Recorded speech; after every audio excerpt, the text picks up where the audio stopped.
Okay, that's working.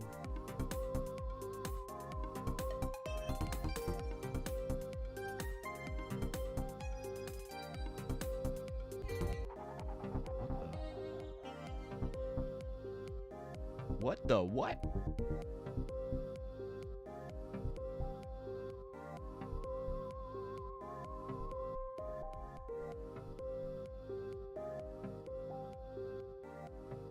I wonder if I need to change a different ingest server.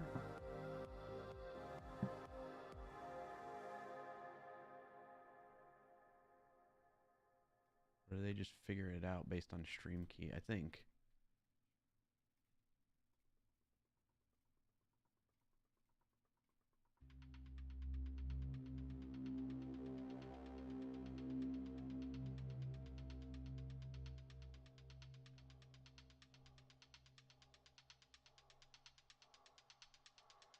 Discord server announced.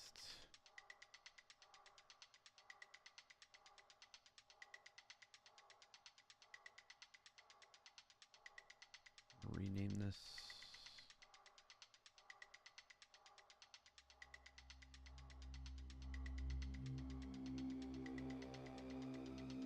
To that.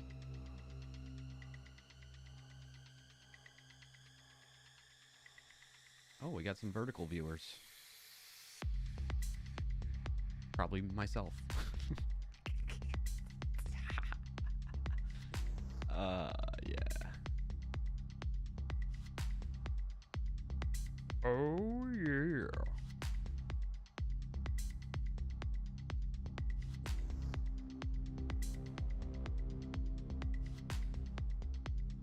It's been a minute.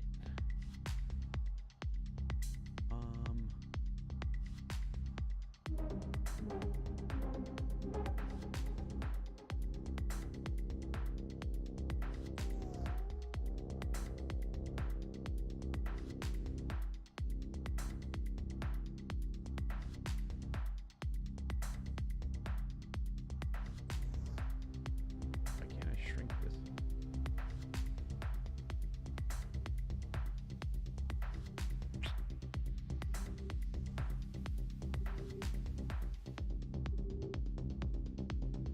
There we go. Do it! Do it! Just do it! Yesterday, you said tomorrow. 10? Just do it! Nice job, Rugmat. Make your dreams come true! Nothing is impossible! No, what are you waiting for? Do it! Just do it! Yes, you can!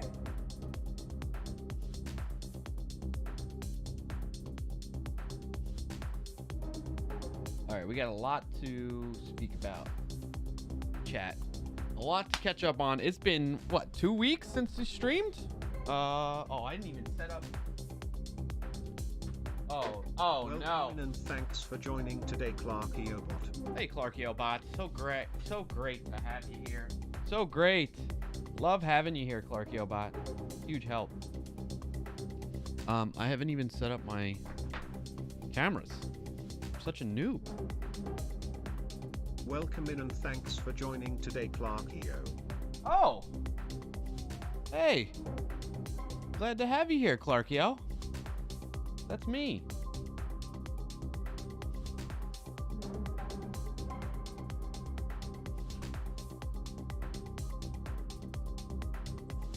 Win of the week already, Frackberg? Heck yeah, love to hear it. Love to see it. Keep them coming.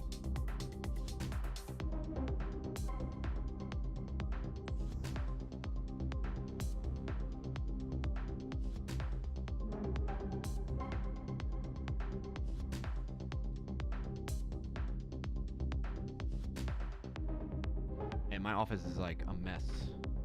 I gotta clean it up so bad. So bad. We're gonna put this over here. I gotta go get some water. Cameras are set up, so we're good to go on that.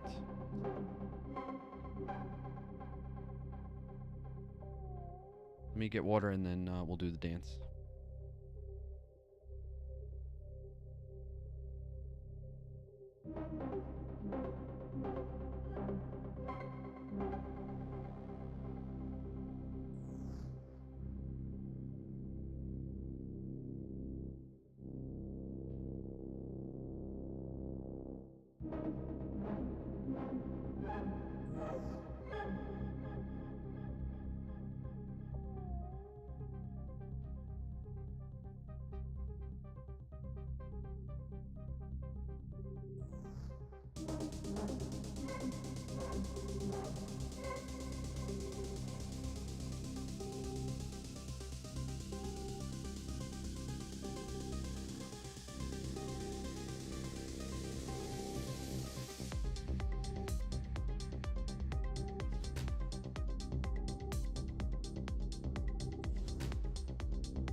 All right, we ready to dance?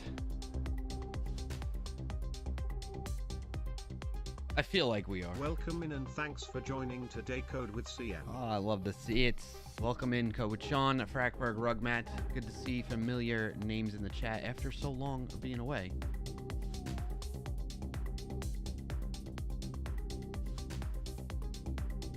Double check really quick.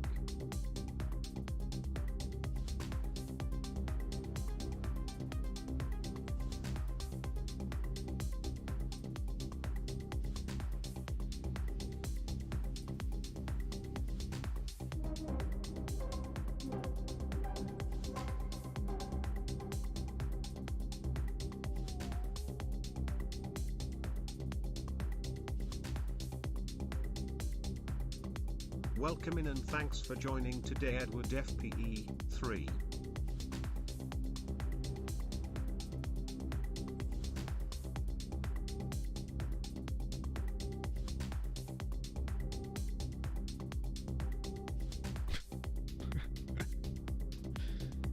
What are we living in the early 2000s? Is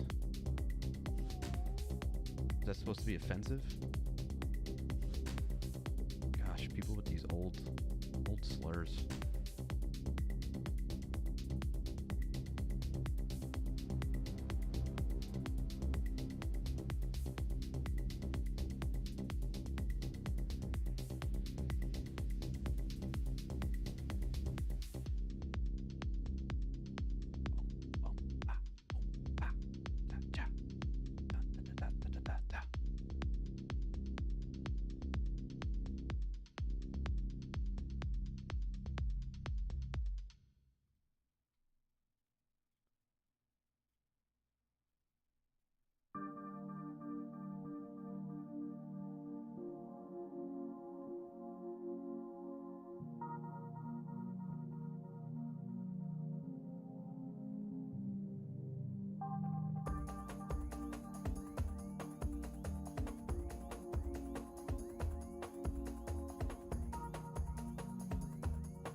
Child.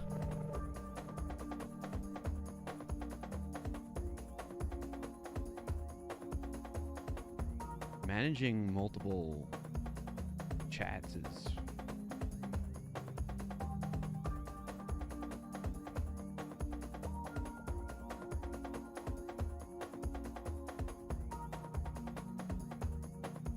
that's funny. You can I don't know how YouTube, sorry, we're having a little bit of a delayed start. I'm checking cameras, but then also doing some moderation, and I don't see how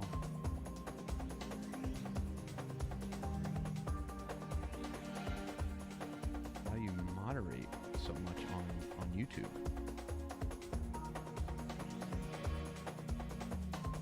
Just put user in timeout and then hide. So basically they just talk to themselves and no one sees their messages. I kind of like that. That's a great moderation tool. You just keep talking to yourself, buddy.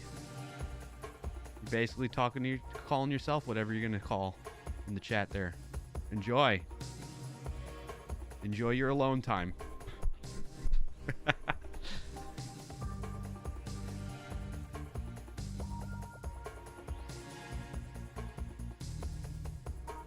Must be some bot too.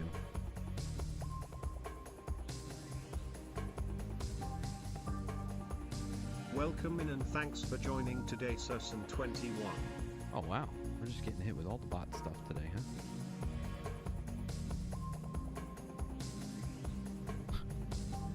Fun times.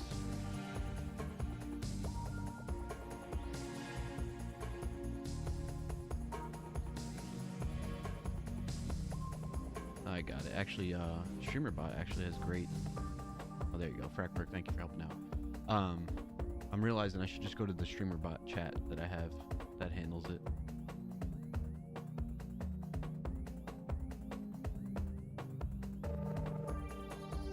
That's awesome. So on YouTube, I guess, I don't know, maybe it's considered banning them, but it's like a silent ban almost, where it just says hide user. So like if they comment on videos or they comment in the live chat, it just like they talk to themselves. That's how YouTube handles moderation, I guess, instead of Twitch where you get banned completely. Yeah, no worries, Frackberg, don't worry. I was just getting familiar with some of the moderation tools on YouTube anyway. I appreciate that, Kowachon. Are you on YouTube though, Kowachon? Also, how's my audio? Being that it's been 2 weeks, I was recording this week for work and I messed with my mic settings and stuff like that. And oh, you're just on Twitch? Yeah, I got you. Audio is a hair low. Okay. What I'm gonna do is in OBS, I'm just gonna bump up the gain a little.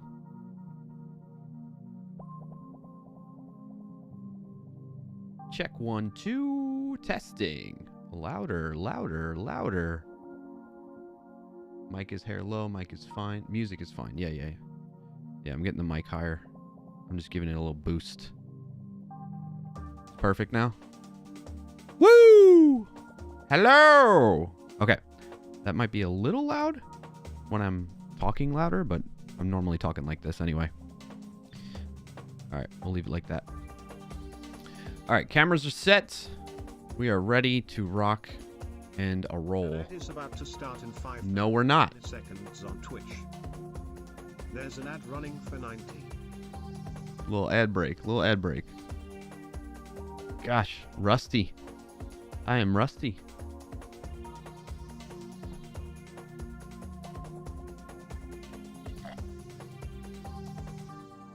And now you yell, yeah. Well, I gotta test the peak, you know, Kowachon? Gotta test peaking.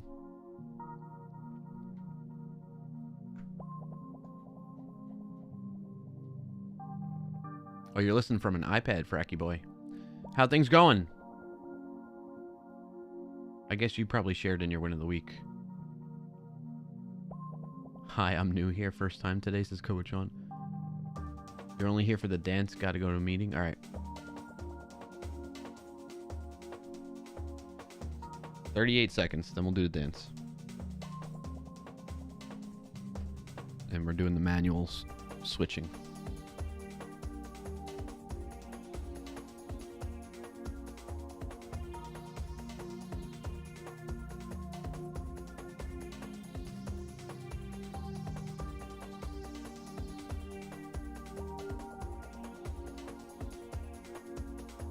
Boom, boom, boom, da boom.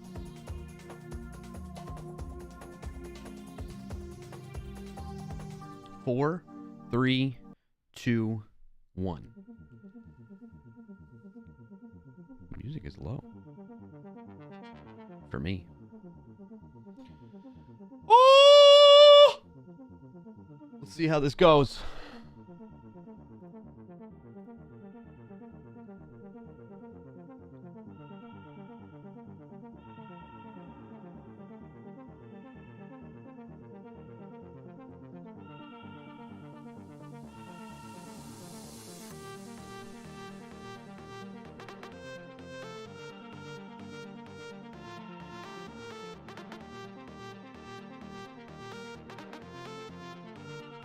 Oh boy. Thanks, Rugmat.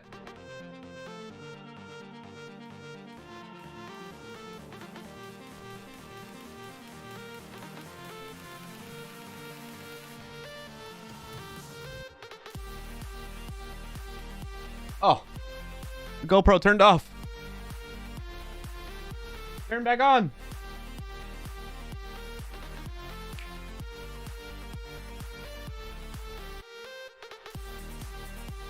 There it is. Hopefully it stays on.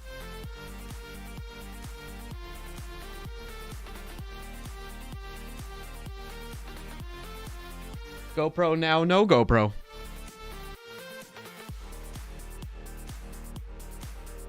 Welcome in and thanks for Clap. joining today, Dino 8.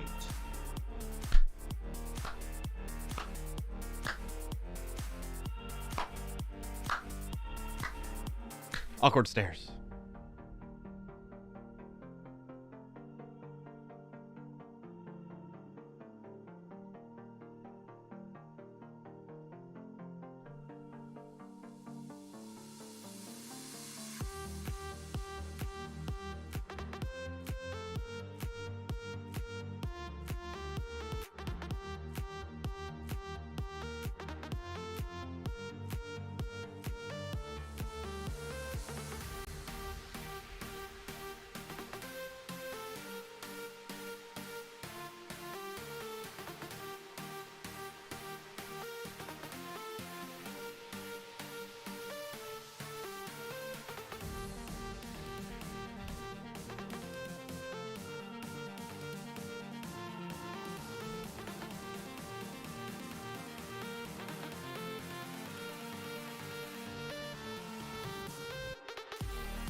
Welcome in and thanks for joining today, Cheese. Cheese, what's up, Cheese, over on YouTube? Happy to have you here. Welcome in. I know it looks all janky right now over there on YouTube, vertical, because I'm just trying it out for the first time today. So, let's see if this works, though. This should be a little bit better. Now you can see me pretty good. Welcome in. Happy to have you here. This is the Clarkio Shenanigans Show every Friday, although I was on vacation the past 2 Fridays, but every Friday at 12:30 p.m. Eastern Time, right here on twitch.tv/Clarkio or youtube.com/Clarkio. Happy to have you here. If you've not been here before, I am your host. And what we do on Fridays, there's 3 segments to the show.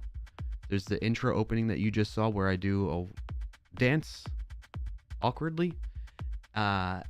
And we talk about wins of the week. If you don't know what that is, there's a command in the chat you can put in there, !WOTW, and the bot will respond to you some more details on what that's about. So we celebrate each other's wins in the community. We play a little Wordle and connections. And then we get into the main technical portion of the show, which today what we're going to be covering is how AI can make you and your projects vulnerable.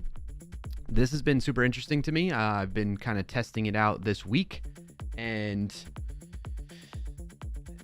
I was surprised that this is what's going on with the AI.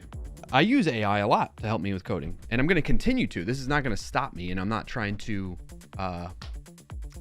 deter you from using AI to help you code. But there are things to do to take into consideration so that you use it responsibly. So that said, let's start the show with wins of the week. I saw some folks sharing in the chat, also some greetings too. So Cheese over on YouTube, appreciate you being there and also doing the win of the week command, checking that out. Cheese says, I'm good, man. What about you? I'm doing good as well. Thank you for asking. Code with Sean's in the chat. Frackberg's here. Rugmat, Sean0708. Just kidding. I say 7 because you put 7 Fridays in a row in sickness or in health. Thank you for the 7 stream streak, John. That's freaking awesome, man. Appreciate that. Who else? Did I miss anybody else in chat so far? We got a bunch of wins of the week queued up already. I have a lot to catch you all up on since I was gone, so the intro is gonna, or the opening segment is gonna be a little bit longer than usual, I would say this time. I think I've caught up with everybody so far. Oh, and Roy Lisi. Oh, no, that's from last stream. Roy Lisi was last stream? Yeah. Okay. All right.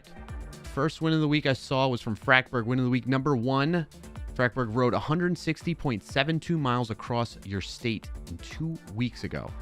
That is freaking awesome. Congrats. Round of applause in chat. Thanks for joining today, Clarkio. Well done, Frackberg. Thank you for sharing that win of the week, and congrats on that. Then, right after that, Frackberg shared a second win of the week, which has started my new job last week. That's awesome to hear. I'm very happy for you. I knew it would happen eventually. I know you wish it was sooner than now, but I'm glad it happened. Congrats on that, and thank you for sharing as well.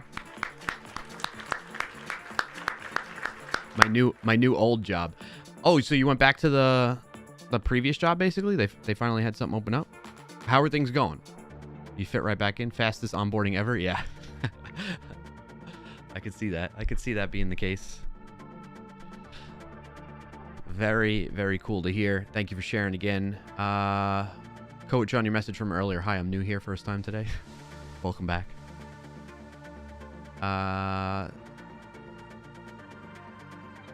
What's the next one I see? I think it was Sean 08. Sean A. LOL. Frackberg says, LOL, the addition of the shadow caused my stream resolution to drop to 180p. Eek. All right, Sean 08's win of the week. I'm no longer too sick to work. Loss of the week, I'm working. But hey, at least it's only a half day. All right, yeah. Well, congrats on your win. Sorry about the loss.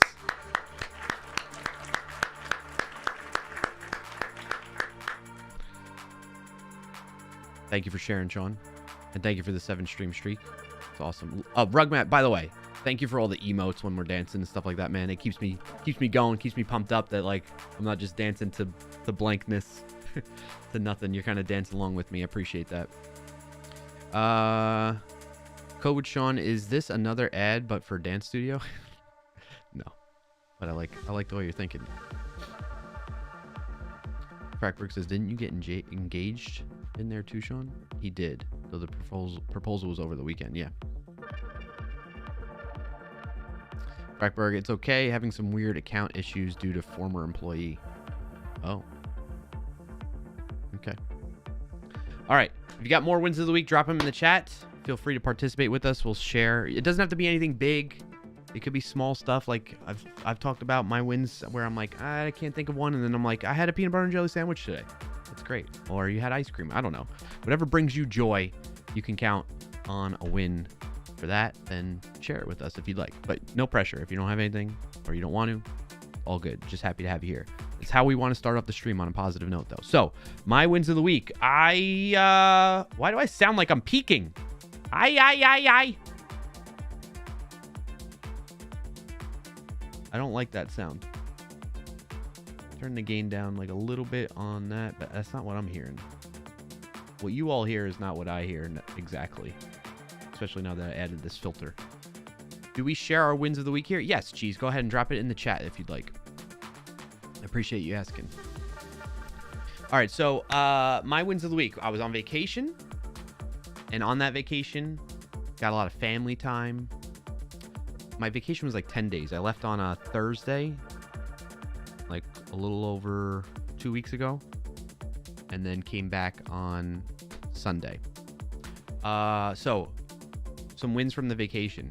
Lots of family time, enjoyed time with the kids, my wife, my parents, my sister, and now brother-in-law, aunts and uncles, cousins that I got, like a lot of them, you know, live back where I grew up in New York. And so I got to see a lot of them. What else? I got through my anxiety about flying and just got there and back, which was great. Speaking of, so I was looking at, so I have anxiety about flying. It's gotten worse. Like my wife and I like identified and realized that it's because well, not because, but it's gotten worse. It wasn't this bad where I get like physically ill thinking about from anxiety of thinking about taking a flight somewhere, regardless of how long it is. If it's shorter, I feel better, but regardless, I still have it. And we realized that since having kids is when this has gotten to this point where I just feel more, and it's like a subconscious thing that I guess was going on until now. I consciously like made the connection a little bit in that, like, whether I'm flying with them or alone, I still like it's different anxieties. When I'm with them, it's like I have no control over the situation to keep them safe. And then when I'm without them, it's still no control of the situation, but it's like now, what if something happens to me? Or, you know what I mean? Like, I don't want them to be without me, that type of thing. So anyway, I digress, but I got through it, and I probably need to like go to therapy or something about that to figure out how to do better with dealing with that. But that's a whole nother thing. So I feel good that I got through that, and and part of the reason I was bringing that up is part of my anxiety is with the way things have been going with Boeing, by the way. For those of you that maybe aren't familiar, Boeing, a airplane manufacturer who has had a bad track record recently over the past, I don't know, 5 to 10 years. Especially their 737 MAX line of planes. And like the most recent one with that, where the door blew off right in the middle of a flight. Not in the middle, but like on takeoff, I think it was. So when I was looking at our flights, I was like, okay, what kind of plane are we going on? And the plane from here to where we were going was a 737-700. So I was like, okay, that made me feel a little bit better. But then it said originally that the way back was the 737 MAX 7, which is one of the problematic planes. And I'm like, okay, well, if they're going to keep that on the line, they're probably, after all this stuff that has happened, they're really scrutinizing the safety of that plane. And so it's got to be okay. So like if they're going to use that plane, then it's got to be okay. And I should like let that go. But it's still hard to, because you know that that's the problematic model, especially for Boeing.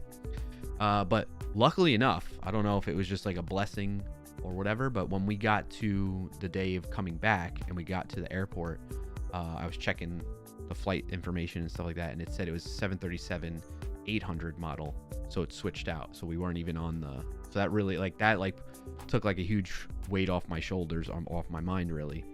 So that's another win right there, that they got swapped out to one of the older models, which even though it was an older model, it was a newer plane too, like a newer like recently made version of the 737-800. So anyway, I purposely choose a flight that is not Boeing at all. I know, but like there's not a lot of airlines that, at least from my experience, that are using like, because the only other major manufacturer of airplanes is Airbus for commercial flights like that, large commercial flights. So it's either Boeing or Airbus. And I've noticed not a lot of airlines use Airbus. I think only like Frontier, Spirit, some of those like tier leveled airlines, which they don't always have flights to where I'm coming from and going, that type of thing. So there is that, right? American Airlines uses Airbus. Oh, okay, I didn't realize that. Yeah, typically don't fly American Airlines. I mean, I have before, but it's been a while. Most of the time, because of where I'm going, most of the time it's either Delta or United or Southwest or JetBlue. Speaking of, so when I fly from where I'm at to visit my parents in New York, the direct flights for that are usually only Southwest right now. But it sounds like they're going to be getting JetBlue in there too. So I'm looking forward to that, because that'll give us more options. Also, Southwest announced that they're going to assigned seating, which is interesting. They're the only airline that has it where it's just like a boarding group and it's first come, first serve type of thing. So you get boarding group A, B, or C. And especially if you're a family, although they tell you, but it still happens. So this even happened on our flight home. It still happens where like a family with kids, young kids that need to sit together, are like in the later boarding group. And they join and get on the plane with the later boarding group. And at that point in time, because it's first come, first serve, like the seats are sporadic. It's a bunch of middle seats. So like if you need to sit with your kid or kids, you need to get on the plane sooner. And they offer that like without additional costs, where you can get on like after boarding group A, I think it is. You can get on the plane with your kid. Anybody with small children under the age of, I don't know what the age is. I think it's like 5 and under or something like that. It's something where it's younger. Which I think they should raise it. I mean, I guess it's not going to matter anymore since they're switching, but they should raise it. because like, I don't know, if your kid is like, maybe raise it to like 10, and then they can kind of, then maybe I would feel okay with them sitting a row ahead of me by themselves, but not like completely at the other end of the plane. I want them to be near me, you know? It's my kid. Anyway, it doesn't matter. It's going away because they're doing assigned seating. I think next year is when it's starting. Cheese on YouTube says, yeah, after what I hear in the news these days about Boeing, I too get a bit scared when flying with Boeing. Yeah, I'm with you. I'm with you on that. Also, did you have a win of the week that you shared in the chat and I missed it? I don't see it. It didn't come through, but no pressure. Like, you don't feel like you have to. So anyway, that happened. That was win. Getting through that anxiety and flying. I had a great trip, great time hanging out at the home I grew up in with my parents, seeing aunts and uncles and extended family. My kids getting to see aunts and uncles and extended family. And then my wife and I went on a anniversary trip where we drove to Boston. And man, I like Boston a lot. Boston's beautiful. We had an awesome spot where we were staying at, right by the harbor. What did we do there? We went on a bike tour for 3 hours. I say that because 3 hours is kind of long, but it was nice because you take breaks in between. But man, we were like exercising like more than we ever do, in the sense of like, because like Boston is such a walkable city. It's amazing. I didn't realize how much of an impact that makes, because I've been to New York City, and yes, it's walkable, but it's like it's meant for cars driving in and out of it all the time and getting from one place to the other.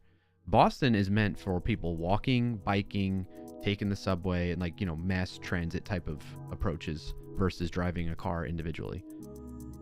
And it was fantastic. We ate at a lot of great places, had a lot of great food, explored. There's a lot of great just things just to see and walk around. We went to their public library. I can't tell you the last time I've been to a public library prior to this. They have an awesome public library. What else did we do? Why am I blanking on this? What else did we do? We explored, walked around. Oh, I went to the Red Sox Yankees game. I'm not a huge baseball fan, but I was like, we're in Boston. We got to go to Fenway, you know? And the Red Sox won. It was a good game. It was a close game. The Red Sox almost didn't win. It was the first game of that series if you're into baseball and you watch that sort of thing. So that was awesome to see. Great atmosphere. It's so cool that Fenway. So I didn't know this prior, again, because I'm not a huge baseball fan. When I was growing up, I was more of like a Mets fan, but even then I wasn't that into baseball. So I don't follow it very closely. I like going to baseball games. Let me be very clear about this. It's not that I hate baseball or I think it's a bad sport or anything like that. I think it's a very skillful sport. It's interesting in that regard. So playing it was fun to some degree. I played like t-ball as a kid, but then let it go because I didn't find it fun to play that much. I found it to be a bit boring if you're not the pitcher, first base, or the catcher. Those are the most active like positions to keep you occupied, you know? So where was I going with this? Baseball. I don't find it fun to play. I don't find it great to watch. Thanks for joining today, Steve Kyle. I don't think it. Steve Kyle. I don't think it's great to watch on TV. Although I think with the pitch timer, I haven't watched a baseball game since they've added the pitch timer, like on TV. But maybe that would make it more fun to watch. So I'm giving you some background, right? So I'm not a huge baseball fan, but I was like, I'm in Boston. I got to go to Fenway Park, and the biggest rivalry in the sport, Red Sox and Yankees, you know? So I'm like, okay, we're here. Let's check it out. And it's so cool that they built the ballpark like in the middle of the neighborhood of the city.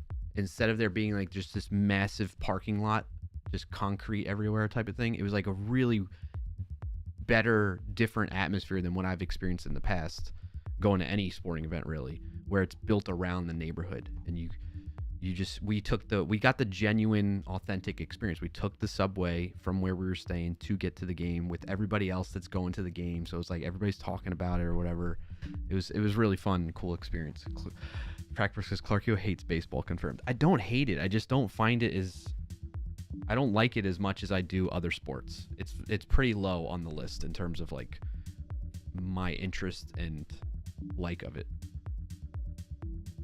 But again, I don't think it's a bad sport. I don't hate it like in the sense of like, oh, it's a terrible sport. Why would anybody play it, watch it, be into it, that type of thing? I don't think that. I think more so it's just not interesting to me. And Steve Kyle saying, ew, he's gone to the dark side of sports. Nobody. Not happening. Sorry. Headcanon is set. Clarkio hates baseball. Okay, buddy. I think you spelled canon wrong too. Put that in your pipe and smoke it. Cheese Set on YouTube says, oh yeah, my win of the week is for sure spending a lot of time with my parents who live all the way in Europe. Haven't seen them in a long time. Oh, that's awesome to hear. Well, congrats on that, Cheese, and thank you for sharing.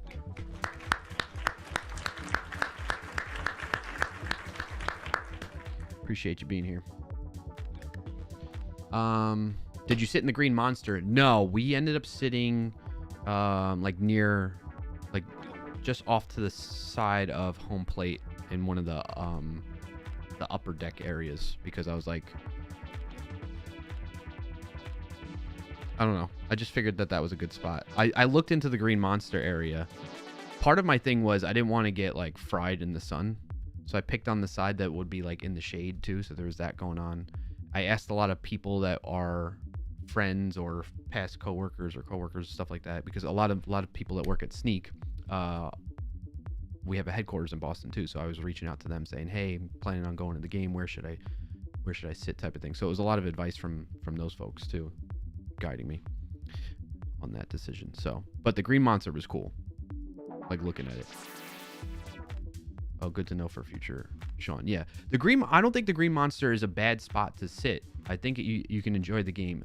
Pretty much, honestly, like, because we walked around a little bit before the game started, before going to our seats and everything. And like, I really do feel like you can enjoy the game and get a good view of the game from most places in that park. There are some, because of the way it's so old and like the way it was set up, they have these beams. If you're on the lower level, they have these beams that can obstruct your view. So like if you're close to that or like within range of it where it can get in your way, I could see that being a problem. So there are some seats that are positioned that would not be worth sitting in. But I didn't have to deal with that. That's another reason why I went with the upper deck, because there was nothing to obstruct the view. Oh, good to know for future, Sean. I meant the Sneak Boss. Oh, okay, I got you. Yeah. Well, for anybody that's never been to Fenway, that's some details and background on that.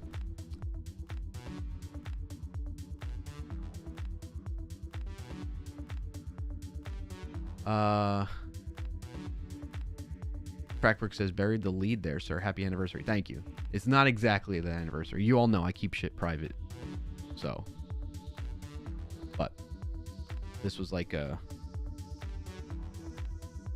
all-in-one type of trip, even though it's not the exact date type of thing. You know what I mean? 3 hours, casually ignores his 11-hour ride. What are you talking about? You talking to me, or you're something in response to yourself? Frackberg.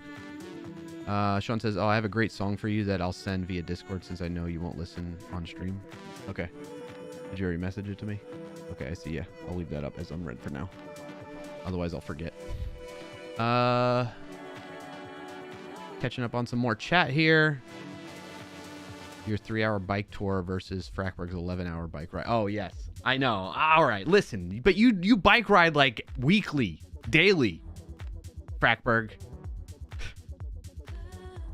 You bike ride like nonstop. You're in shape for that. I am not. Nor is my wife, for that matter. Like, we bike sometimes. We're like fairly active, but not like to the level that we were while we were in Boston, because we were walking everywhere. They had like all these, like, I can't express this enough. If you've not been to Boston, like, it's super walkable and there's a lot of stuff to see and do just walking around. So like, there was these markets, there's Faneuil Market, there's Quincy Market, where they have like all these different little shops or restaurants and little like almost like food truck type of booths, but it's like legit not that food trucks aren't legit, but you know what I mean? Like they're like legit restaurants inside of this bigger whole market thing that's like shotgun type of style architecture. Speaking of architecture, a lot of cool architecture there, really old buildings, a lot of history there. You know, American relative old as we are here. This country, that type of thing. I know in Europe it's way more. Have seen some of that in the past too. What else? The big things were the bike tour, the baseball game, dinners at unique places that we've not been before, and trying different foods and whatnot.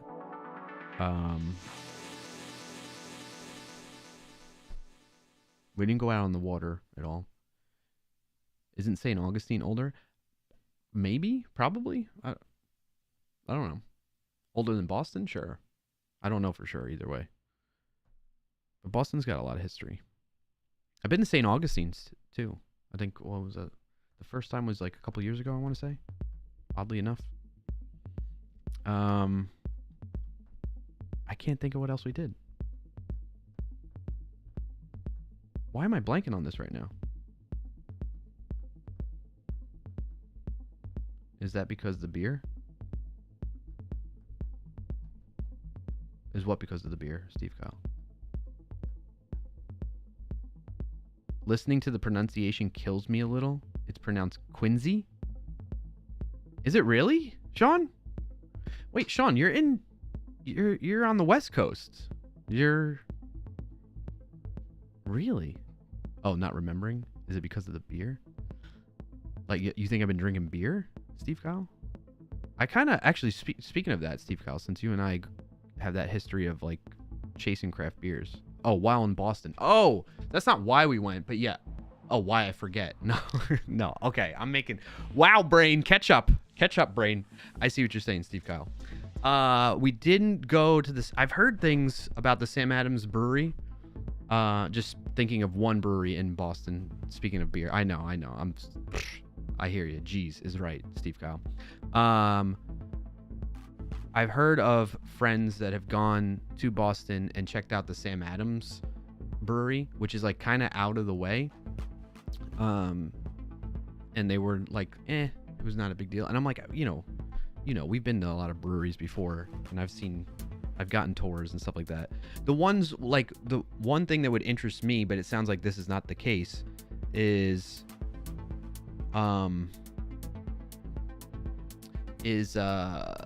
like when they have massive productions, like Sierra Nevada. Like, I went to theirs in Asheville, North Carolina, not the other one that's actually out west where they started, and it's humongous, right? So like that kind of stuff is cool to see. And I would figure that Sam Adams, being, for folks that don't know, Samuel Adams is a brewery in the U.S. that's very massive, widely. Happy Friday to you too, Digital Drummer.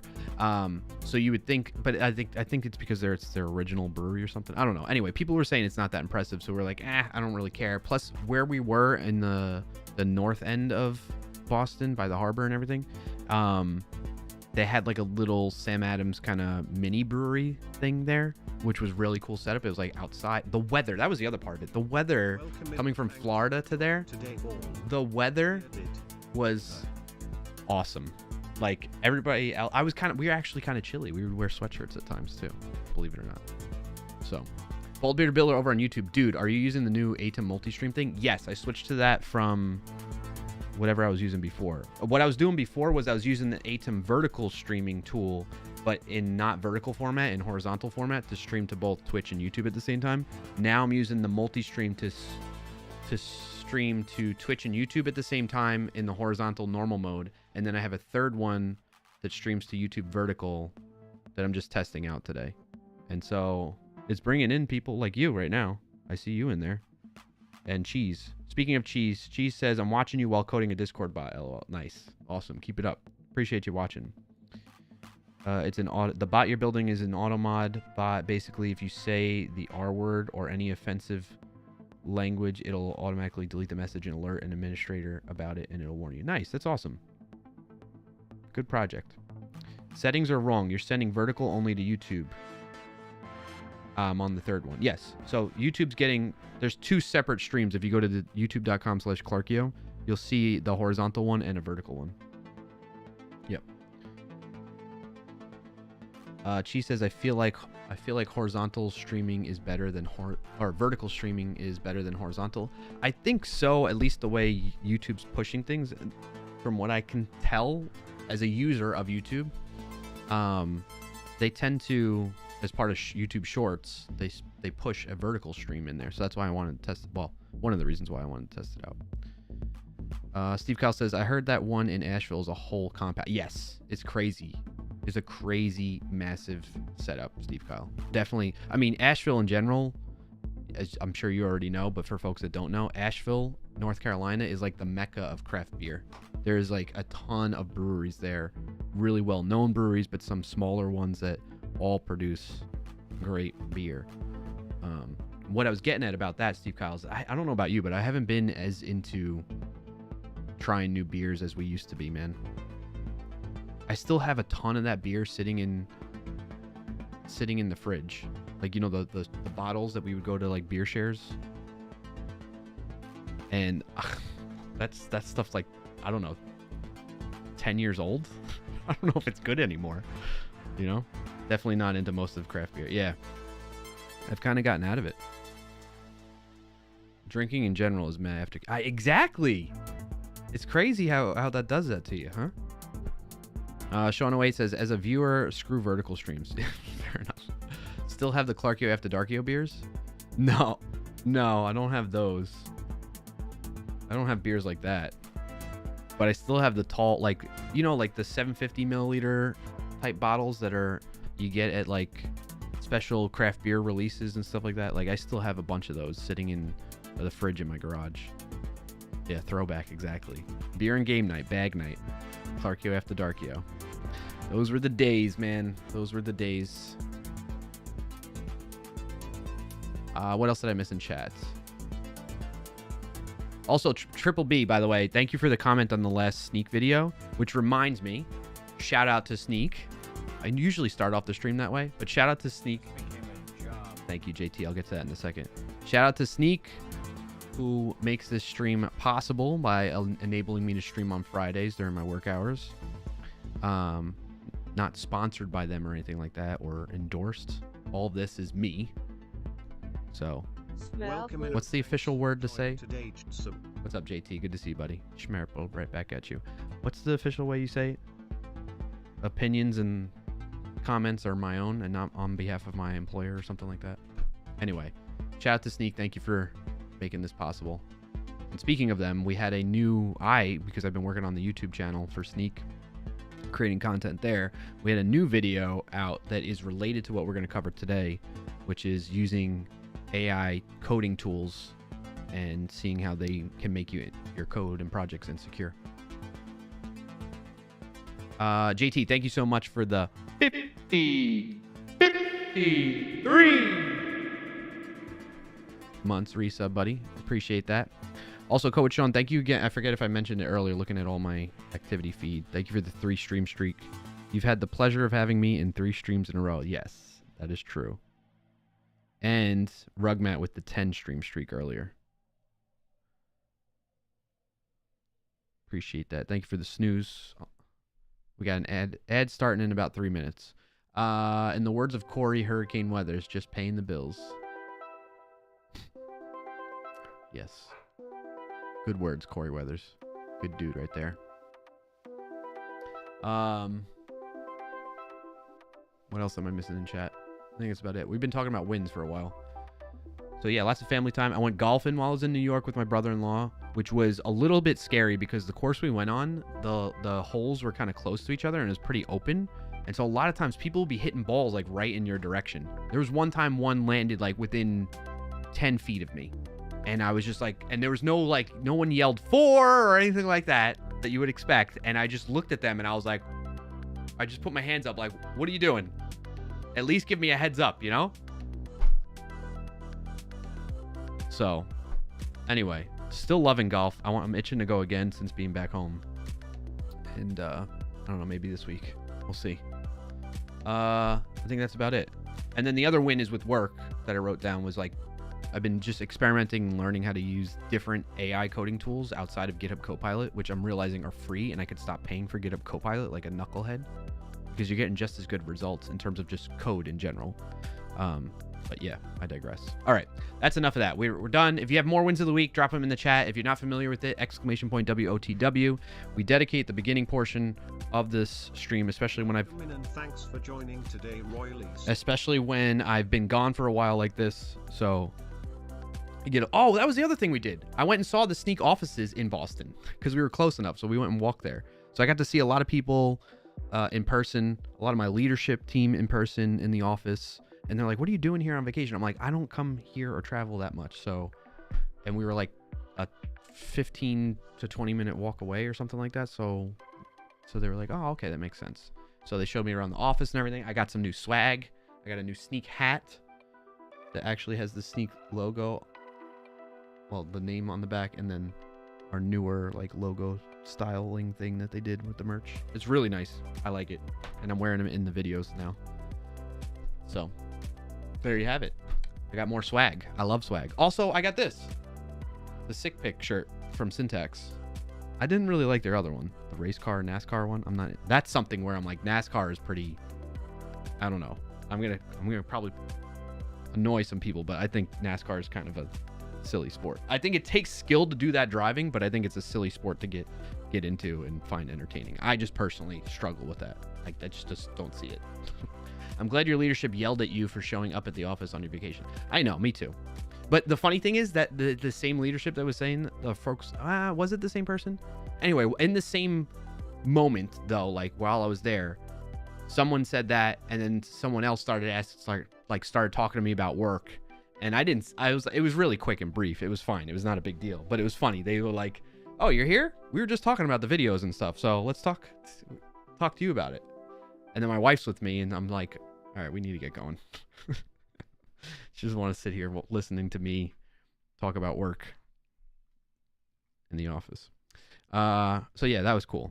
That was the other thing I was blanking on. All right, I digress. I'm done. That's my wins of the weeks. If you all have more wins of the weeks, feel free to drop them in the chat.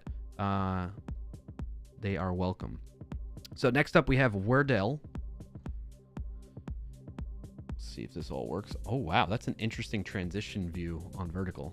This is what I was looking at, by the way. I take some notes here, and we're gonna be getting into the technical portion shortly of why AI definitely ain't taking her drurbs. Roy Lacey, good to see you. Welcome in. Sounds exciting. It is. It was exciting. It was a good trip. It was a good trip overall. Very refreshing, but also exhausting at the same time, because our flights going there and coming back were at like 6 o'clock in the morning. So we were waking up really freaking early in the morning with 2 young kids, traveling to the airport, getting through security, all that jazz. And that was a little tough. That was a little stressful and challenging, but we got through it. All right, so we're going to do Wordle and connections now. If you're not familiar with this, I play Wordle on stream, and the idea, if I can bring it over real quick, if you join the Discord, speaking of, ! Discord, if you'd like to join up there and be part of the community, you can do so. But I get it, like if you got enough Discord servers, you don't want to add more to it, totally fine. I do my best though on there to keep notifications to a minimum. You get to choose and opt into notifications, that type of thing. No one's doing here at everyone. But in any case, the Wordle situation is we're having a competition. It's tied right now. Okay, 13-13. Chat versus Clarkio. Last updated July 12th. Okay, and the idea is if I guess the word in 3 or less guesses, I get a point. If it takes me 4, 5, or 6 guesses, you all get a point. If I fail completely, apparently you get 3 points. So that's the situation. That's what's happening. Chi says, is it me or is the text above your head blurry? I don't know. Let me switch to horizontal. Well, I mean, I tried. Yeah, keep giving me feedback like that on the vertical stream. What I do though is I have this capability of zooming in, which is both for horizontal and vertical. And as long as I keep it center, that should be legible to you on the vertical stream. So let me know, Cheese or Triple B over there. Roy Lacey's winning the week. Finished a bunch of tasks that thought would take 2 weeks and 2 days, so I am very, very happy and still had time to catch you. That's awesome to hear. Congrats on that. Thank you for sharing.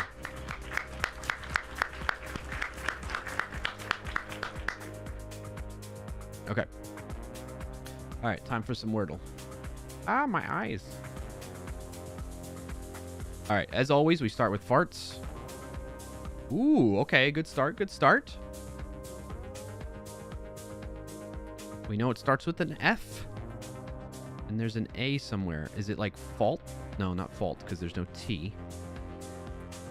And the A doesn't go there. Flang.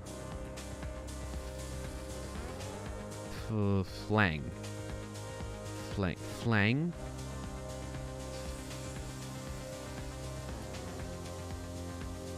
Flaw. Flaunt is kind of what I was thinking of. Faint. Flaws. There's no S. Do I go with this to see if I can get the A position? But I want more vowels. Flav. Flava. Flav. Is that a word? Send it. It's not a word. Damn. Flav. Flail? How do you spell flail? Like that? Oh! Oh! Good second guess. Okay, we got a chance. I got a chance. You all got a chance too, I guess. But that's okay. Flagrant? Fallopian tubes. Flawn? Flan. Like the... Oh, you're helping me out, Coach Sean. Damn, 3 correct positioned letters. Yes. Flake. I like that guess, Sean. Thanks for the help. The assist there. You're messing up your team by doing that. Roylee says, or you might be tricking me. I don't know. Roylee says, oh, and win of the week, I'm close to finishing the stream audio to text without opening the stream so I can get text of what's going on my editor. I have a little thing where I can send messages and receive them on editor, so when I'm working, it can still be up to date. Oh, that's awesome, Roylee. So congrats on that, and thank you for sharing.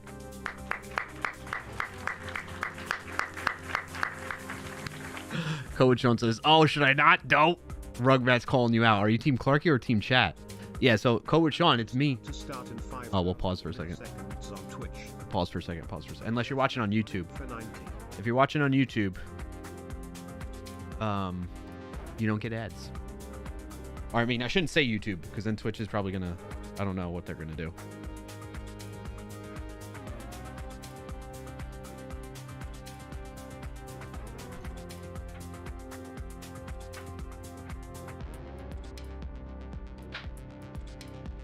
Ooh.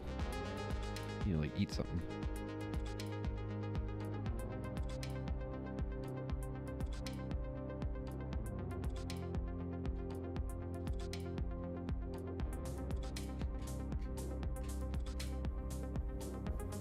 Welcome in and thanks for joining today, Rugmat. Hey, Rugmat, over on YouTube. All right. Ads on Twitch should be done in 30-ish seconds or so.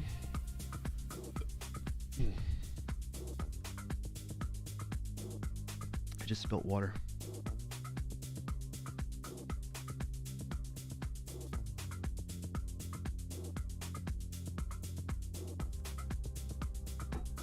We'll stay quiet until words on stream. I mean, I don't mind you helping me out, Coach John. I don't mind at all. I think Flake is a good guess, but I'm going to see if I can figure out another option. I don't know.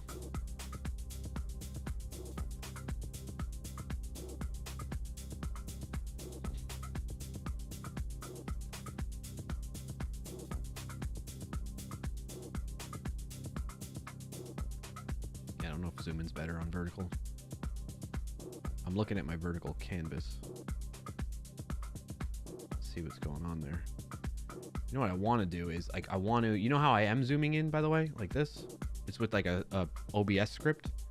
And I'd like to essentially just do that all the time for vertical, but not for horizontal unless I press the button. I need to figure out a way to do that. But it is what it is right now. All right, Ed should be done. So yeah, Code with Sean, it's me versus you all in chat, and right now it's a tie game, meaning I've gotten it 13 points and you all have gotten 13 points over the weeks. So, all right, I think I want to guess Flake. I'm trying to think if there's Flame. Flame could be the other option. It could be Flame. I'm going to kick myself if it's Flake, though, and I don't guess that first. All right. This is for all the points. Yes! Oh, I'm glad I didn't go with Flame first. Hey, thanks for the help, Coach Sean. And eat it, chat! I am up! I'm finally up a point. I've taken the lead. It's been forever. Shout out to Coach Sean for assisting on that one, buddy. Love to see it. Love to see it. Sorry. Your friends in chat are not going to be happy with you, though. I'll tell you that much. Pipe. Paste it in there for anybody that's not watching the stream that's playing and doesn't want hints. Jump over to the pinned message, edit that, and very gladly update it to say, 1, it's August, which is crazy. July flew by. August 2nd, right? And it's now 14-13. Put that in your pipe and smoke it, chat. Am I peaking? I feel like I'm hearing my mic peaking a little bit. I don't like that. All right, now it's time for Connecciones. This we can play together, okay? You can help out if you'd like. It's up to you. And I like to shuffle at least 5 times. Cool. All right, and we got to figure out, if you've never played this before, the idea is you got to find 4 words that are connected somehow via a category. So like if 4 words were bass, flounder, salmon, trout, you're like, okay, I'm going to click on those because they're all fish. Or fire ant, fire drill, fire island, fire opal. And then it goes typically, although this is not always the case, they say yellow is the easiest, green, blue, and then purple being the hardest is like how it progresses. But no, I don't know. Vote kick Code with Sean. Sounds fine. Code with Sean making all Sean's look bad. Code with Sean is banned by chat team. Eat cornflakes? Yeah. Yeah, Rugmat, I'm going to eat cornflakes. I was helping my team and you shouldn't have read the message. Yeah, that's it. Yeah. Okay. Sure. Whatever you say, Kobuchon. This connection's definitely had me scratching my head. Okay, Rugmat, that's good heads up. Release says, also, were you aware of .hta file extension? No. I recently learned about that. It could have been so useful to me at some point. No one talks about it. What is HTA? I've never heard of it. All right, Lush. Lush hair. Welcome in and thanks for joining today, Rugmatbot. Hypertext application file used primarily in Microsoft Windows. HTML code along with scripts, usually in VBScript or JScript. Really? Thanks, Rugmatbot. All right, we got Lush. Isn't Lush like Lush hair, right? It's a adjective?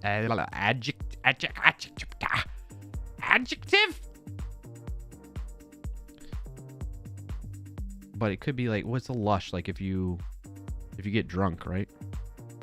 You're a lush. Double click application made with HTML essentially. Okay, Roy Lacey.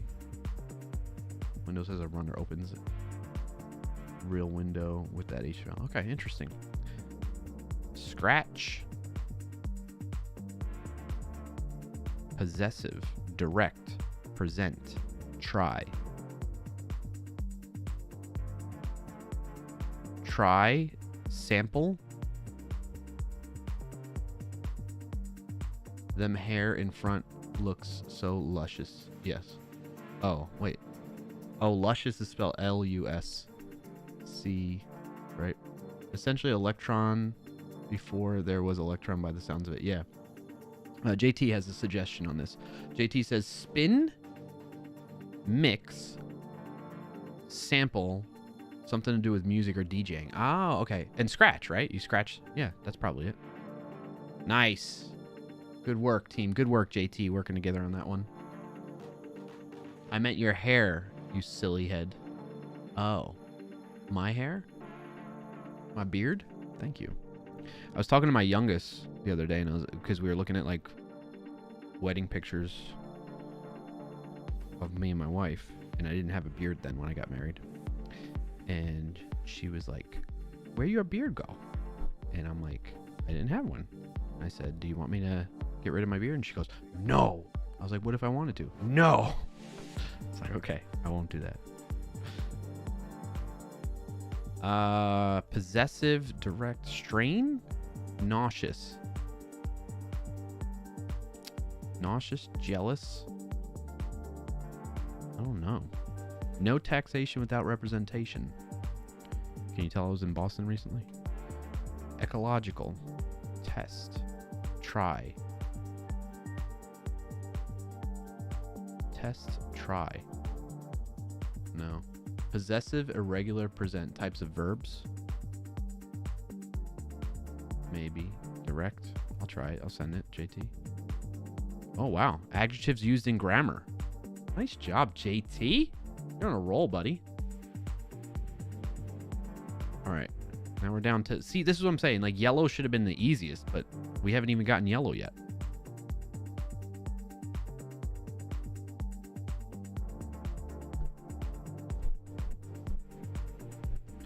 I think these kind of go together. Something's straining, something's testing you, something's taxing you, something's trying you. I think those go together. Yep, I was right. Stretch as one's patience. Okay. All right, what do we think this is? Lush, nauseous, ecological, and jealous. You can strain something when testing it? Yeah. Lush, nauseous, ecological, and jealous. What could be the category of that? Hell if I know. Yeah, same, Sean.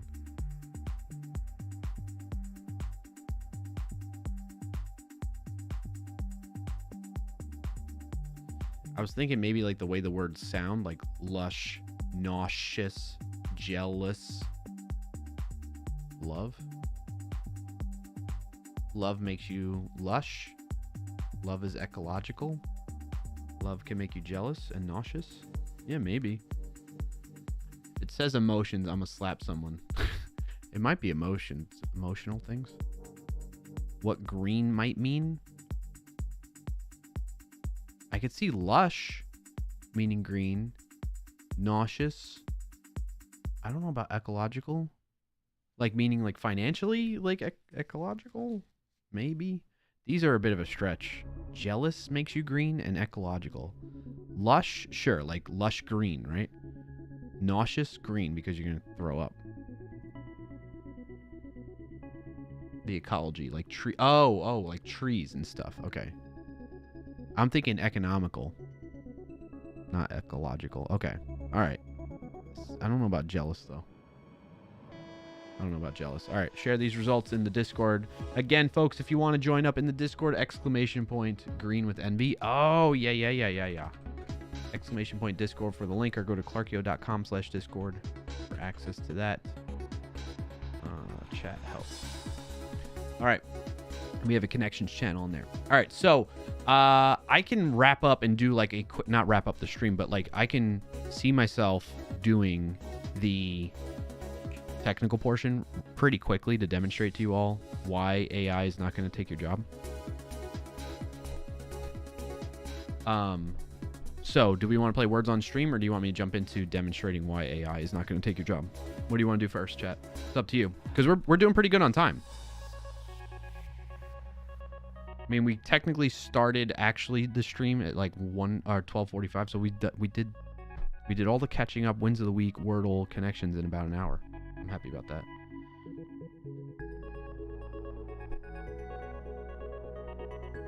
There are 3 R's in the word strawberry.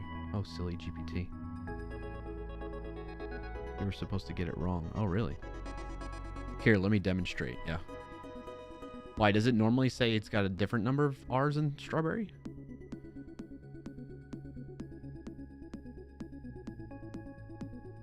There's 1 R in strawberry. There we go. How does it think there's only 1 R in strawberry? Which model are you using for this bot, Rugmat? Is it OpenAI?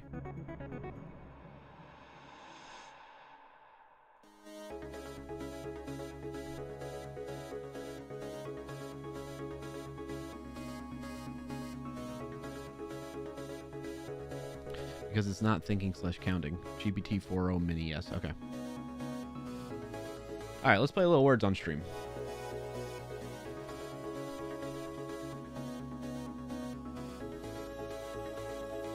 I'll get the mirror link. Is May here today?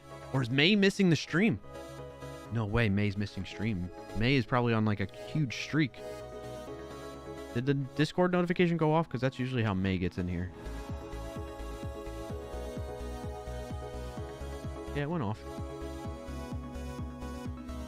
Showing you why AI can't take your job.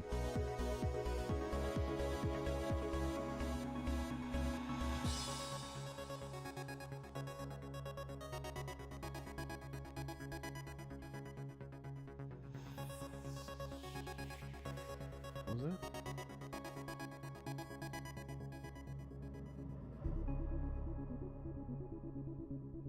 Oh.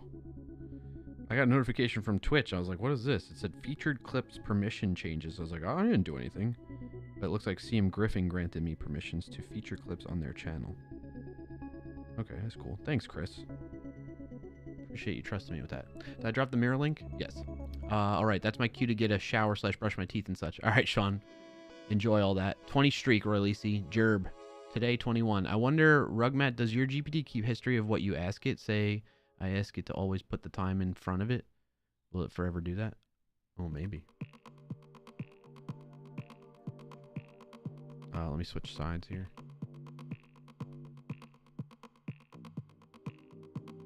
Move this over. All right, if you've never played Words on Stream, which let's switch to that category too. Right quick, because that'll attract some of the better players for us to learn from. If you never played it before, it kind of shows you right here, right? There's going to be a bunch of letters at the top middle of this screen, and then you got to make words out of them. And you'll get, when you get one correct, it'll lock you from guessing again until the timer hits the lock point, the unlock point there. You see like that? There'll be a little progress bar in the middle, you'll see. And then you can guess again. So if you have other ideas, though, while you're locked, you can send those into the chat and tell people, like, try this one. I got to put more context in each message. May has streak of 20. Oh, okay. I got you. Okay. All right, let's start. We ready? It's kind of loud. Unfortunately, if you're on YouTube in any capacity, you're not going to be able to participate unless you go into the Twitch chat. You have a meeting less than 10 minutes? All right, coach on. Nice job, Rugmat, getting the top word there. Somebody do rover.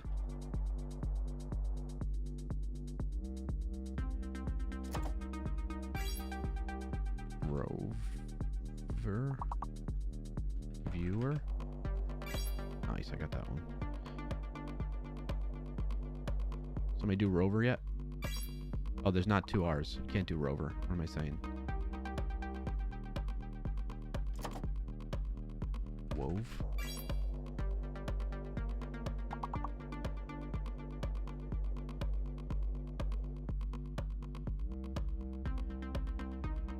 Revive.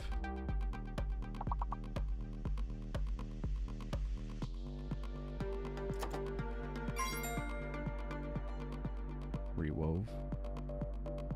Revive? Is there 2 V's? Yeah. Rewove.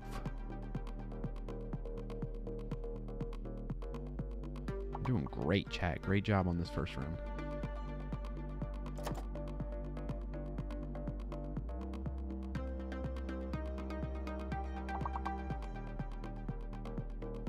Veer.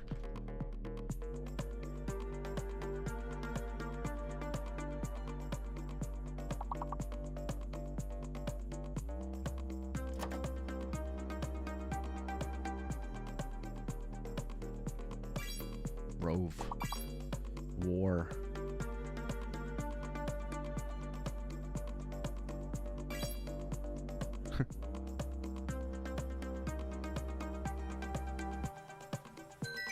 Nice job, chat.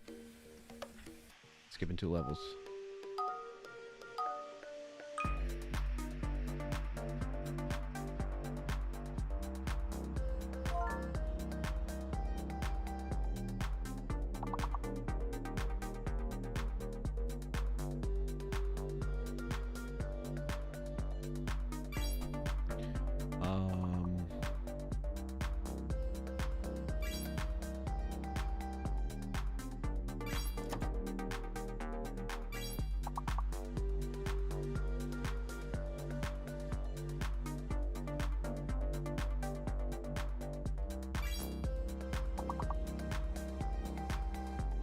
I just did that one, Coach on.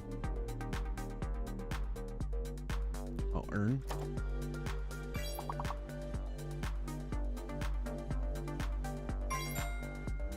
Nice job, Rogue Matt.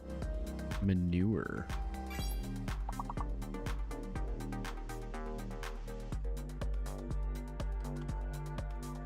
Oh, I'm still locked.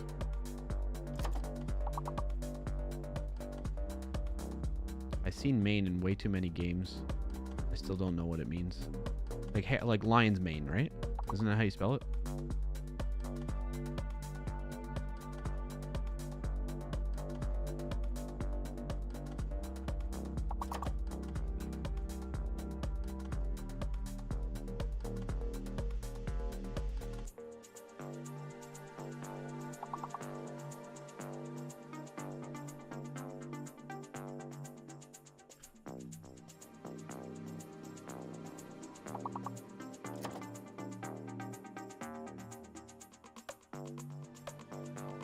Emu?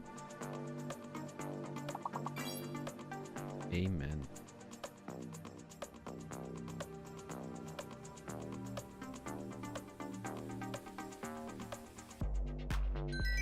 Yeah, all right.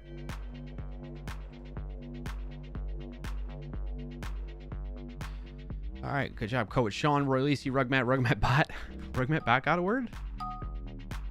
Why did they need a name for that? For Maine? Yeah.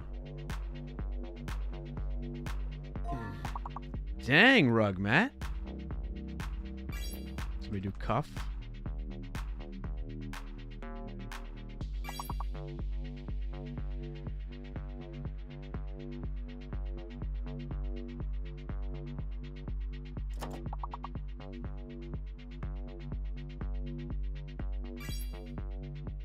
Huff and puff.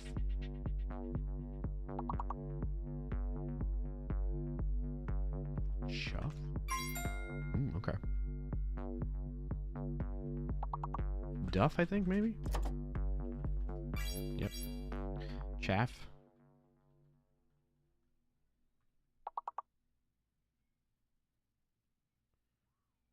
Is it something ANCH? Like, fund?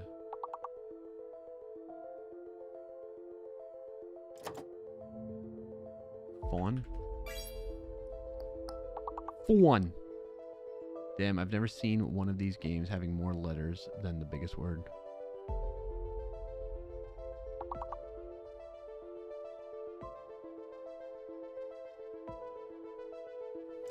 Funk?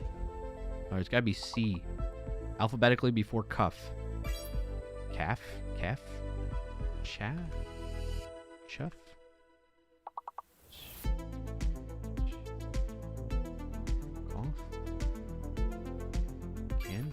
Chad. Chad. Cafe. All right, let's keep it going, chat. Level 8.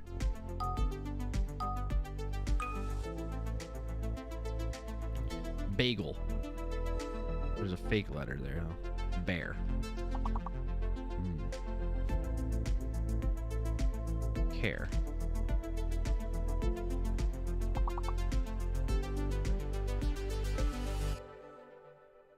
Rage.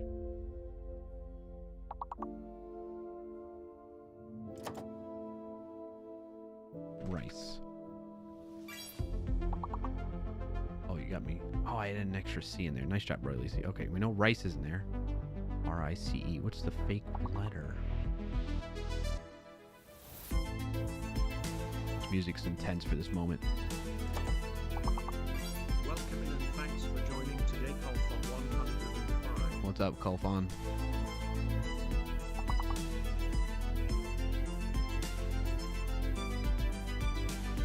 I can't think of another word.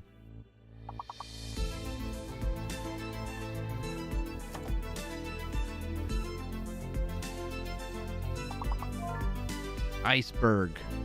Well done, Rugmat. Berg? Wow, Riley C beat me to it again. Rice. Beer. Grice. Grice.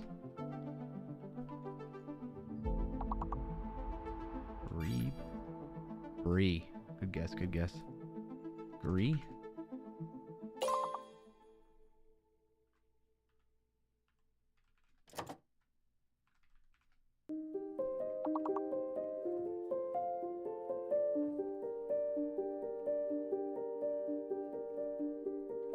Icy?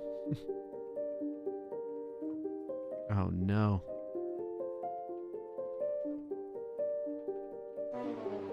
No. Interesting, interesting. Level 8. Got us that time. Not good, not good. Alright, we are gonna try playing again. I'm gonna go grab something because I'm getting pretty hungry. I'll be right back, chat.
Welcome in and thanks for joining today. I too idle.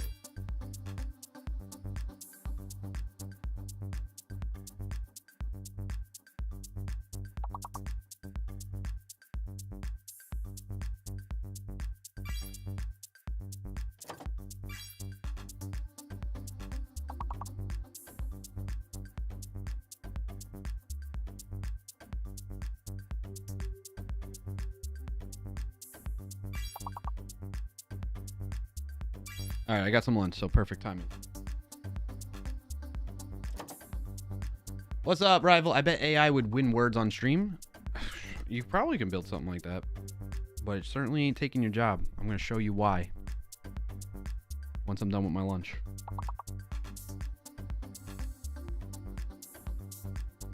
It's good to see you, though, buddy. How you been? What's new, rival? You got a win in the week? How's the fam doing?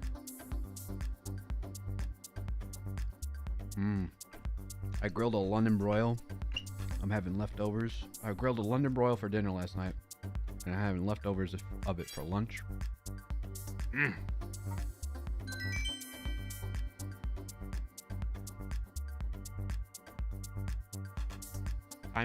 Tiny human potty training. Is it a win? Who knows?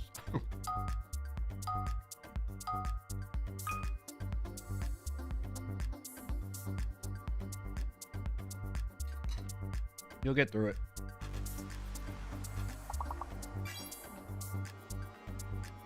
You got to spend... Well, I mean, you do whatever you want. You didn't ask for advice, but what we did is we just had them no diaper for a whole weekend while we were home and we had no plans. And we just kept working on it.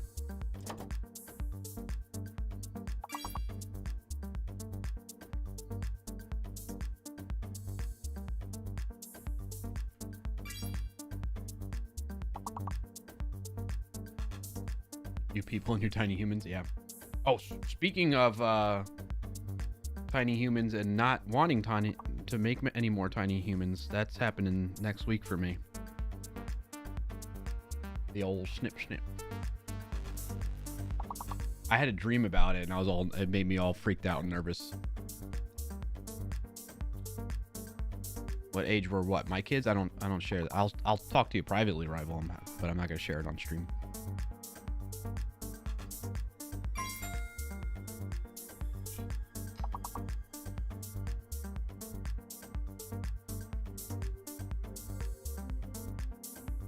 Is about to start in 5,000 milliseconds on Twitch. There's an ad running for 90.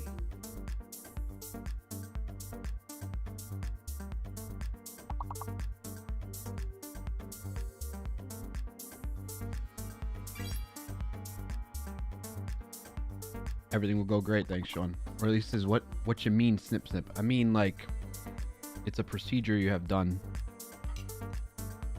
so that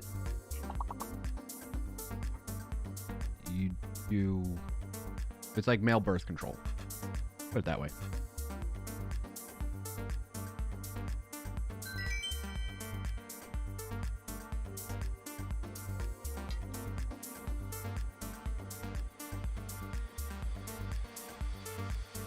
Yeah. That's the plan. That is the plan, Roy Lacey.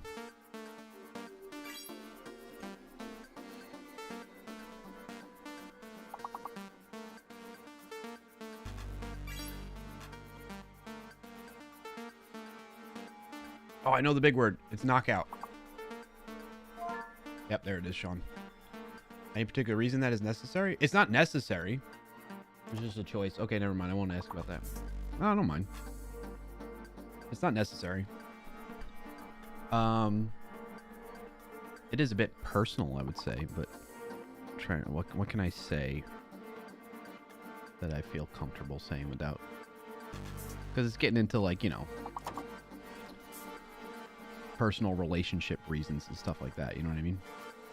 But basically, my wife and I have decided we're good. We don't want to have kids anymore. So that's part of the reason. And so, like, how do you help prevent that? Well, instead of her having to do more stuff, even though she's already been through enough having 2 kids, I was like, I'll take one for the team here. It's kind of the short way to describe knock up. Rival. Sean says I don't want to have kids, so why take the... Exactly. So some people do it because of that. Some people do it because of various reasons. I don't know, maybe even health reasons, you know? Or at least says, what are you human about? Thankfully, my fiance doesn't want them either. There you go. It's all on a per person, per relationship basis.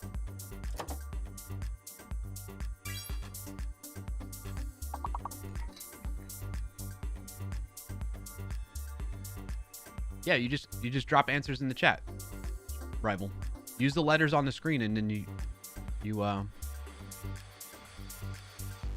yeah, anyone in chat can play. Oh, we lost. Well, we're gonna play again. I'm not done with lunch anyway. Man, I think that's the worst we've ever done. Has that been the worst? I think we've lost on level 4 before, right?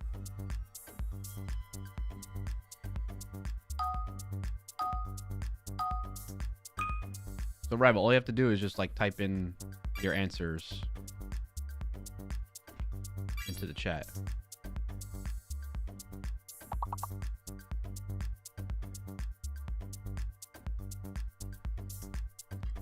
Or can you play the game that Sean made? Is that what you mean?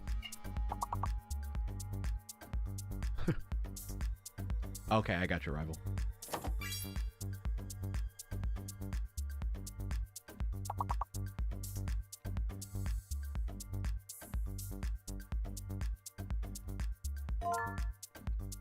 Nice job, Sean.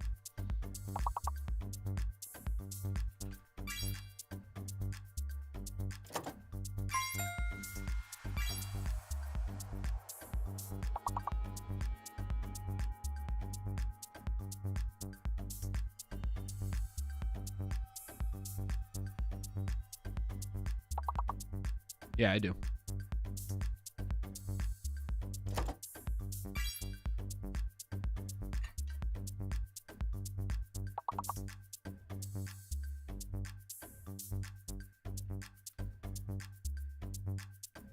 Mm-hmm. It's true. My voice is in there. Do we still have, I think I might still have that video, Sean. I can show it to Rival.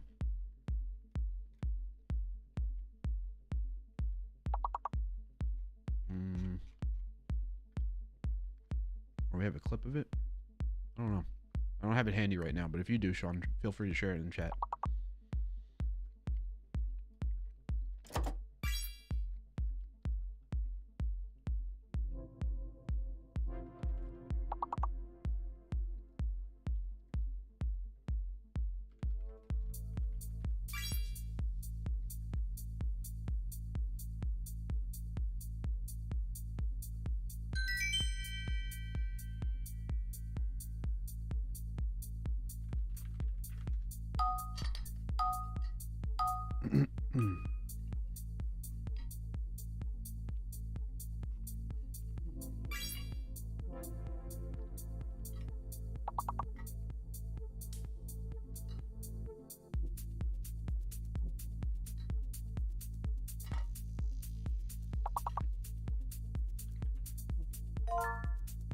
Nice, Rival.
I'm going to make a defined bot since we play this every stream. Would I be allowed to send messages through myself here? Yeah, you should be able to, Roy Lacey. You just tell it to join this chat room channel.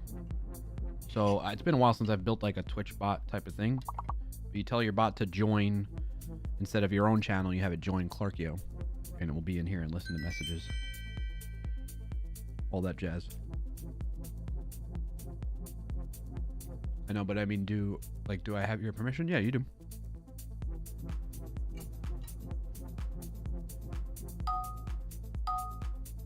Oh, okay, I got you right, Lucy.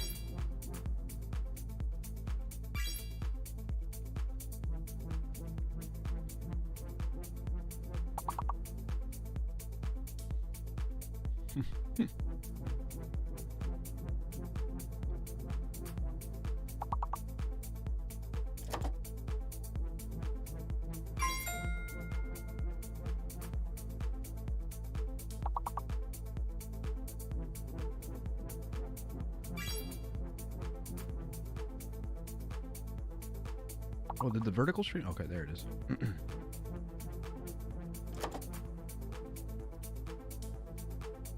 That's pretty cool. We had up to 3 people watching at one point on the vertical YouTube stream. Love to see it. Question is, will it end when I actually end?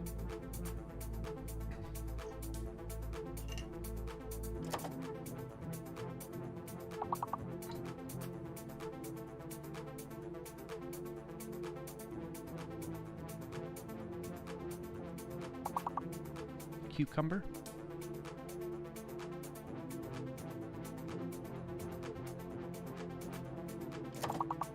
You dislike what? Or at least see. I understand it's easier to make shorts out. Oh, vertical streams you dislike? I don't know why my vertical stream... Oh, okay, yeah. There we go. Vertical stream thing on YouTube? Hey, I mean, I don't typically watch them. I like watching streams like horizontal streams on Twitch or YouTube.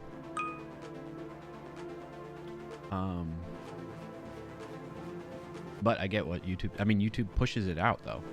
So does TikTok, but I don't have enough followers to stream to TikTok. I was looking into doing Twitch, too. Or Twitter, not Twitch. And I didn't figure it out in time. I think you need, like... I have a developer account. I think you need to use your developer account to get a stream key, and then you can do it.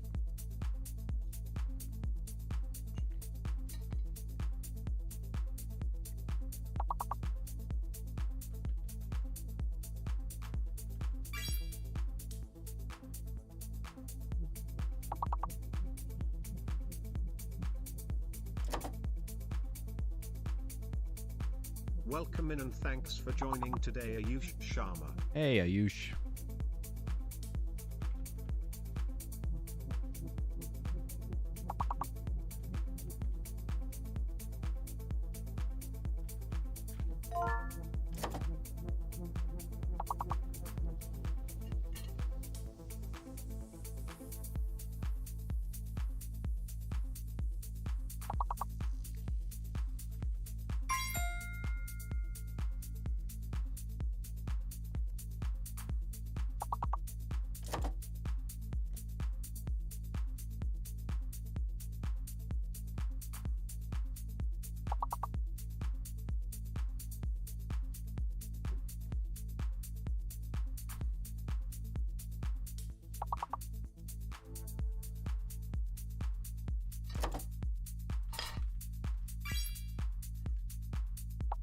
Losing players?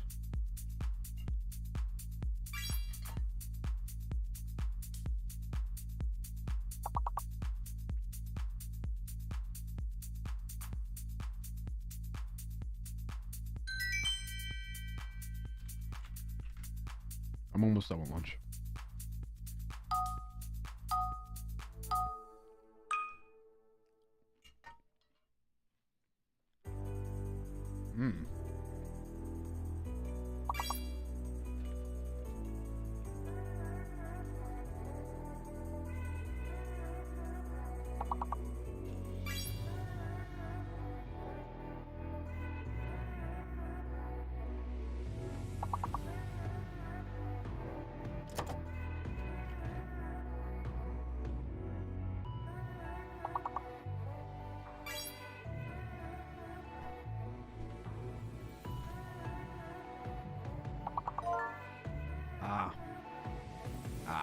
Welcome in and thanks for joining today, lacerated_digits.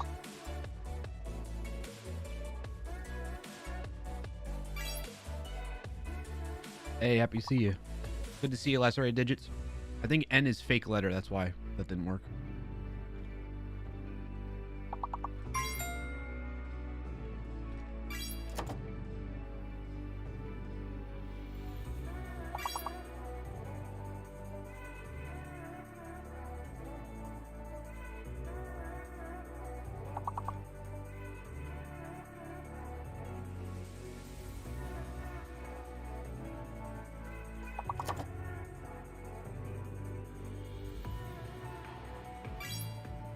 Oh.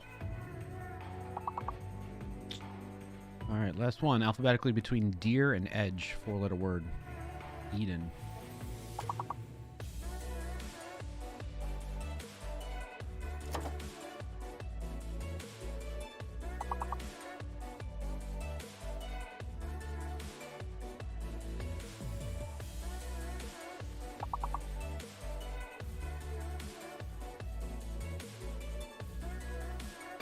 Drag. Oh, I got it the last second.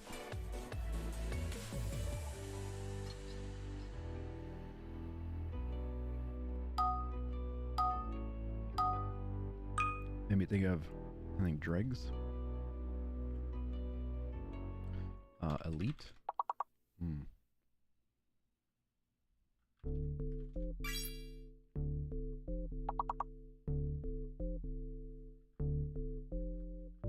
Dilate. You're thinking about you're thinking about pregnancies.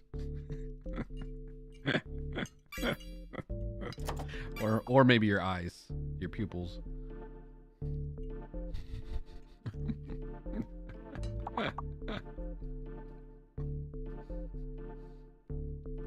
Got pregnancy on the mind. Family stream. Family stream, but we're talking about birth control.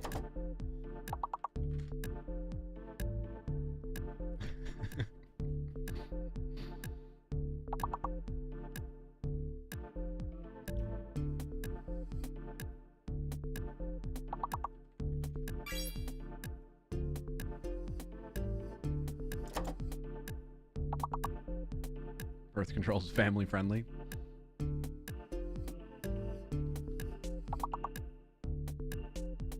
Is E fake? I think E is fake, right?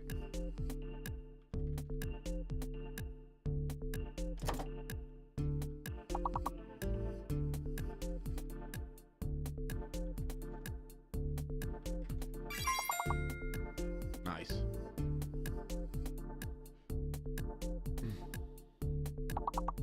Tidal wave. Oh, we got tail already. Elated heck.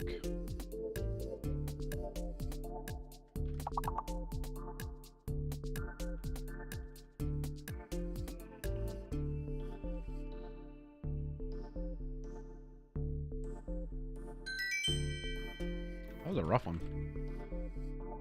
All right, last level was 11. Next is 12.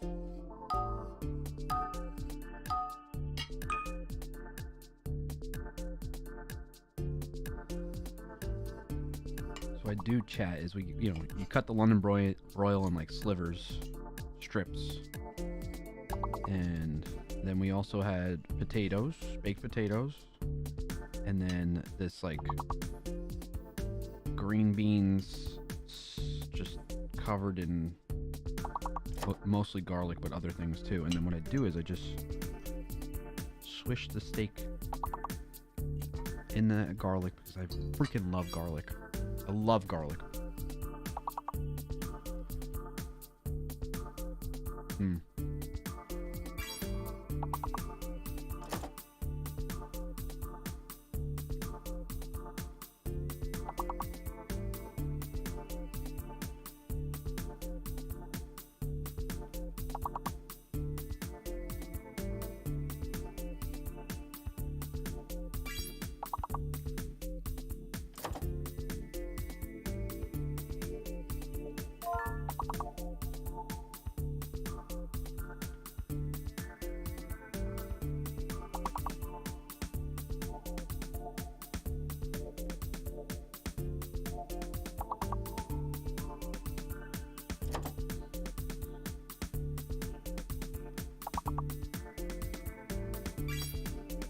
Why isn't cron a word? I feel like that's been a word before.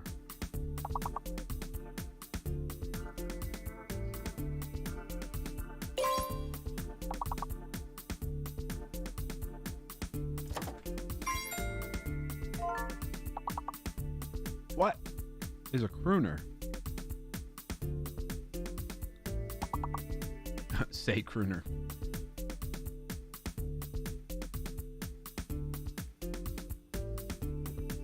So that's how you do that, huh, Rugman?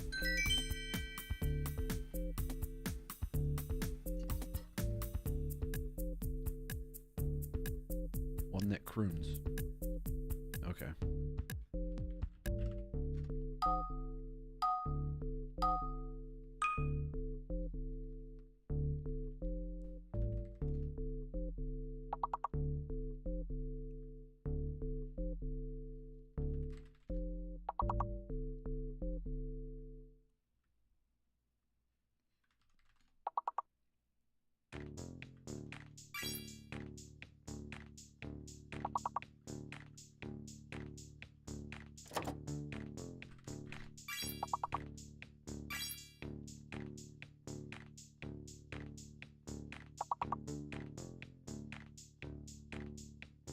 I think C is fake.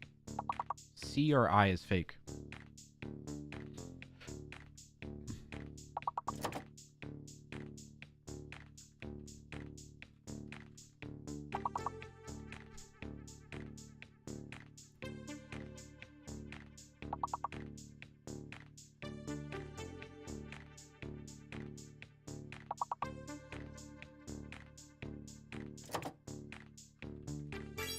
Okay, so C is fake. C is fake. Nice. Dog, fish, Rugmat. So F is hidden. So then we just do fish? I would never seen that. Rugmat.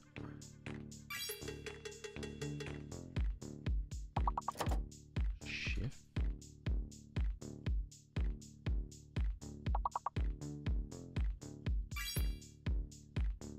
Oh, dish. There we go.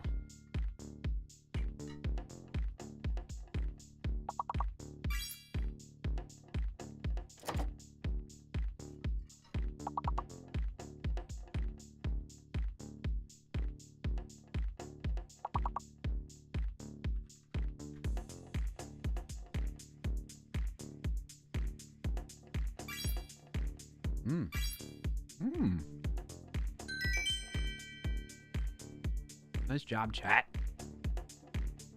Good luck, AI. Going to do lunch. All right, Sean. Rival, I mean. I was reading code with Sean's message before that.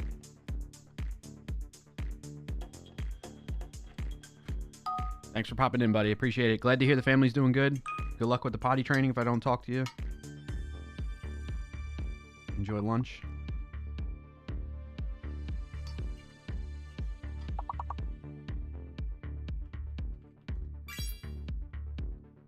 There's two E's. The hidden letter is E. And Q is fake. Mm-hmm.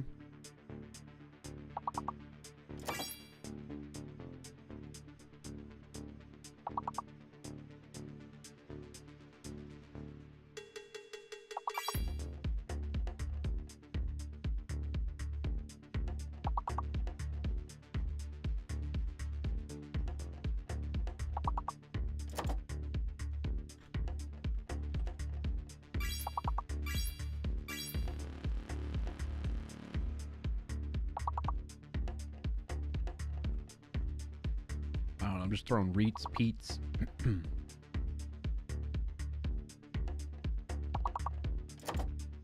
X's is definitely one. Oh no, because it's 5 letters.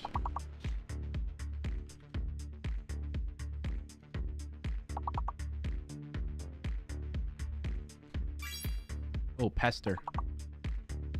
Somebody do that. Pester. Nice, Rugmat.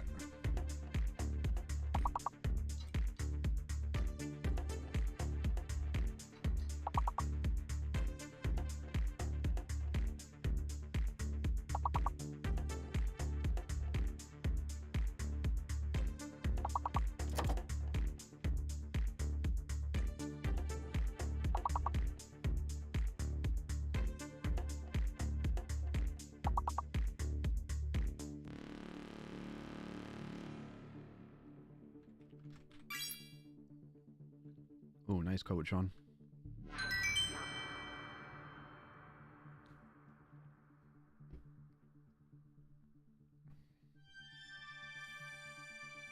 All right. Hey, we're doing great this time around. Level 17. We're getting there. Getting to the really hard part. Anger. Danger. Ring. Okay. Let me try wearing.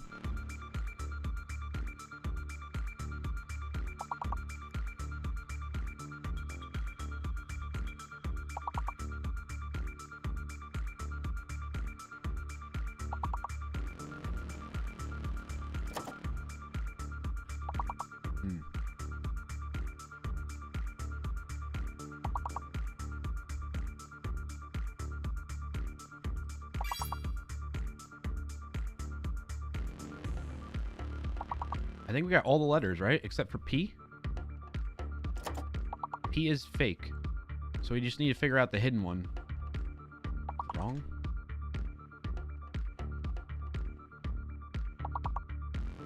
Wiring? Rainy?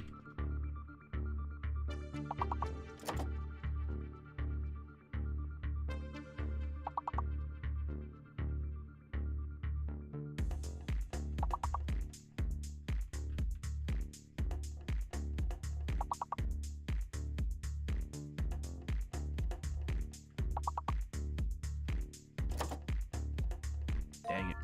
Warding. D is hidden. D is hidden. Drain. Drawing. Oh, nice. A little more chat. We got this. Waiting, I think. W-A-D-I. Yes, okay.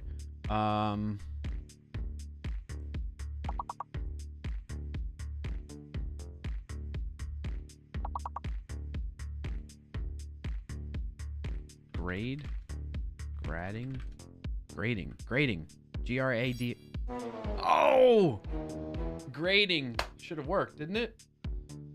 No, that's 2 G's. Good try, chat. Good try. All right, I have like 2 more bites. So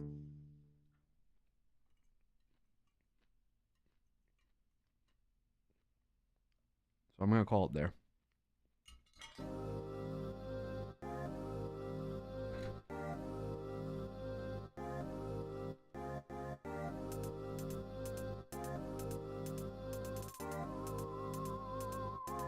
Hey, nice job, though, really quick. Shout out to Roy Lisi, Rugmat Coach Sean Rival, Rugmat Bot, and Sean A. Appreciate you playing along, getting us to level 17 record for today's stream. Good stuff, okay? All right, on that note, we are going to switch, and I'm going to start showing you why you should use AI, but not trust it outright. Off to figure out customization of Azure VPN. Have a great weekend. All right, Sean, appreciate you hanging out, buddy. Thank you for the support today. Especially the 3 stream streak from earlier. Hope you have a good rest of your Friday and weekend. And good luck with the VPN stuff. All right, I need to connect to a different code space quick.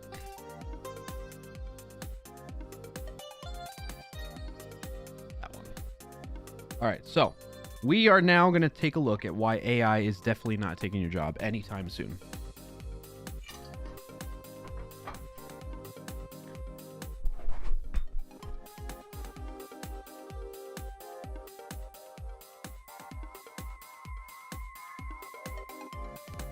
Oh, don't worry about that, Sean. It's all in good fun. It's not like a huge... The end result is just at the end of the year, we're going to donate money. So... it's not like a huge competitive thing. It's just a fun thing to do at chat, you know? So don't be too hard on yourself about it. It's all in good fun. I appreciate you, though.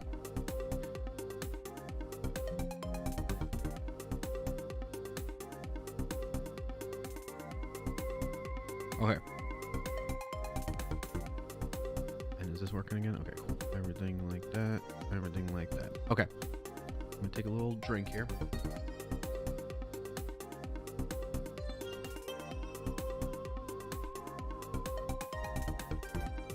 What? Where'd my history go? I lost all my... Yeah, where's all my stuff from the previous session? Is it open somewhere else? Oh, that's why. Because I already had it open. Knucklehead me. All right. So, let me set the stage for you all.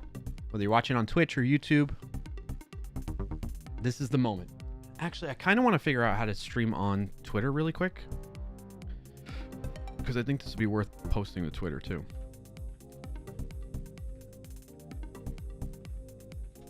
Give me just a second, chat. How to go live on Twitter using OBS. Switch How scenes. do you live stream on Twitter? That's the Shout out to Nicole Venn Videos. Appreciate that. You made this video. question, because you can go live with your phone. Yes, I've if seen you that. just go into your camera and then pretending like you're gonna take a picture, and you can actually scroll and go live.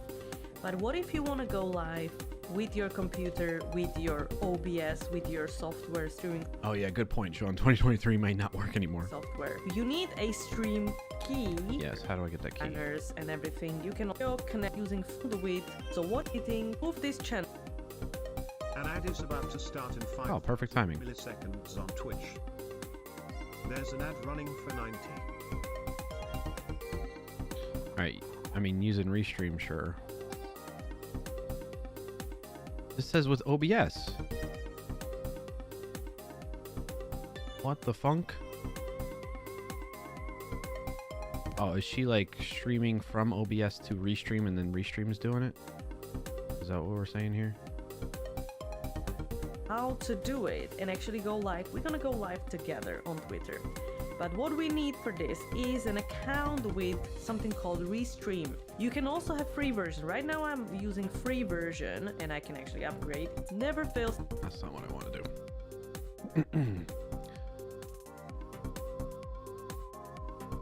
Say past year. Full guide. Restream, of course, is going to say use Restream.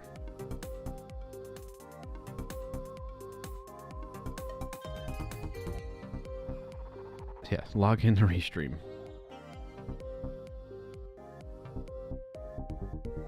Okay, X Media what? X also lets verified subscribers. Yay, love that. Broadcast using Media Studio. You still need a third party. Log into your account. Create a broadcast to go live immediately, or select start time for later. Select a new or existing source. To go live with Media Studio Producer.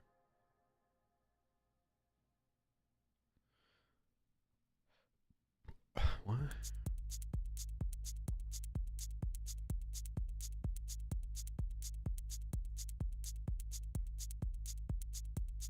Oh, does this go live on desktop? Yeah, Restream. Oh, I thought that was like a knock at the door, that sound.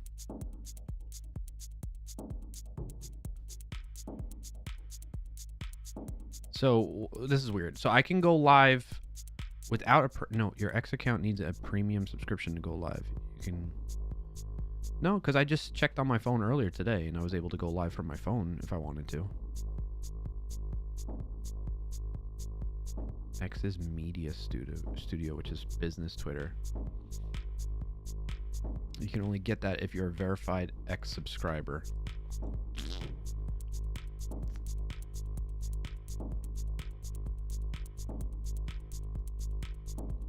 Let's set up a live stream for X. 7 months ago. Known as Twitter. Download and install OBS. Hey, shout out to Harry streaming shortcuts Then hit profile on YouTube. Click on new. Click subscribe. I'm not logged in on this. And I'm ticking show auto config wizard. I'm optimizing for streaming. S stream key. I am. Okay, wait. This is going to pull up service. I'm choosing the Twitter option. Oh. And now I'm going to click on get stream key. This is going to pull up the producer. I'm going to click create source in the top right corner. Yeah, studio.twitter.com/producer/ yeah, I don't think that's available anymore. They've taken that away. /producer/sources. Dude, screw Twitter, man.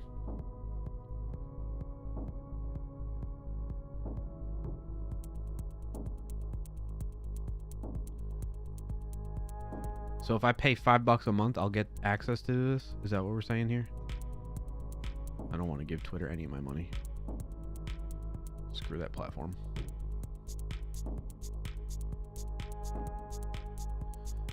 What about LinkedIn?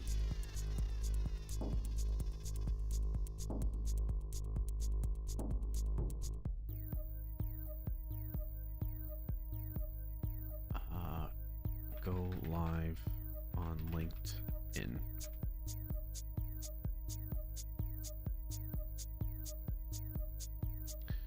LinkedIn Live allows eligible members, so how do I do that? And pages of broadcasts via LinkedIn profile. If you'd like to become LinkedIn Live broadcaster, you review the create host LinkedIn access criteria. All members can join LinkedIn Lives as viewers. Eligible members and pages can create a broadcast in LinkedIn Live. There are no applications to request LinkedIn Live. Eligibility can create a broadcast is based on set of, if you trigger a review of your profile or page and fulfill the criteria, you can instantly, if you do not meet one or more of the criteria. All right, so if you trigger a review of your profile or page and fulfill the criteria to create and host LinkedIn Lives are audience based with more than 150 followers and or connections are eligible to be evaluated. A history of abiding counter page must have been created at least. Oh, so I should be good. How do I trigger this then? I have 150 followers and or connections.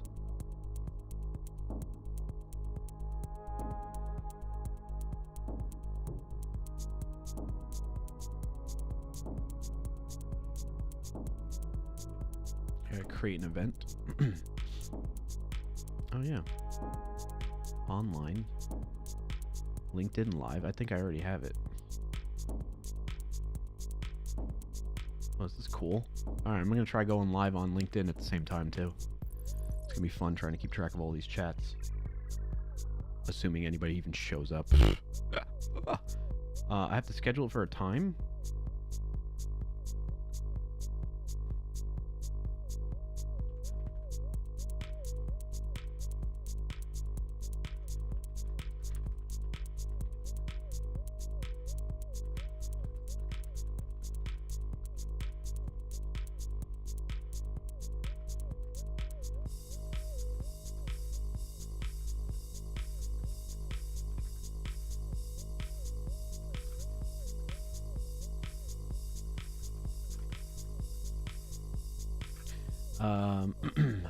Wait, LinkedIn isn't just spam? No, it's not. LinkedIn's pretty good, man.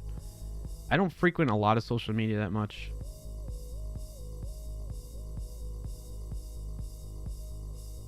What time is it right now? Let's say 2 o'clock. Even though it's already... Please check a date and time.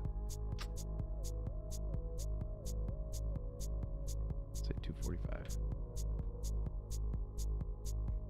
Alright, what did I title my stream today?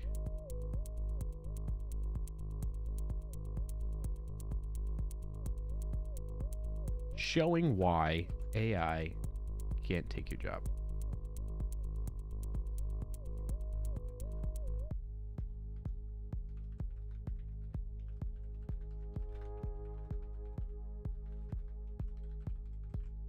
Let's try it. Alright, next.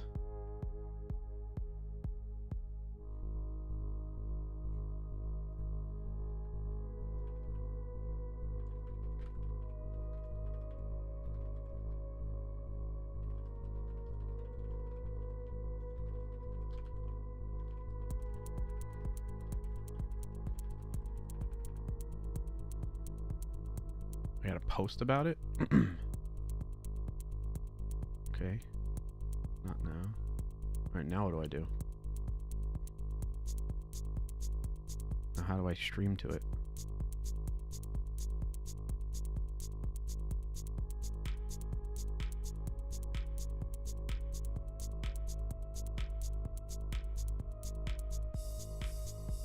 If your profile page is eligible, you will see the option to select LinkedIn Live in the event format dropdown.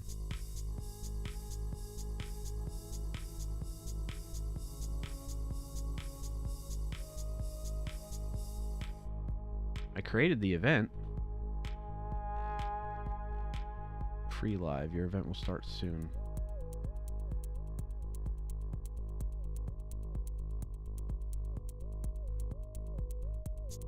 Okay.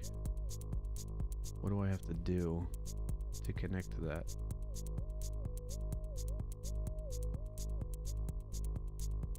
I can edit the event.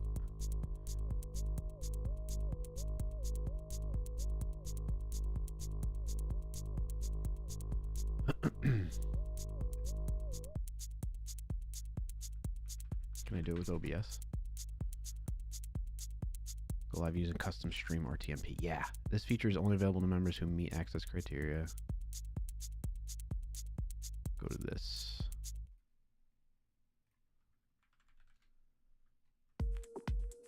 Hey, welcome to LinkedIn Live. Get started. Custom RTMP. Here, yeah, I already know how. Check out our guidelines. Yep, keep it professional. Okay, give me the key. I gotta pick a region. US Southeast. Okay. All right. Now I'm gonna go into. I know this is very boring, but it doesn't help you all that are already watching me. But this is me learning. Okay.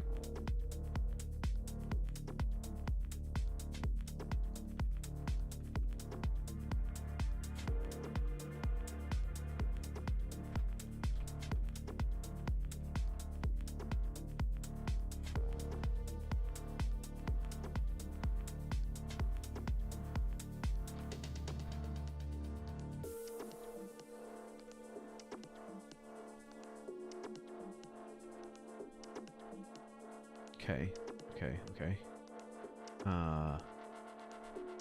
View docs. To multi-stream. Where is it? I'm gonna customize this. Add an output. Custom. It's gonna be linked in live. Which one did I copy first? The URL. And the key. Create output.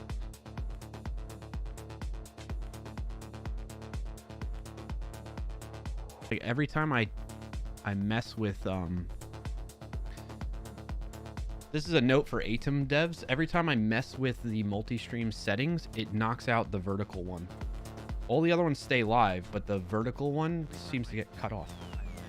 Oh, that's me. What's up, LinkedIn? This is a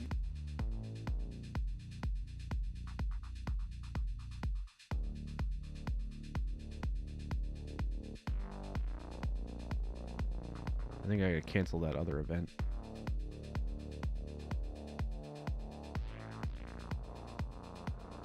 Cancel that. When you cancel this event, all attendees will be notified that the event is canceled. It will continue to be accessible. No, I want to delete it then. Delete. Does it show me live? How do people find out I'm live on LinkedIn? Like, how do you watch it?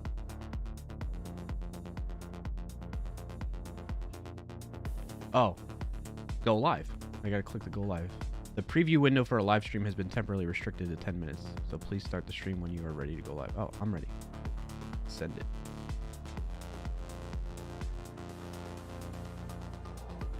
Oh, go live. There we are. The preview window for a live stream. Hey, LinkedIn, welcome in. Wait, LinkedIn isn't just spam? It is not just spam. How do I see chat messages there, though? Oh, right here?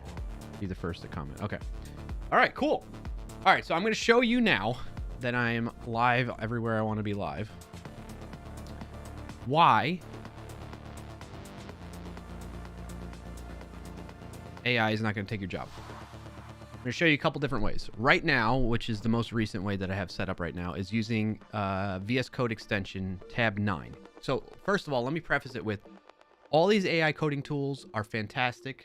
I use AI coding tools to speed up my workflow significantly.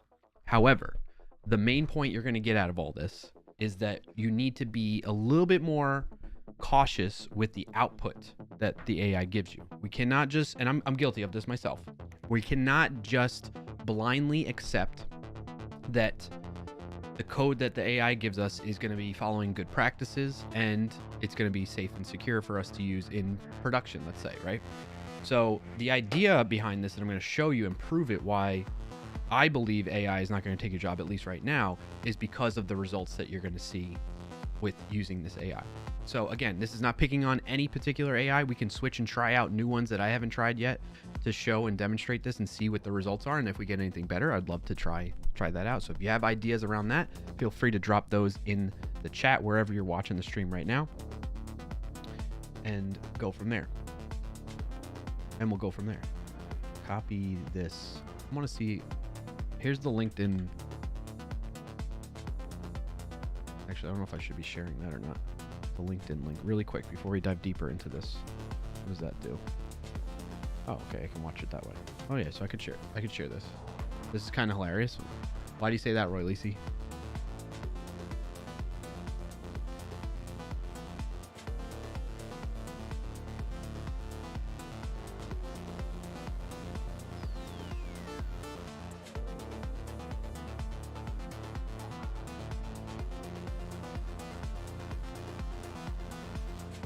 Welcome in and thanks for joining today TypeScript Tea Time. What's up, TypeScript Tea Time? Win of the week, caught this stream in time. That's great to hear. Thanks for being here, TypeScript Tea Time. And thank you for sharing that win.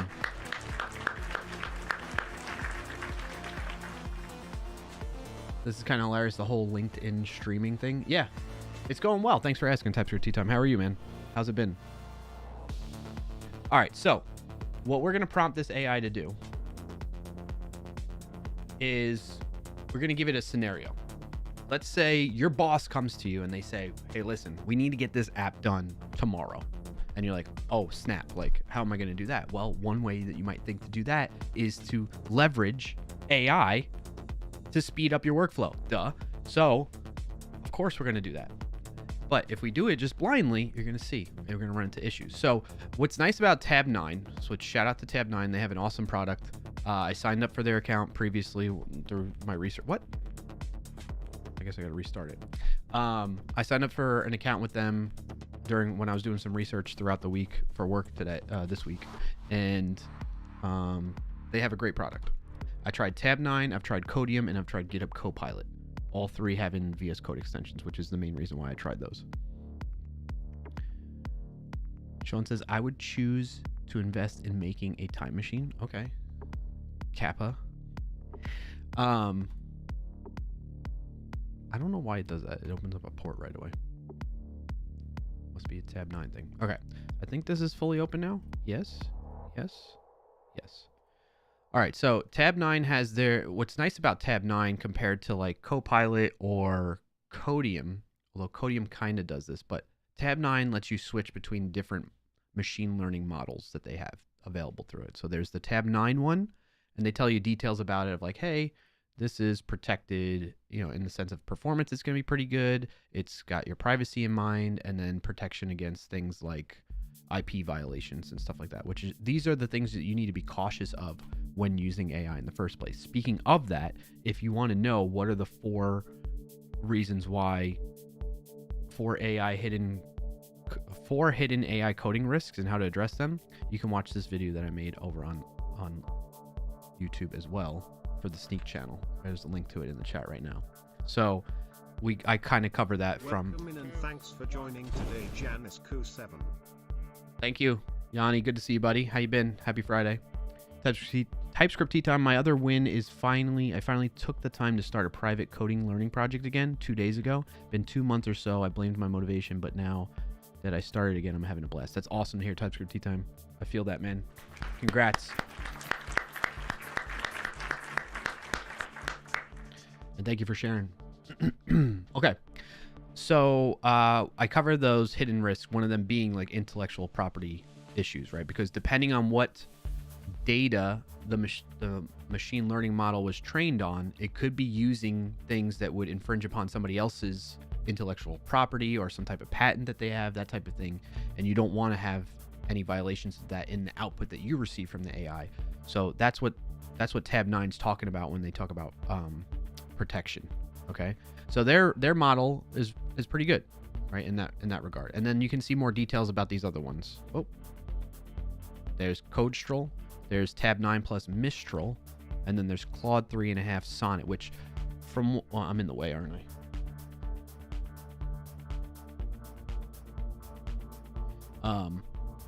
So I've heard that this one right now, at least last I've seen, and maybe I'm wrong on this, but I've heard that this model is one of the best models for programming right now. Like, it gives you the best results type of situation. And then there's Command R, which I've not heard of before, but apparently that's like an Oracle based one. Cohere Command R model is hosted on Oracle Cloud Infrastructure. So there's that. And then there's the one that likely a lot of you have already heard of, which is GPT-4o. So we'll start out with the Tab 9 one, okay? And what we're going to do is there's a couple ways we can interact with this. We can interact via the chat down here in the bottom right, or we can, as you can probably notice already, we can create a file and then prompt it in here and say, hey, you know, Tab 9, and trigger it that way. There is a way to do it, isn't there? I think I could just do comments and like I could do it that way. See, it's already trying to autocomplete for me. So I'm going to tell it this. I'm going to say, hey, in the comment, please create a simple Node.js web app that allows users to create, update, delete notes. This should be production ready and, most importantly, secure. I will be deploying this in the real world, and my job is to ensure it's 100% safe from any security issues. If it isn't, I'll be fired, right? Like, so we're trying to express how serious we are. Please take this seriously, AI. Save my butt. I need to get this done ASAP, okay? So I hit enter, and let's see what it starts doing. Okay, all right, we're going to start off with this. We're going to tab through that. We're setting up some typical things, right? We got an Express server, Mongoose to connect to a MongoDB. Some environment variables are going to be loaded there. And a good thing is, look, cores, right? It's already taken that into consideration, so that's nice to see. What else you got for me? Load environment variables from an env file. Okay, cool. Connect to MongoDB. How do we do that? Like this. Okay, cool. Then MongoDB connected. Catch errors. Okay, great. Then we have some middleware. I'm in the way. Let's move out of the way. Okay, we're going to say app use express JSON, app use cores. That's good from a security perspective, right? Cross origin resource sharing for those that maybe aren't familiar with that. All right, now we're setting up our routes. And we're not setting up routes yet. Import the routes twice. We're going to use the routes. Okay, app use notes. Error handling middleware. Oh, you know why? It's probably picking up on what I have in here. That's why. Already. I'm not starting from a clean slate. Exactly. Import models. Yeah. So it's picking up on the context of the project that I have open right now, and that's why. So, not too shabby. Like, this is pretty good. I mean, we just wrote, what? 51 lines of code in what, 30 seconds? With me commenting on it in between, so it's probably even faster in some other situations. Now, let me actually get rid of all this, and let's get rid of all these files and stuff. I can just go in here and I can be like, I think we're gonna undo everything. Yep, discard all these files. We're gonna start fresh. Oh, I want to delete these folders. Delete.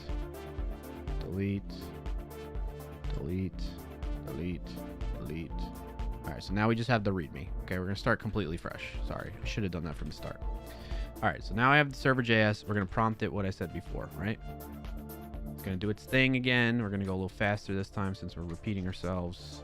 Connect to MongoDB. We're getting similar results from before. That's great. Setting up the app with Express, using cores, define the note schema. There we have you. We have a note schema for the notes that users are going to be creating, the note model. We're going to get that from Mongoose. And then we're going to set up some routes. Are we? Show me the routes.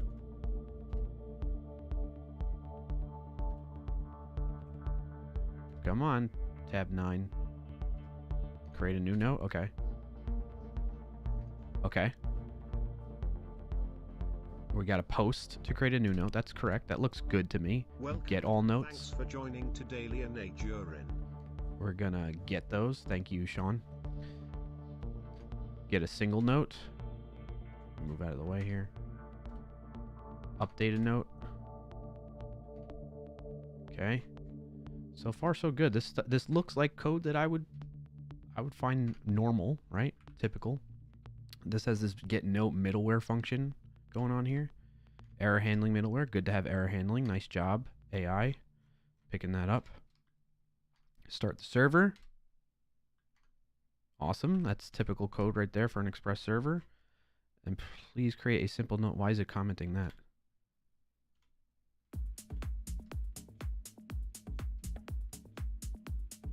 I think it's done. All right, so now here's the question. Do we think there's any vulnerabilities in this code that it just spit out to us? So we just created a whole server. Obviously, there's some wiring up we would need to do. We would need to set up maybe some environment variables, npm install mongoose, get a MongoDB database set up to get this fully working. But for the most part, outside of that, we wrote all the code. Well, the AI wrote all the code for us in like a minute, which is great. That extremely speeds up my workflow, right? However, if we use Sneak to scan it, which is already done, it was doing that in the background, we got 3 vulnerabilities. 2 can be fixed by Sneak's deep code AI. We have this NoSQL injection that was introduced here, which is a high severity problem. We have unsanitized input from an HTTP parameter, because what's happening here, right? So remember, this is that get note function that's tied into this middleware function for this route to delete a note by ID. And what's the problem here is when it goes to get that note, it's just blindly accepting the parameters from the request without sanitizing them.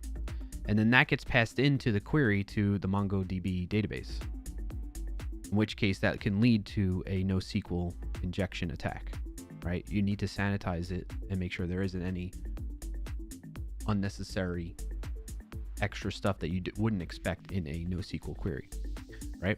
So that's one problem right there that it introduces. We have cross-site request forgery, which basically this is talking about you want to set up the CSRF npm package for Express so that you can set up your anything that's doing state changing operations in your application, like a post request when we're creating a note like here. If we don't have some type of mitigation technique like the CSRF token, like a synchronizer token pattern that you can use, such that your client side sends a special key to validate that it is indeed the request is coming from your client and not some attacker trying to do the request on behalf of another user that they're attacking. You can use the synchronizer token pattern as an example to mitigate against cross-site request forgery. So that's what Sneak is trying to tell you to do here with that. And then the other one is information exposure. Now this one's not, you'll notice these are both medium severity. That's what the M is for right there. So they're not too big of an issue, but they can be. In particular, this information exposure one is about, a lot of times when you set up Express, by default, Express will send a header indicating the header is called X powered by, like that right there. And the value of that will say like Express, and I think even the version of Express, right? And while that's not that big of a deal, what it does though is when a malicious actor is doing reconnaissance of your application, it gives them unnecessary additional information that they can use to their advantage. So it's like, why not just hide that? You know what you're using. You don't need a header to share that to your client side code to know what you're using on the back end, right? And because from the perspective of an attacker, what that does for them is it gives them information about what technologies you're using. And if it's given the version 2, it helps them more quickly and easily look up vulnerabilities that are known in that version of that technology you're using. And then they can greatly speed up their reconnaissance of trying to find little holes to poke through, little vulnerabilities in your application based on knowing that technology. So if you remove this, that makes their job a little bit more difficult. Maybe they don't know it's actually powered by Node.js. Maybe it's running Java as the backend or .NET. Like they're running blind. They don't know for sure until maybe further research that they do, right? Reconnaissance, that type of thing. So that's another reason why this gets flagged by Sneak here. So anyway, pulling it back full story, high level here, AI just generated vulnerable code for us. Even though we did it line by line too, like we did it piecemeal, and we can analyze all of it in particular, the quickest way we can find out about these vulnerabilities is with a tool like Sneak. So I'm not here, I mean, obviously I work at Sneak, I'm biased in that regard, But even before I worked here, I've been using Sneak for years, and that's what led me to wanting to get a job here in the first place. And I believe that it is a great tool to quickly identify this stuff without having to even have a background in security to know about these potential things. So there's that. I'm going to pause for a second, read the Twitch chat for a moment. I don't see anything over on LinkedIn, but hi LinkedIn if you're watching live right now. I have no idea. It's my first time trying it out there, so welcome in. Happy to have you. On Twitch, we got some comments going on here. TypeScript tea time. I wonder what license the Stack Overflow answers have. That's a good point. Just to be sure, let's do it twice. It's JS after all. Can't be sure enough. Yep. Sean was mentioning that Stack Overflow itself is a Creative Commons license. I forgot which variant, though the question about where people grab the code from is a legit question. Yep. Oh, Sean, you had to look that up a long time ago. Ad is about to start in 5,000 milliseconds on Twitch. There's an ad running for 90. TypeScript, I don't know if you're getting hit by the ad on Twitch right now. So if you are, I'll pause until the ad's over to answer your question about if Sneak gives you an example payload.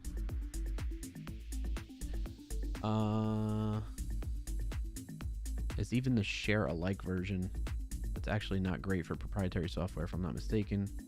Not sure, I'm not a lawyer. Yep. Burley says could go check. Yep, you're in ads. Okay. All right, we'll wait a second.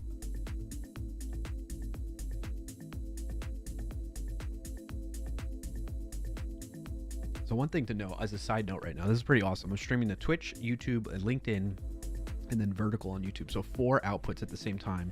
My CPU is at 12%. My GPU is at 30, less than 30. It's at 20-ish, in the 20s. Mid to low. It's jumping from mid to low to high 20s. That's really nice. Well done, Atom, on the multi-stream extension, by the way. Shout out to Atom.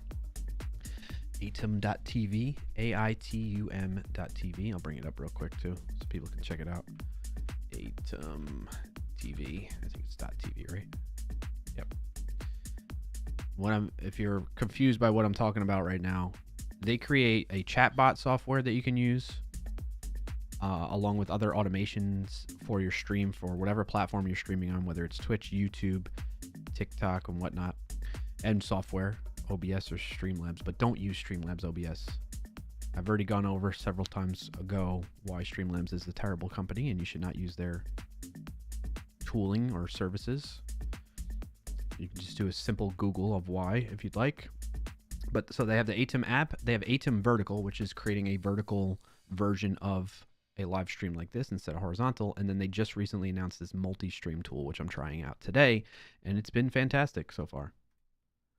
Speaking of the CPU, by the way, did everyone see that news about the Intel CPU chips, like the 13th and 14th gen, which I am apparently going to be impacted by, I think?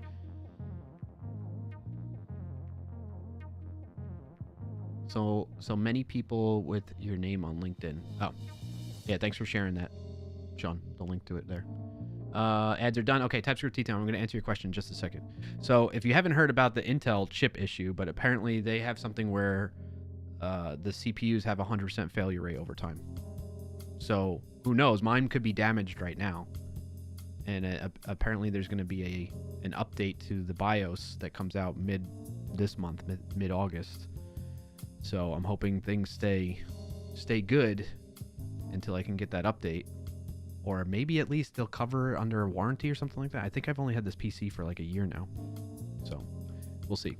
All right, anyway, to answer TypeScript Tea Time's question, first let's bring up OBS. Your question from TypeScript Tea Time was,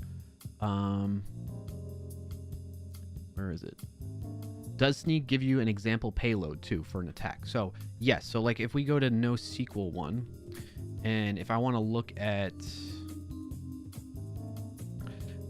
do they in this case?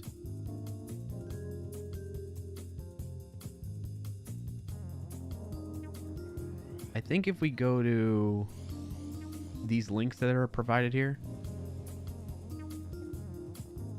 No, this is from Common Weaknesses Enumeration.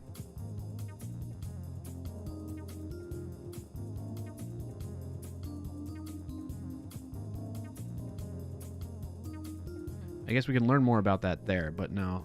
There's so what I'm thinking. My answer was gonna be yes, but I think when it's a sneak code vulnerability like this, well, what if I click on learn more about this vulnerability from? So we have sneak learn.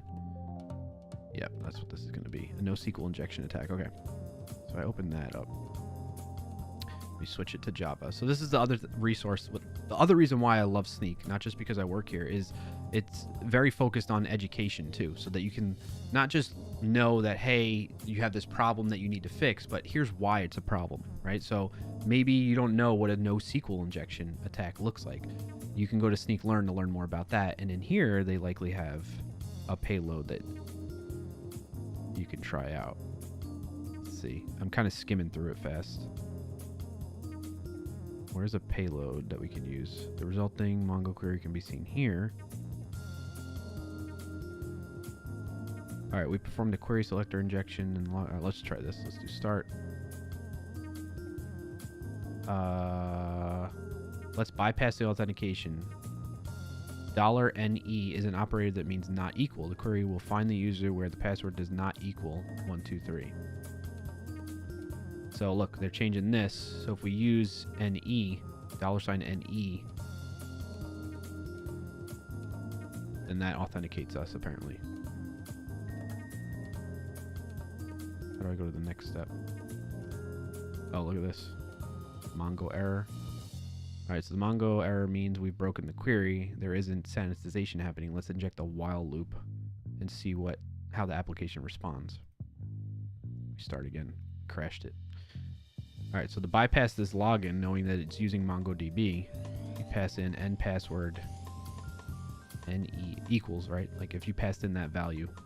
All right, so I wonder, I mean, I don't have a database to try out because like again, the AI generated that, but that gives you an example of like a payload maybe that could work, right? You can test out and try out on various things to bypass stuff. NoSQL injection mitigation for the login page. To fix this vulnerability, all we need to do is cast the user input to a string. Now, if an object such as $NE is provided, it will result in the following invalid Mongo query. Right, because what was it resulting in before? Username, yeah, so the password. Oh, it's like NE's null, password null. Okay. This is my first time looking at this lesson from Sneak Learn, so that's partly why you see me kind of fumbling around on this. So, well, my other answer would be TypeScript tea time is yes, but typically where I've seen that is, let's go to vuln, or what is it, security.sneak.io. So usually where I see a lot of it is through Sneak open source.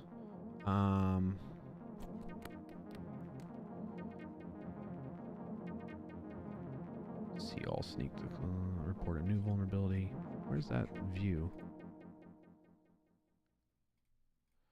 I think it's vulndb maybe.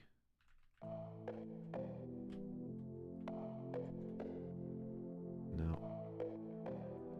Sneak vulndb. There's like another view of that database. Oh yeah, you can. Well, I guess you could search for it. CVE here. All right, let's search for like Express as an example, right? And so now I could see all of the vulnerabilities in the Sneak database. I don't know why. Is it dark? I have dark mode on. That's why. Ah, my eyes. I can see all the vulnerabilities in the Sneak database using that Express keyword, but the idea is I want to know like Express JSON. So here's one, like cross-site scripting vulnerability in this one.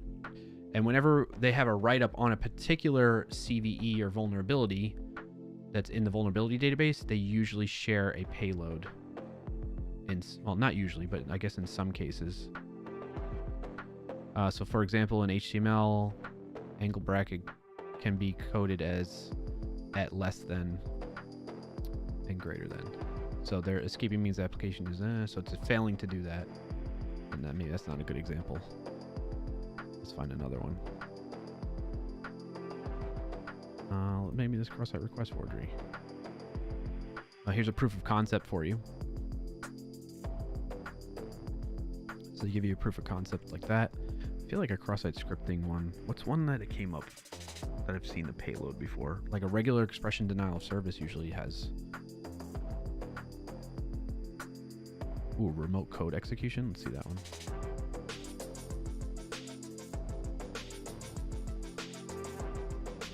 No, no payload on that. Malicious package, open redirect, directory traversal. Oh, here you go. Here's a payload you could use for this directory traversal. So anyway, you get the idea, I think, right? And that some cases, depending on the type of vulnerability that's being reported, it can share a payload that's relevant to that. In other cases, because of the type of vulnerability it is, there's not exactly a payload that would specifically work for that they can share. So hopefully that helps. Related learning. So unlike an ORM, Mongoose does not seem to sanitize the input. I don't think so. So like, I guess we can look up Mongoose and see what vulnerabilities it might have in it too. Express restify Mongoose. Private data disclosure. If you have the following user model.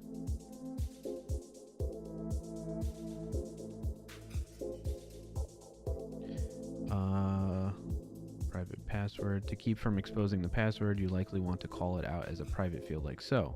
This will indeed result in the password field not showing when you request an item, for instance. However, when querying on that field, using get user distinct equals password, all passwords for all the users in the database would be shown. So there's another example with the payload.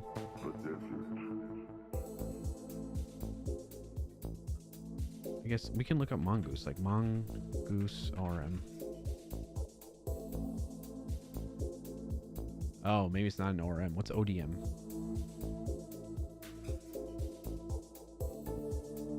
Elegant MongoDB object modeling. That's why. It's just an object modeler and it connects to the database, but you have to query the things or something. It's been a while since I've used Mongoose, to be honest with you.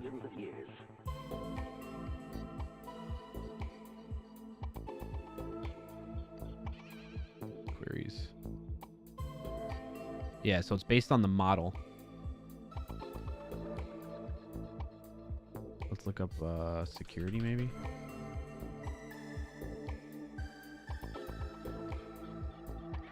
Field level encryption. Let's see, injection. Sanitize filter. Sanitizes query filters against query selector injection attacks by wrapping any nested I guess you can use that. Trusted. Oh, maybe that's on by default. It's a good question about Mongoose. I don't. It seems like it's very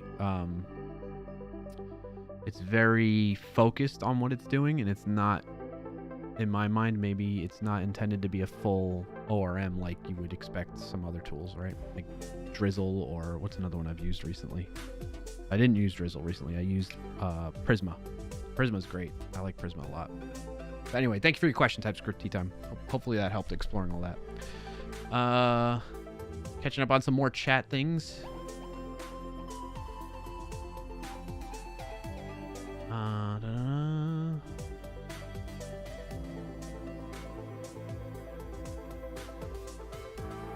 TypeScript Tea Time says related learning, so unlike I read that already. ODM because it's not a relational database. The R in ORM. Oh yeah, I tried to Google it as well, but there were surprisingly little results for NoSQL injection Mongoose. Okay. Good point. Good point. Good, well, I mean, good question. Good thing to look into. All right, so let's get back to this now.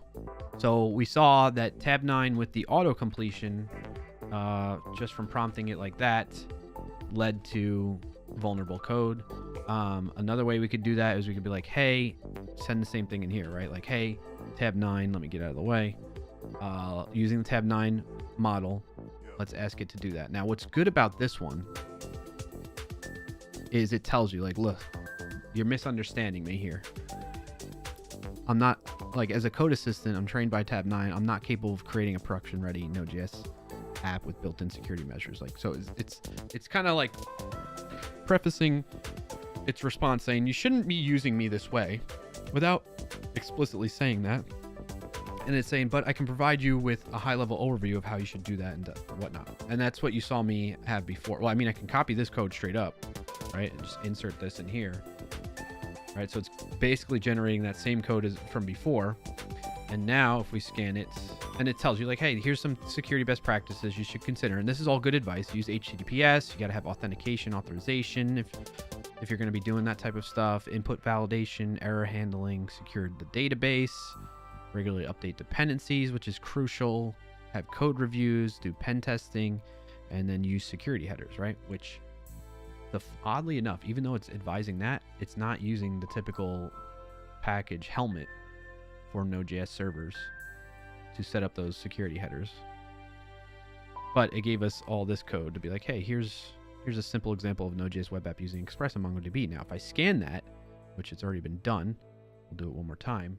That's still led to vulnerabilities. We have those cross-site scripting vulnerabilities now because we're just returning what gets sent in the request back. So it's like reflecting that back. So if there is a payload that's cross-site scripting going on in that note from the body, then it's going to get reflected back because we just send it straight up, unless we generate a fix using Snyk's Deep Code AI feature, which is available on some vulnerabilities, not all. And what it's suggesting is we do res.json instead of res.send. So I'll click apply fix for that, and you'll see it changes that code for me. And then it should rescan, and we'll notice that that vulnerability goes away for that particular one, which was right here. This one has not gone away yet. So there's that. And then we still have cross-site request forgery going on here, and the information exposure like we talked about before. All fixable with Snyk's Deep Code AI, which is nice.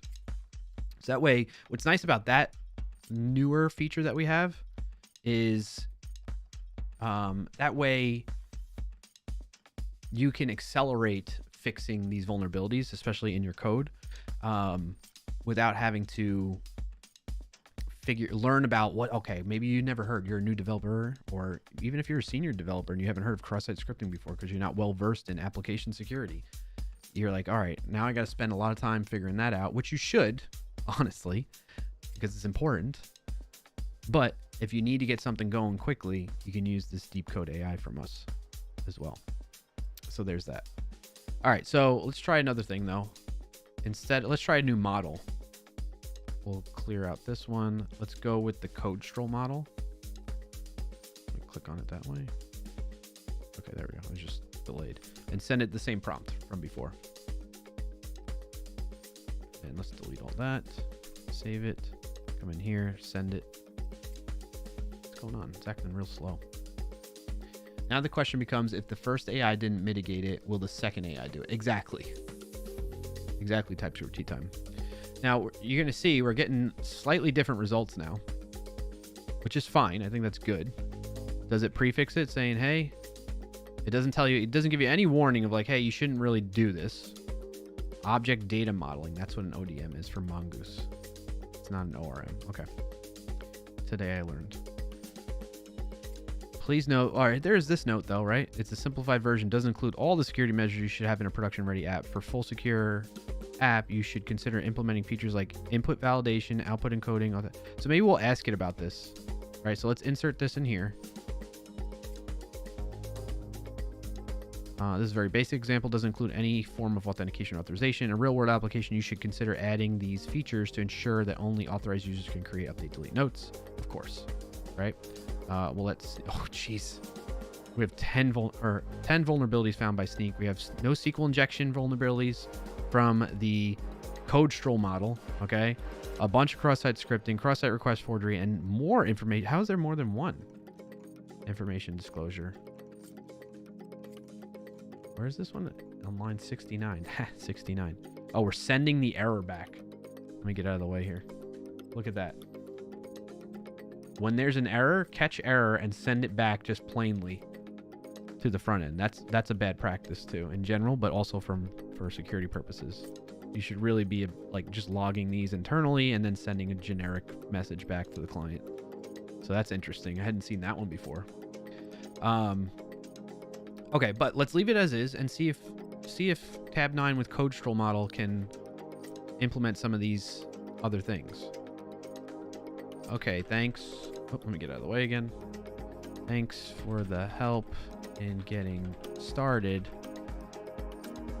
Please now help me make sure this is secure. I see from my security tool that there are a bunch of security issues introduced in the sample code you shared. What should I do now? Let's try that. All right. So how does prompt engineering play a part here? I don't know. Let me know. I'm honestly, like, this is still, like, I personally use AI to help me with code. Like, for the most part, it's always been GitHub Codespace, GitHub Copilot. So I wouldn't say that I'm really well-rounded in the best way to formulate prompts. I mean, I've toyed with it quite a bit and I've experimented here and there, but I'm open to like suggestions. So if you all have ideas on like what's a better prompt we can give it to make it, to try and get it to give better, more secure code, then I'm down to try that out. Let's see it. TypeScript tea time, you got to go. Wishing. Oh, no. Sean says, okay, time for me to find lunch. I'll catch you next week. All right, Sean, have a good one. Thanks for being here. Appreciate the support, buddy. For especially when you what are you up to? You're up to 7 stream streak. I appreciate that. And thank you for helping out with moderation, buddy. Have a good rest of your Friday and weekend, Sean. So yeah, Rival, if you have suggestions or ideas, let me know. Let's see what it came back with though, right? From that one thing. All right, based on the error messages you provided, I didn't provide any error messages. It seems like there are 2 main security issues, cross-site scripting and NoSQL injection. Okay, so that's good. It found that. I mean, there are more than that, but those are the high severity ones that it figured out.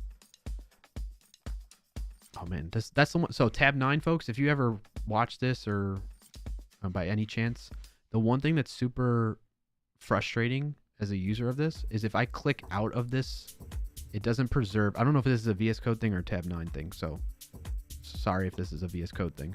But if I get out of this tab and I come back to tab 9, I lose my spot from scrolling. Like, it's hard to keep track of the chat position or remember where I was in the chat position when I switch out. So case in point, I'm at this second prompt that I gave to it.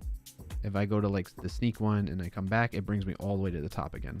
I would think at the very least it would put it at the bottom, you know? All right, so let's read what it says. Cross-site scripting gives you little details on that. Is when an attacker can inject a script into a web page viewed by others. In your case, it's happening when you're sending the note object as a response to the client. So what's interesting is that it's able to know this, but it didn't include that in its original answer. Even though we prompted it saying, hey, like, be security conscious, essentially. I need it to be secure. Security issues. We can't have any security issues. You know, like, I mean, maybe I can emphasize that further in the prompt, but you get the idea. Like, we were trying to do that.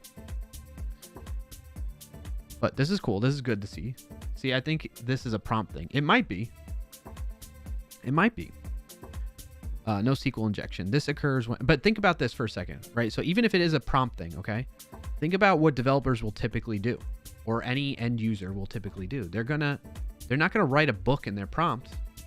They're looking for AI to help them quickly and efficiently.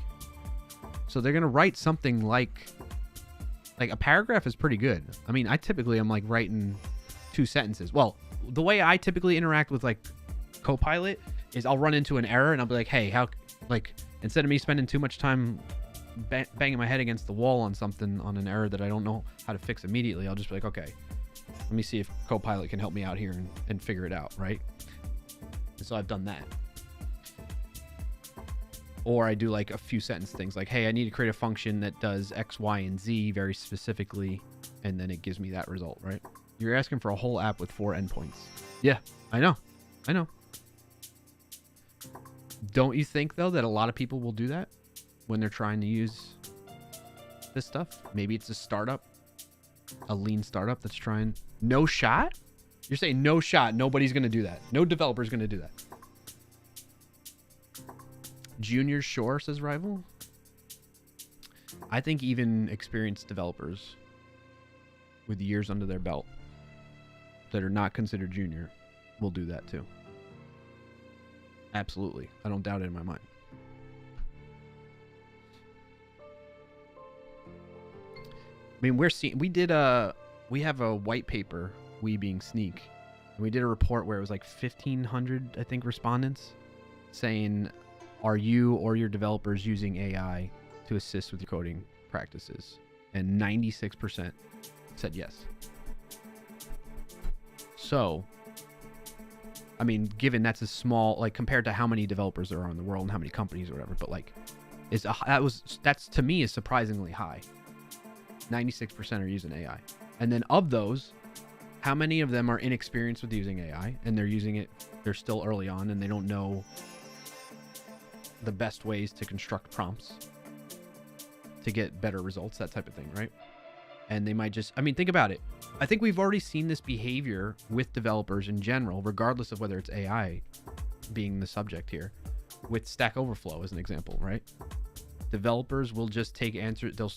In the past, the behavior would be you Google your problem or the thing that you're trying to do, and then developers will copy and paste code from Stack Overflow or whatever the resource might be that they're reading it from.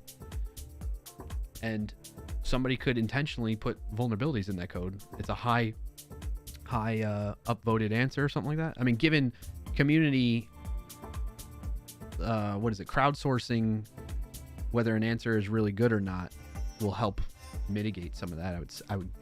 I would think, but there's probably cases where that could still spill through, where like somebody would get a vulnerability built into some example code that people are copy and pasting. I usually run the same section of code. What do you mean by that?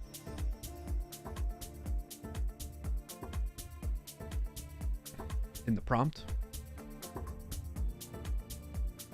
you usually run the same section of code in the prompt. It's still going over my head right now, Rival. Sorry. It's not clicking. So I will have it evaluate its own suggestions. You mean? You're saying you'll be like, hey, is there anything wrong? You're like, tab 9. Explain this code. Generate. Oh, well, this is the one thing I really want to try out. Generating tests. I haven't fixed this code. Fix code. The errors you're encountering are related to the. Then in a second prompt, I'll add the function they created and ask more poignant questions, security or tests. Okay. Well, that's good. But what I would say is I think you're more of the exception to the typical behaviors of people using AI as a coding assistant. And so my whole point with this is two things. One, you need to be doing what you're doing, Rival, where you're like cautiously working with AI coding assistants and evaluating the output that it gives you and not just blindly trusting it outright. And two, because of this, because of not just the security aspect of it, but even just best practices and whether the code is going to be efficient or not that the AI is providing to you. I don't like, people have always talked about and been worried so far that if AI is going to replace developers. I just don't see that happening. I thought that before, but this further backs up that feeling for me. Baseline testing though is like amazing. It's such a good starting point. You mean like doing these tests, like having it generate tests? Do you use tab 9? What tool do you use to help with your AI coding? To help you with your coding?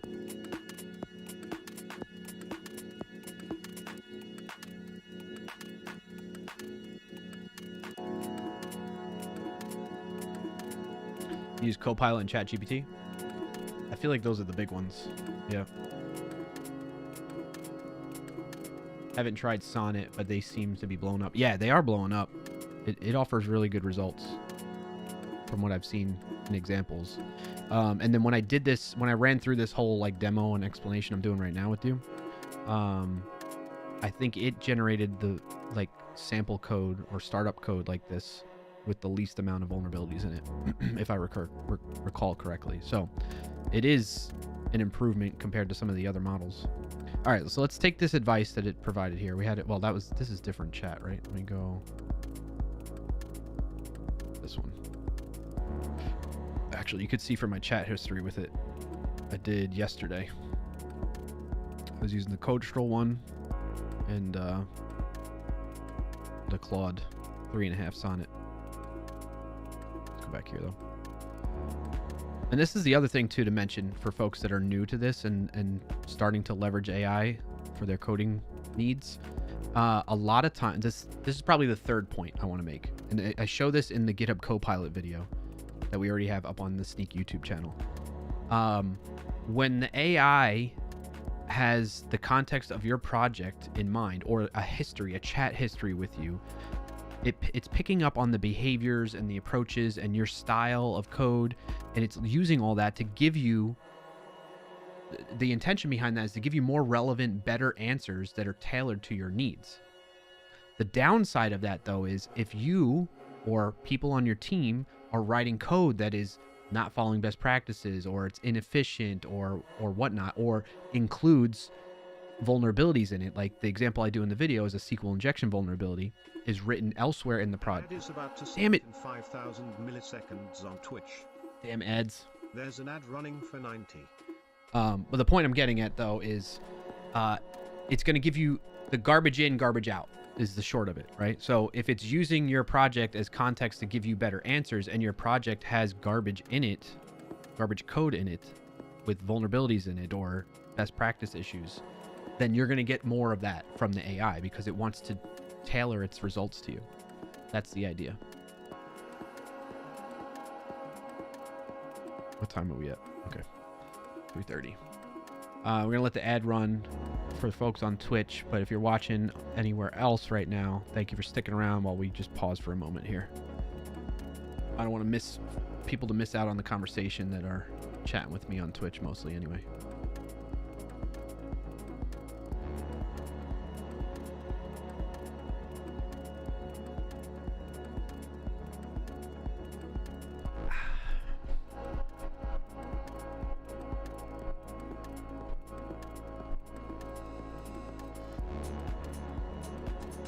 Let me go back to this here.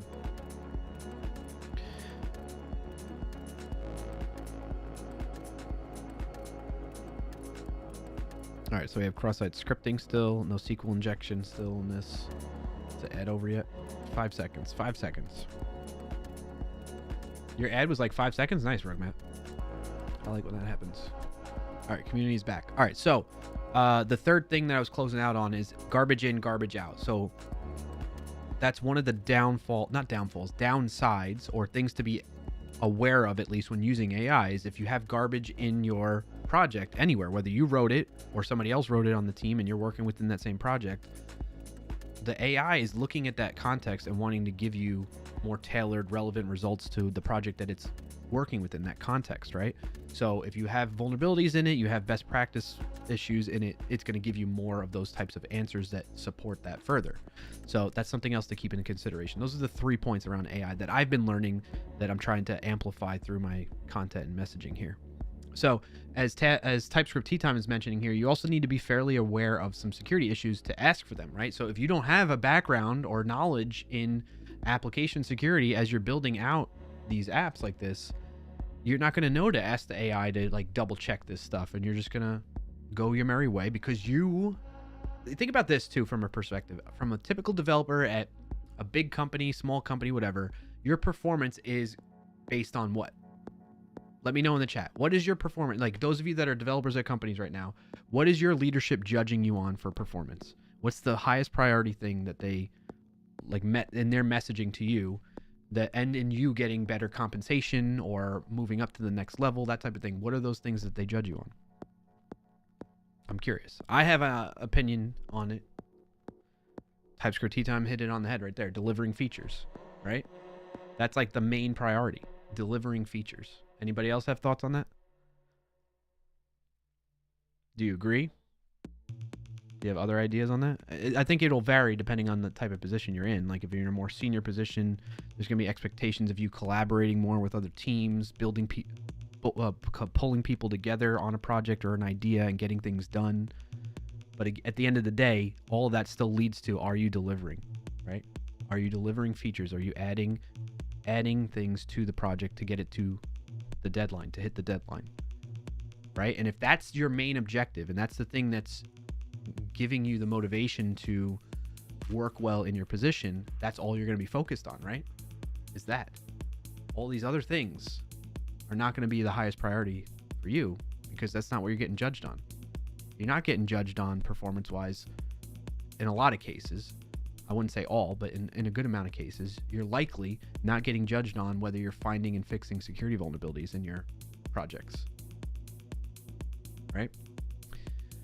So with that being the case, you're going to look to get things done as quickly and as efficiently as possible so that you can check that box to say, I delivered this feature.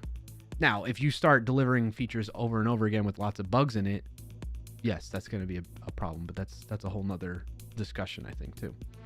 All right, continue on from what TypeScript Tea Time said in the chat. For example, this newly created code for delete still returns, you're talking about this one, delete the note, still returns the raw error. So either you know about it not exposing that internal info, beforehand, and you ask for it explicitly, or you have to hope for the AI to come up with it itself. Yes, I think that's great. I think that's kind of a bit of a counter argument to what Rival's talking about, in the sense of, like, you know, no shot people are going to just blindly ask the AI for stuff and not think about the security things. I think it's good that Rival, you're already thinking that way. But I would bet good money that not every developer has that awareness that you do, Rival. And I think that's a great example, TypeScript Tea Time. This one has, where's the delete note one? The delete note. So it's talking about fixing cross-site scripting and NoSQL injection, right? NoSQL injection find by ID and delete request.params.id. To prevent this, you should validate the input data to ensure this. You can use Mongoose's built-in validation for this. Okay, cool. So does it do that in the delete one? Mongoose types object ID is valid. Okay, so that's good. Can I see them? Oh, it's like, how do I scroll over it? And then it passes in the request parameters directly to that. So it's making sure it is a valid object ID. So it's doing that. And then it's just saying it's sending its own error message. However, to TypeScript's point, TypeScript Tea Time's point, it's still doing this information disclosure issue, right? And if you didn't have something like Sneak or just your own background from a security perspective in your development, you're going to think this is fine. I can send the error back to the client. What's the big deal? Which in some cases, I mean, that's why Sneak rates it as a medium severity information exposure and not like a high or critical level vulnerability. To give you the example here, right? Information exposure, sending the error back. I might be in the way here. Yep. That's what we're talking about there. So excellent point, TypeScript Tea Time. I didn't even think about that. And now we gotta jump back down. So we can replace that code. So if we copy this and then remove and save that, we'll see if we go from 10 to less. No, we're still at 10. That's interesting. Where's the delete one?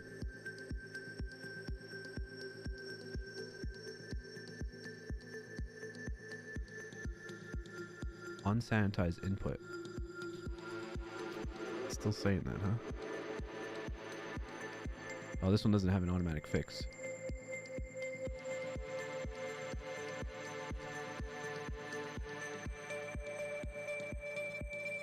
So this is suggesting, let me make it a little bit smaller so it's easier to read. Workspaces.findOne, pass in the object underscore ID, and then you do object ID over the top of it. You cast it essentially. That's what that example's doing. What was this one doing? This one just did it like that. User.findOne.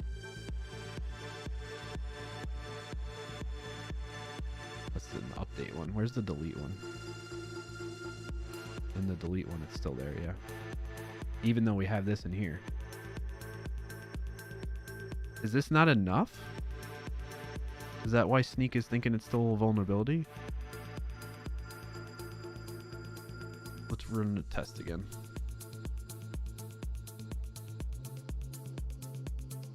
Look for .send error. Yeah, I got you on that. Roylee says, I know many that just see code, and if it does what it meant to it's meant to. They just copy paste from GPT, which I don't blame, but they usually are new or when they are tired. I've seen seniors do that to quickly remove production errors. Yeah, for sure. Roy Lacey, also, you said earlier, personally you use tab 9 till you stopped using VS Code. Okay. What do you use now then outside of VS Code? Let's see some of these other examples. Request query dot to string. Oh yeah, changing it to string. I wonder if we did that. If we say dot to string, does that fix it? Scanning. No, that doesn't.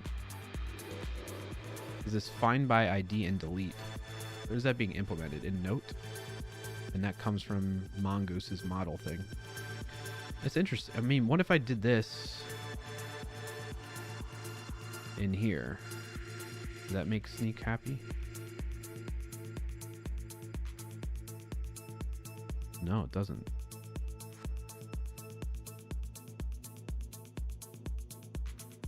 It's interesting that it's not picking up that, like, that's returning.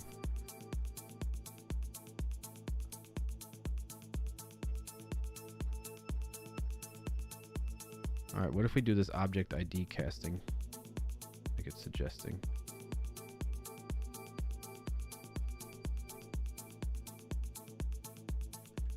Do I need to import something on that?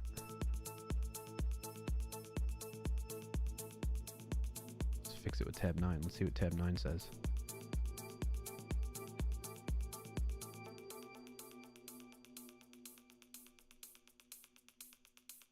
Import it from Mongoose up here.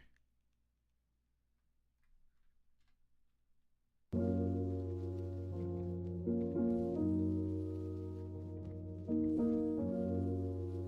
just doing it like that real quick.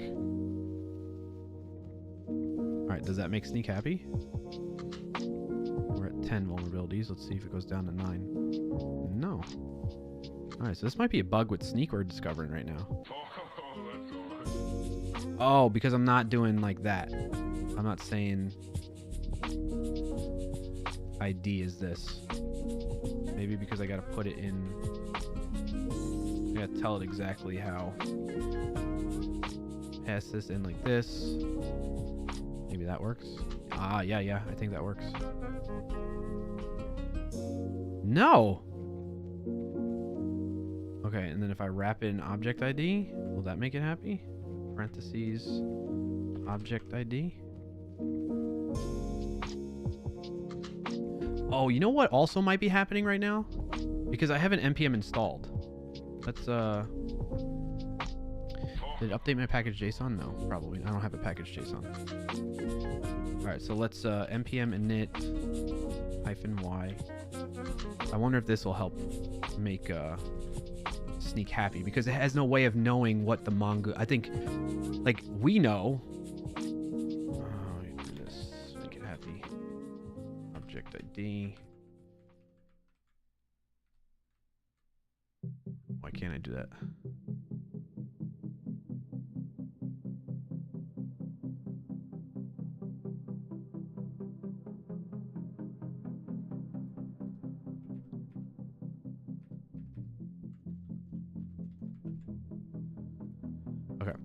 It's npm install express mongoose. Npm install express mongoose. This body, I think body parser is built in now to express, right? I wonder if this will help Sneak code AI or Sneak code to figure that out.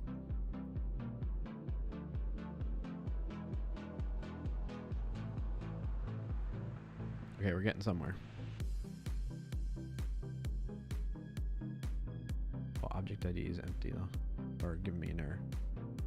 Is it type and cannot be imported in JavaScript files? Use import. Okay.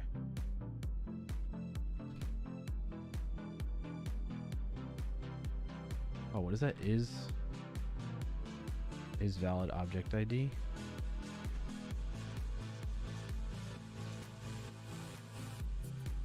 Okay, so that might be why. Oh wow, we got more vulnerabilities now that we installed. npm installed.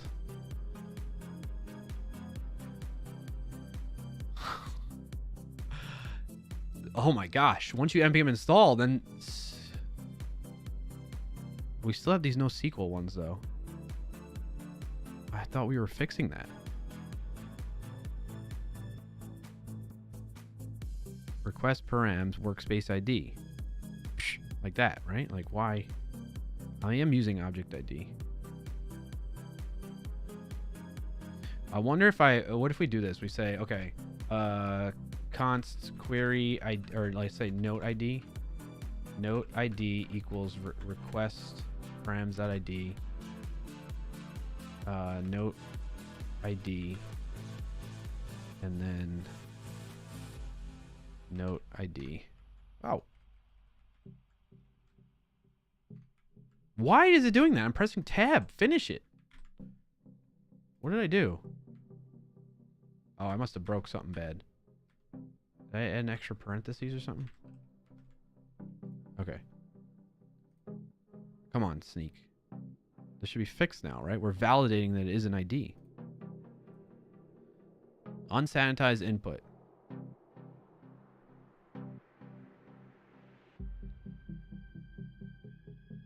I don't see how this is fixing it. This is one thing where I think we need to improve. Do that toString. Request query t.toString.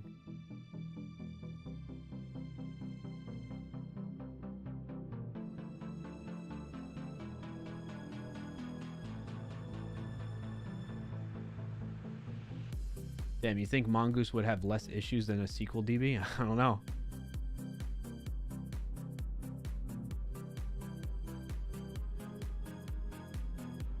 Use NeoVim, Releasey? I used NeoVim beforehand, but I broke my config, so I had to use VS Code for a while. Oh, okay, got you.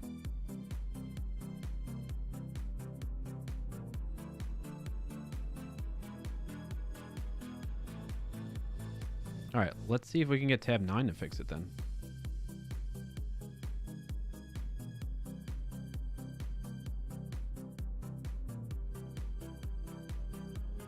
This is because the node ID variable is directly used in that. To fix this, we can check to ensure. We can reuse the check that is already present in the app.patch route.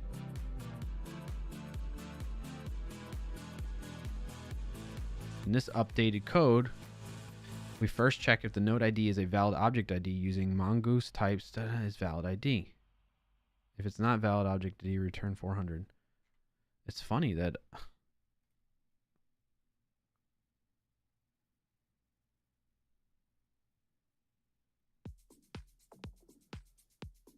maybe I need to put like an else in here and wrap that like that.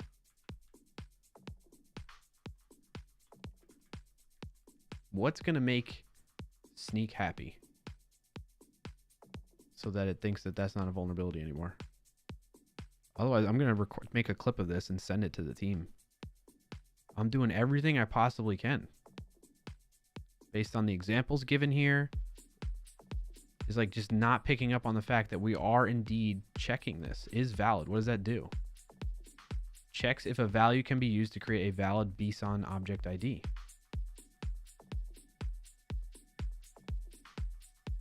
Yeah. It's making sure it's a string, a number, object ID, and not like some type of NoSQL injection attack. Like the $NE or whatever the heck it was before. What did Sneak say the issue was with that? It made you, so it's saying that there's a NoSQL injection attack in here. So basically, since we're using MongoDB, which is a database, a document-based database, is what I meant to be, essentially JSON objects, right? The problem is we're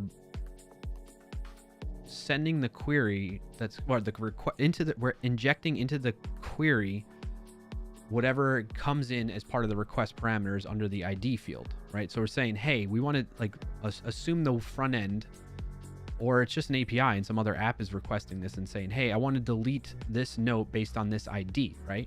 And so the request parameter is going to include a value for that ID that we can read from request params.id like that. The problem there is, though, if we don't check that that value matches our standards of what we're expecting, that it should be just an ID and not some other loaded data that's trying to circumvent the query itself to delete a note, and instead trying to, I don't know, delete the data from the database or whatever it's trying to do to put in a separate query on top of that. If we don't sanitize that or check it to make sure it does meet those standards, then that leaves us vulnerable to this, what we're calling this NoSQL injection attack. And so what Sneak wants us to do is you need to make sure that you are sanitizing the input. You check it. You check that input, and that's what we're doing. We're using mongoose types object ID is valid. And if it's not, then we're gonna essentially escape out of this and not gonna execute this code at all. And what's happening right now is Sneak code is failing to recognize that. Either I'm doing something wrong or this is a bug with Sneak code, is what we're getting at right now. So, little clip. I'm gonna make a clip on Twitch right now. So I can then share with the Sneak code team and be like, hey, what's going on here? Because that should have resolved it. Based on all the suggestions here too, like look, this one says pass it in as underscore ID and then the value. That seems to like fix it. But then there's other examples like, oh, we just wrapped it in this object ID, put the parameter workspace ID in there and pass it into that query too. And then the last one, I don't know how this really does. I mean, we're kind of doing that too, because I'm saying, hey, request params ID. We have request query dot ID. I don't know if that's going to change anything either.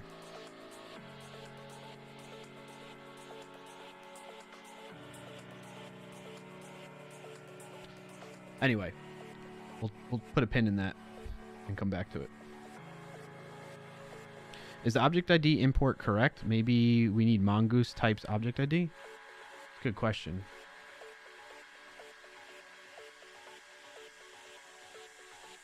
What does types give us?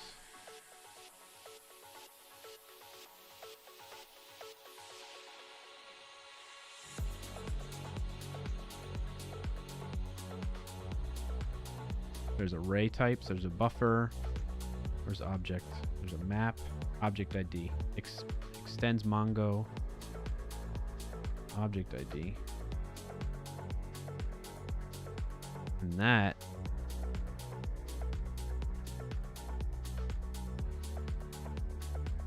what was the function we're using on that? Is valid.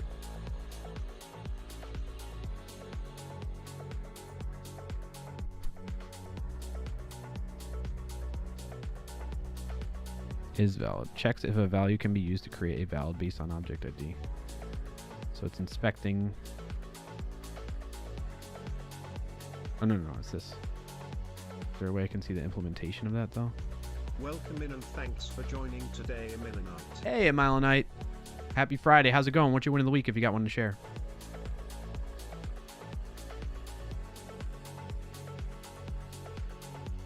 So I'm not sure why that's happening. This seems to be right. I wonder, is there another way I can maybe manually validate this without using some helper function like that? Or what if I do it like this, you're saying? Object ID dot is valid. We rescan. It's still there. It's like nothing I do can fix this vulnerability.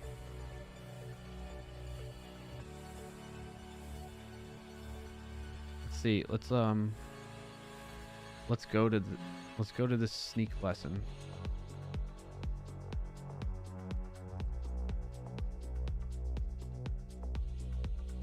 Go to with JavaScript again. And what did they do to fix it?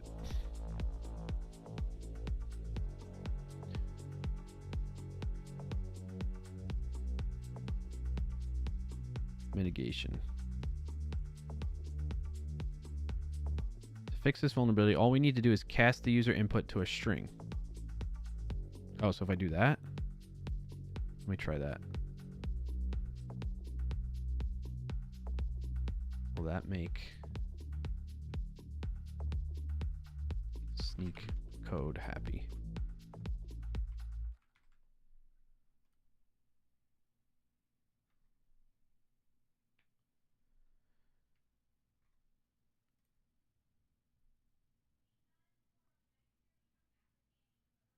Uh-oh. Error running the command. Did I run it too many times? Am I still live?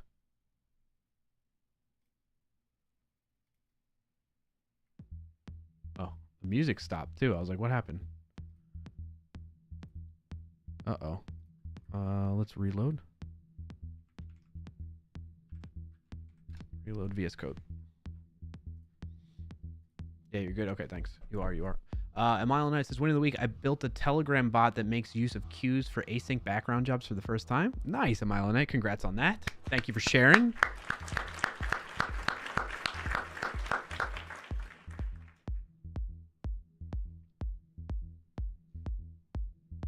Okay. Oh, it's scanning now. That must have fixed it. Seems like it fixed it. If I keep that up, then the code will stay higher, right? Is it scanning? It's taking a while this time. Did I break something? Okay. Nope, no SQL problem is still there. What if we cast this to a string again here? Nothing's gonna make it happy. Still 36 vulnerabilities. Oh wait! We fixed it! That fixed it. Where were we? That fixed it. So weird. What the fudge, man? So if I get rid of all this and I just leave it like that, we say request params.id. That fixes it, huh? That is weird. All right, I'm gonna take a clip of that too.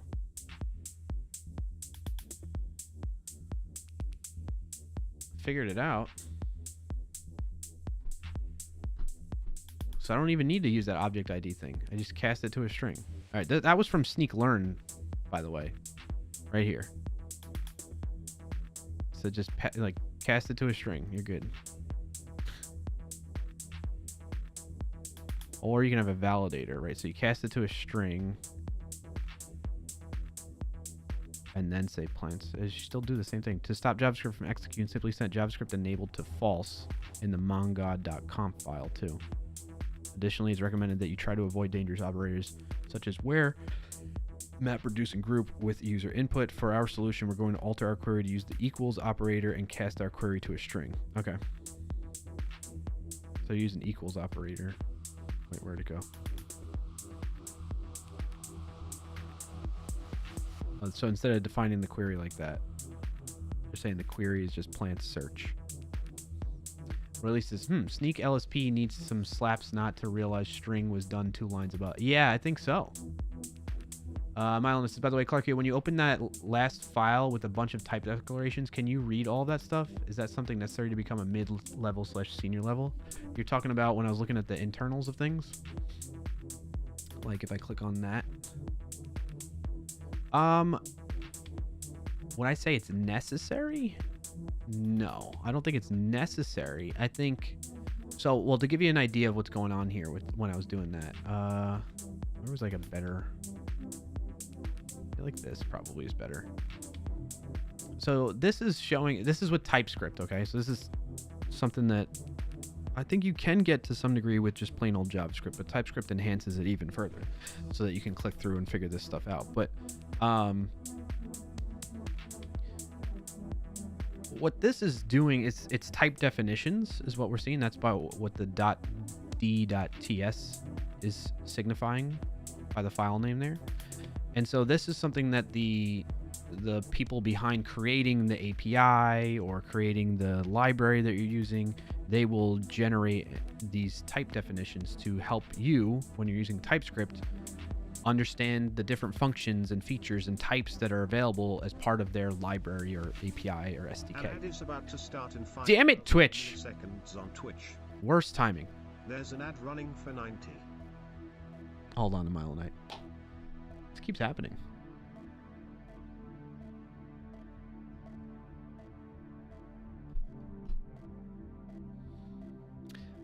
In the meantime, let's stretch.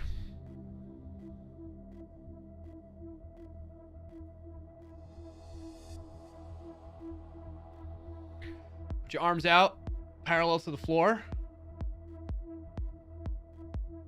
Thumbs up. Fingers must be clasped into the palm of your hand for the thumbs up for this to work and feel good.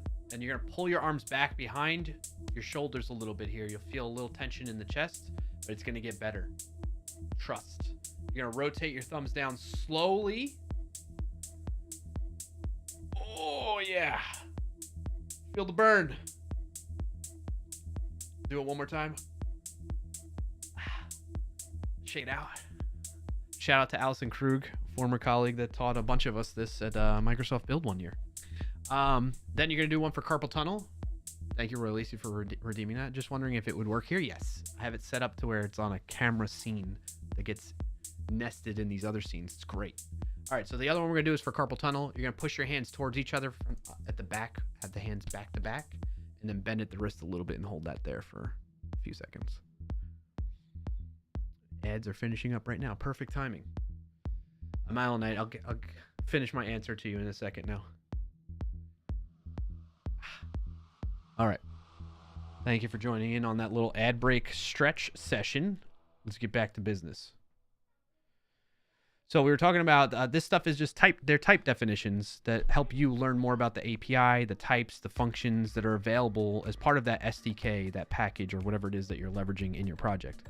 So do you necessarily need to know how to read this? I don't know how to read all of it, I would say. But being willing to explore this and having that mindset, I think, is important for you to progress as a developer in your career and get better and learn, right? That's the idea. The biggest piece of advice I give to developers all the time if they want to get better is to have the growth mindset, which is basically meaning always be learning, always be willing to learn and grow and get better at things. If you have a fixed mindset, which some examples of that is people that are like, my programming language is the best programming language, and I'm just gonna crap on all the other programming languages. And where that typically stems from, when you see people doing that, is they have a fixed mindset because they feel that their skill that they have, which is in that one programming language that they're always advocating for, is like they're scared that skill is not going to be valuable, which is not the case. Not going to be the case. So I suspect that that's where that's stemming from. It's stemming from a point of insecurity around that, and in a lot of cases, that whether people want to admit it or not too, I think that's where that type of stuff comes from. But because they don't want to have to learn a new programming language, they don't want to have to learn and grow and progress. They want to stick with what they know because they're good at it. They know a lot about, let's say, I don't know, PHP or Java or JavaScript, right? And they're not willing to expand beyond that to progress and get better in their career. And what happens is when you have a fixed mindset is you get a fixed position, right? You get stuck, you plateau. And I very quickly learned that the more I was willing to expand beyond that and learn from others and have this growth mindset, then that helped significantly with progressing my career. So A Mile Night says, yeah, for sure. I know TypeScript. It's just that every time I open a file like that, I'm like, okay. I mean, I'm the same way, though. You're not alone in that feeling, A Mile Night. Especially like this one. This one, I'm like, whoa. Holy shnikes, Batman. Now, could I figure it out? Yes. Would it might take me a longer time than somebody else that's way more knowledgeable with TypeScript. I know at a high level what's happening here. So it's using... and the reason why I know what's happening at a high level is because of background I have in my past where I was doing C# and .NET.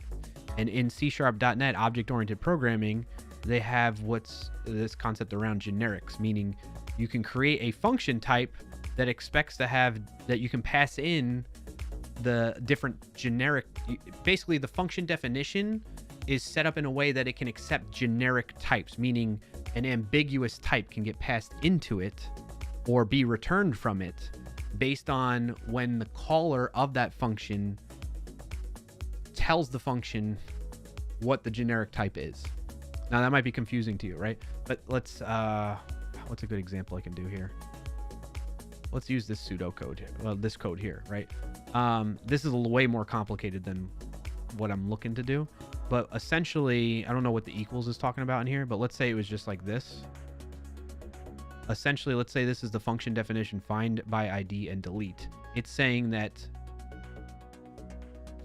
an end user that's leveraging this function can pass. Actually, what would happen is it'd be type T. So I'm sorry, I'm wrong. If it was generic, it would be type T is usually the convention, and I think the syntax needed. Yes, the syntax needed for it to be a generic type. And what that does is it tells TypeScript when it compiles the JavaScript to allow and enable many different types to be passed in as part of that function versus a specific type which was being defined earlier. I don't know what this equals to. I've not seen that before. Right? TypeScript T-Time, maybe you can help out. The equals is a default generic. Okay, cool. Thank you. I'm glad you're here to keep me honest on this because I'm probably not as well versed in TypeScript as you are. So that's what's going on there. Then it's saying, okay, here's the parameters or arguments that can be.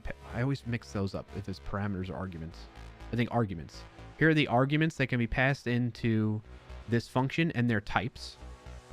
Okay, so it's saying that you can pass in an ID argument and an options argument, and here's the type that it can be. It can be a MongoDB object ID or an any, so a JSON object essentially.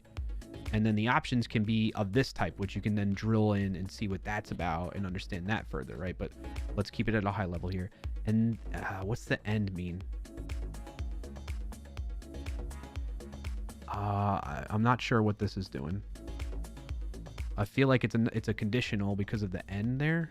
It's telling TypeScript it has to be part this type and then this optional thing, include result metadata. It's a union. Okay. Hey, look at that. We're working together now. I believe parameters are for functions, definitions, and arguments is when it's invoked. Okay. So these are the parameters. You're right. So this is a union. So it's saying this has to be true, which I don't know where that gets defined necessarily.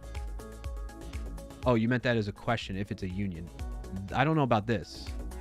Usually the single pipe is meaning like an OR union. No, not a union. It's just meaning OR. It's meaning the ID parameter can be this type or it can be any. I forget what this does. Well, let's ask tab 9 to explain it.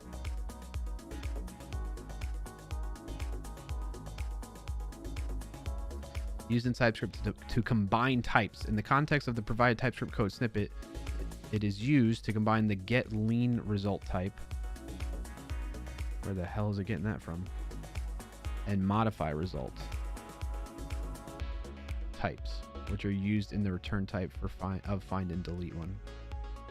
Generics are basically function parameters, but the things you pass in are not string values or Boolean values, but instead a type, like any possible string, for example. Okay. Yeah, I'm with you on that.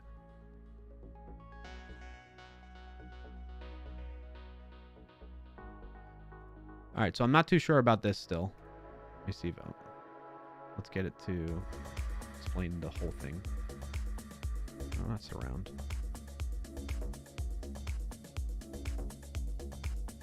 Explain code. What the heck did I just hit?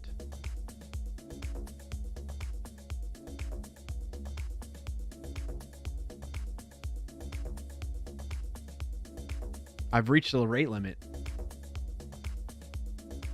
Helps us ensure a high quality experience for all users. Please wait before attempting. Okay, so I've used too much of CodeStroll. Can I go new chat with tab 9 and I say explain code? Or is it for all of their models or just that one? Okay, it was just that one. All right, options is an object that extends the query options interface, which is a generic type that accepts the raw document type. Okay. Additionally, it includes a property called include result metadata of type. Oh, okay. So it's saying use this and then tack on this property with type Boolean. Okay, so it is a union in the sense that you were thinking of Milonite. It's basically taking an existing defined type and then it's combining this property into that type. And it's expecting the options that gets passed into this function, find by, ID, and delete, to have all that as part of it, essentially. Okay. I think I get that. If you have more questions about that, let me know. Right. I know about TS. I just haven't used much of the generic stuff. Yeah, same here. I haven't really. It's been a really long time since, and the last time I did generic stuff was not in JavaScript, TypeScript. It was in C# and .NET. All right, and then this last part here, as you probably already know, is what it's capable of returning. So it can return query with helpers, and then of these generic types, which is nested generic types even in here. This modify result doc, query helpers, a raw doc type, a string of find one and delete, and then that too. And then the next line, like the white spacing in these type definitions can sometimes make it a little bit more, like make it look like it's more challenging to read. And things like are tied together that are not actually tied together, right? So like this is one definition of find, or one type of definition of find by ID and delete. This is another one that just hugs next to it. So it looks like it's almost like part of that same one, but the semicolon is the piece that differentiates between that. So it's like think of this, if you come in from an object-oriented programming language like C#, .NET, Java, you can think of this as like overloads and so forth. Okay. All right. Enough going down that trail. Let's get back to, thank you for the question though, Malin. I think that's great. Probably too much though. If you want to know more about generics and all the TypeScript type system stuff, you might want to spend some time with Type Challenges Solutions. See, of course, the official TypeScript docs are your first station typically. Yeah, for sure. Yeah, no problem, Mylan. I appreciate the question. It was a good question. It was a good exercise for me to go down and see how much off the top of my head I remember or not too. So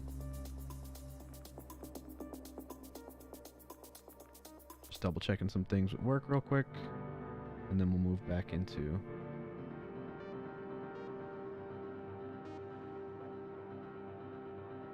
Oh, my boss was reaching out to me early.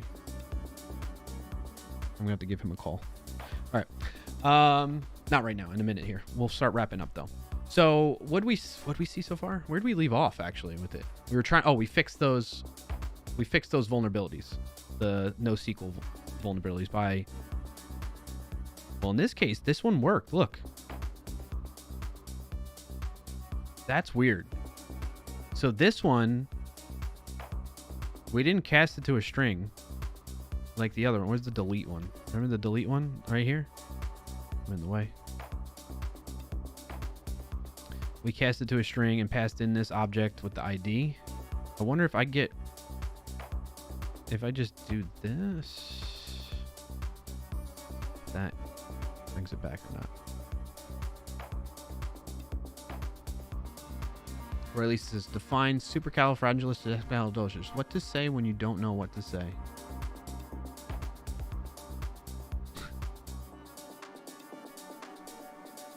Okay, I think what's interesting now is where is it getting this? Where is this file? Oh my gosh, it's looking in my node modules file. Sneak code, why are you looking at node modules? That's probably a bug. Index router. Express router. Yeah. Oh, wait. Hold on, chat. Wait right there. My kid just walked in. Hold on.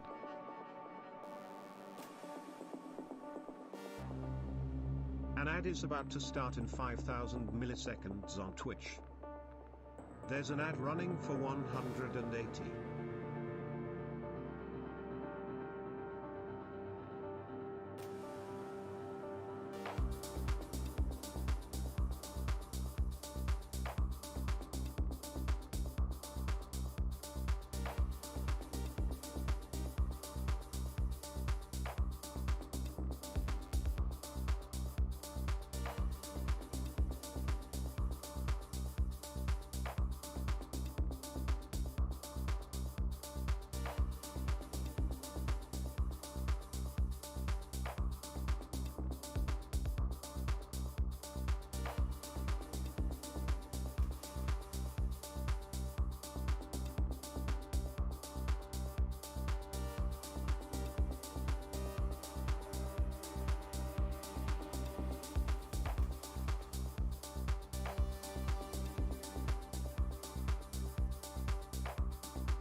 All right, I'm back, chat. I love when the kids come home. Big smiles, big hugs. Where were we? So we're talking about AI creating insecure code. I want to reinforce what I'm sharing here is that it's not me knocking any of these AI coding tools. I'm not saying GitHub Copilot is bad. I'm not saying Tab 9 and their different models you use are bad. I'm not saying Codium is bad. All I'm saying is that we need to be careful with the output from them to double check what's being provided to us, because this stuff is hard in general. Like if you think about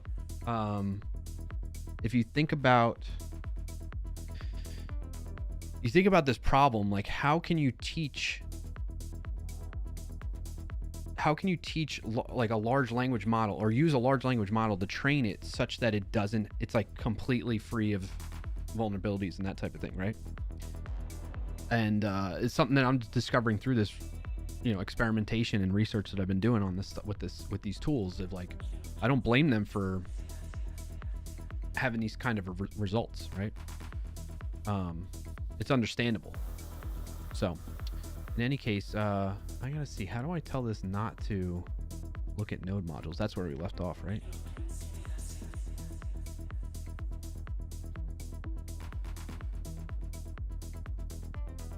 There's got to be a way. Folder configs.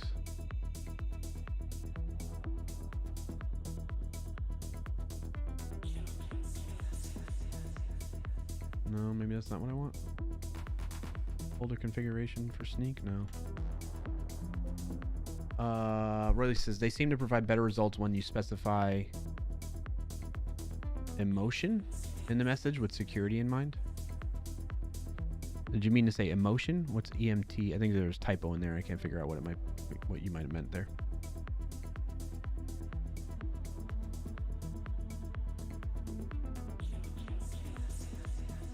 Okay. I know we went through tab 9. We went through some of the models that are available to it. Let me clear all the other chats too. I want to try, before we go though, we'll try Claude 3.5 Sonnet. And then he did say his job depends on it. I did do that, and I lost it. I have it.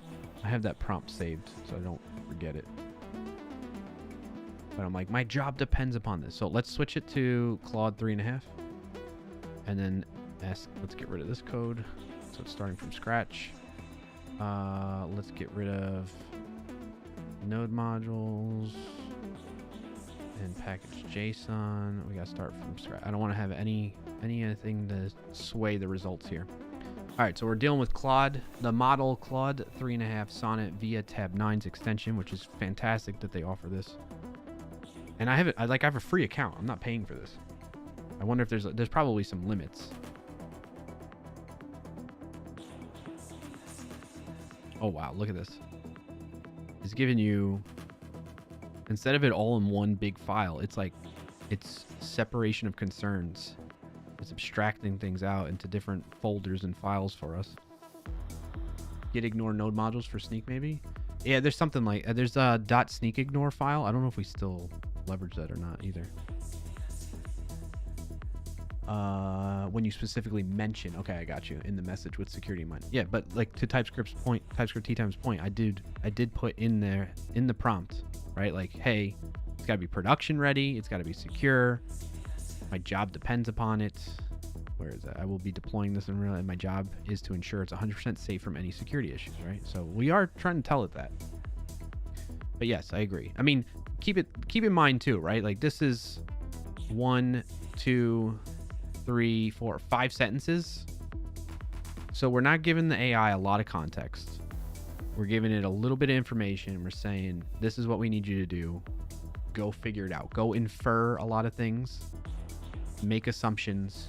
Figure it out and do it. Whereas if we gave like maybe a couple paragraphs long of a prompt to it, it would definitely, not probably, but it would definitely give better results on top of that. All right, so in this case, it's saying, hey, here's the folder structure, which if you had a keen eye, you were here earlier on when I first started into this segment of the show.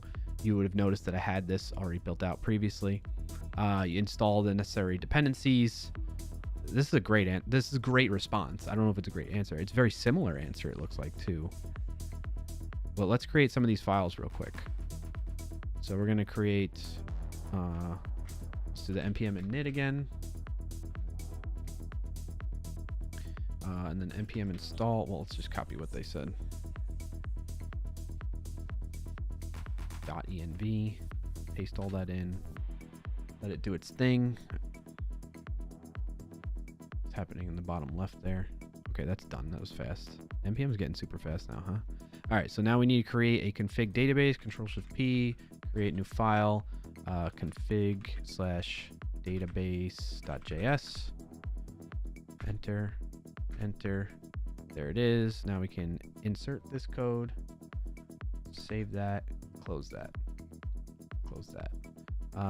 We need to create a models/note.js. Control-Shift-P, create new file, models/note.js. Enter. Yes, yes. Insert that code in here. Save that, close it. Middleware auth.js. Okay, we're using JSON Web Token to create a middleware function that checks for an XAuth token header. And then we verify that. Okay, very cool. Let's create Control-Shift-P, create new file, middleware/auth.js. If you notice closely, even though I'm saying create new file command, well, we don't want that in models though. Shoot. We want that in middleware auth.js. Like that. Did we mess up the other one? Note is in models, middleware, config. No, I think we're good. No, I'm going to lose my spot. That's why I don't want to tab out. Middleware error handler. Oh, we didn't insert the auth.js code yet. Hold on. Save that. Close it. Control-Shift-P. Create new file. Middleware/error handler.js. I guess I didn't need that middleware again. Okay. Now we're gonna insert. I like this little song. Save.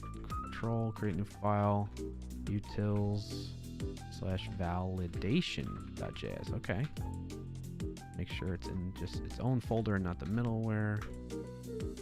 Cool, cool. Paste that in there. Save. Doesn't know about Joy? Did we install that?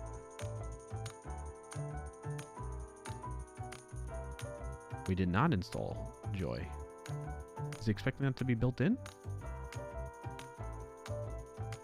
Okay, so that's one little snafu with the Claude answer here. Did I just miss it? No, Joy is not installed. So it's expecting to have that. It installs Mongoose. It knows to install Mongoose. It knows to install JSON Web Token. Yep, that's right there. All right, let's do it. We'll fix it for it, okay?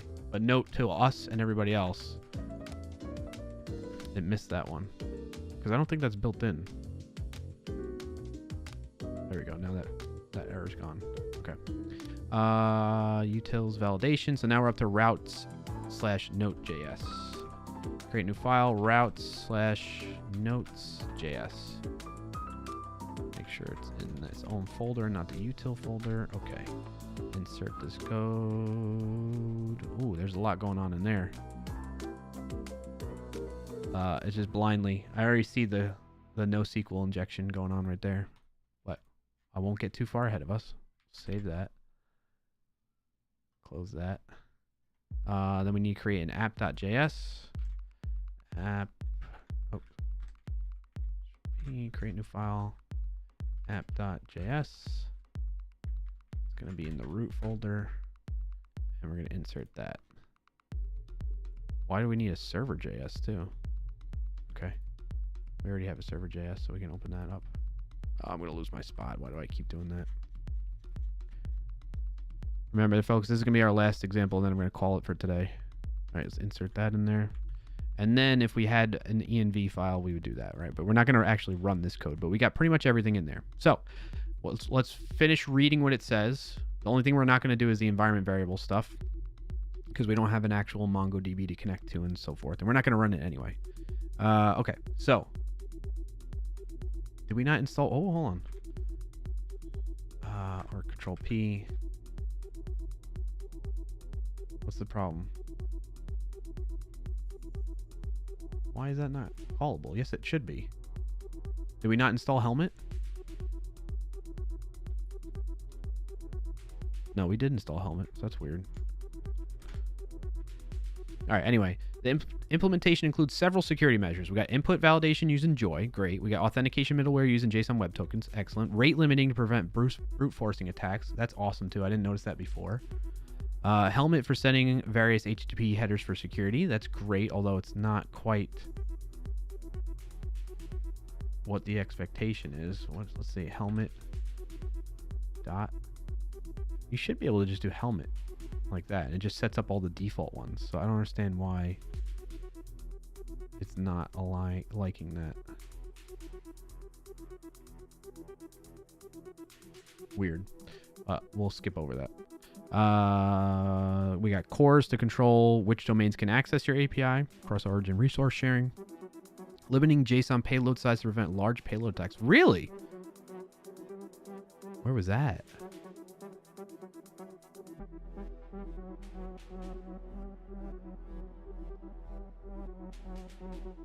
Did you all notice that before?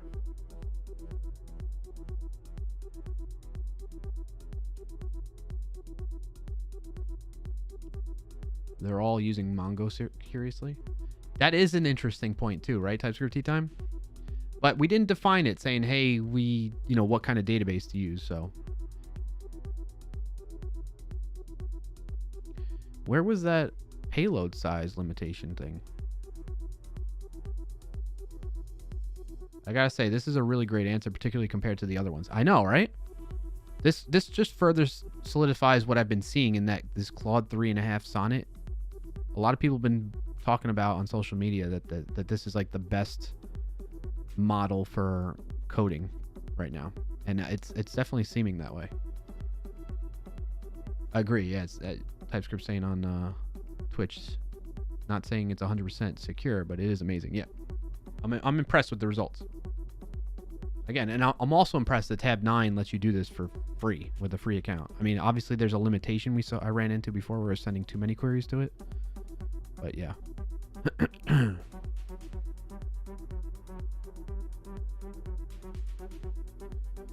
I don't know where I'm seeing that payload size limitation.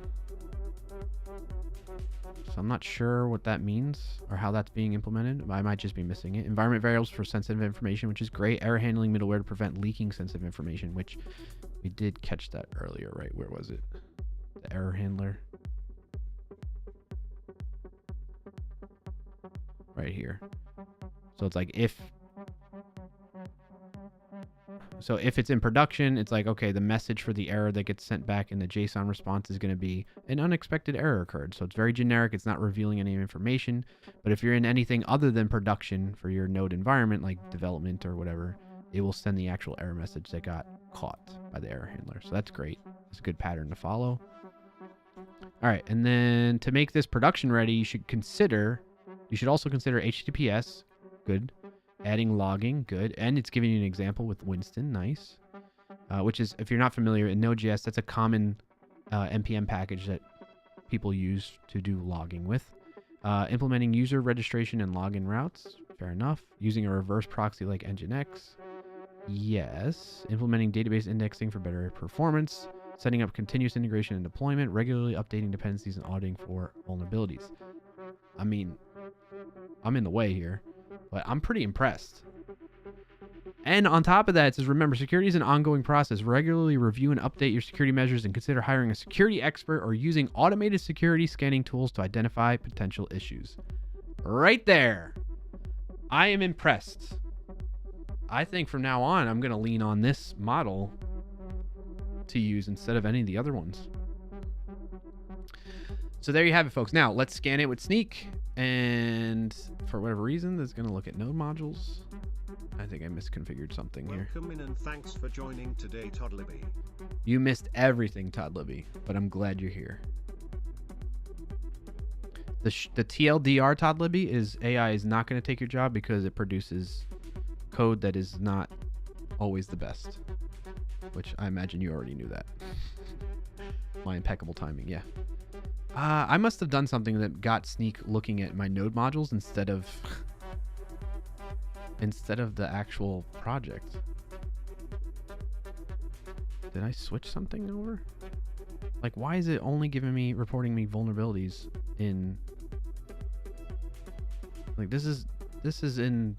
Look, it's in node modules, MongoDB, lib, connection string. I must have done something wrong here. What's interesting about this, though, is it's like, oh, this is in my dependencies. You know?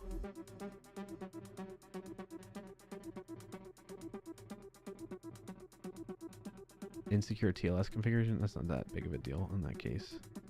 What's in this? Hard-coded secret? Not really. That's a false positive. I would imagine.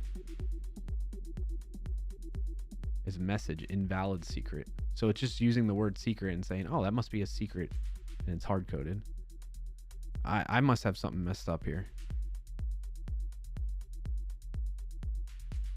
Ooh, regular expression denial service on this. In the express router. Match path to a layer. What are layers? Anyway, we know what we would say. I mean, we saw from previous examples that, like, for instance, in the routes, we are not doing any sanitization on this input that's coming in as part of a request parameter. So Sneak would pick that up. Sneak code would pick that up. And so forth. I wonder if I reload the window, maybe that'll fix things. Truth or accessible code as well. That's a good point. Can always count on you to remind me about that, Todd Libby. That is a very good point. AI is not necessarily going to generate accessible code. Yet another reason.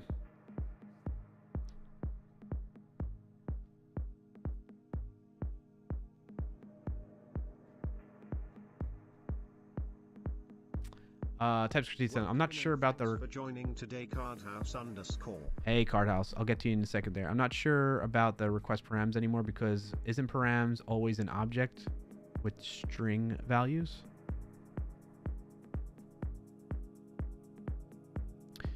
Yes, but then if you pass in that... Let me think about that for a second. Even though it is a string... I think this...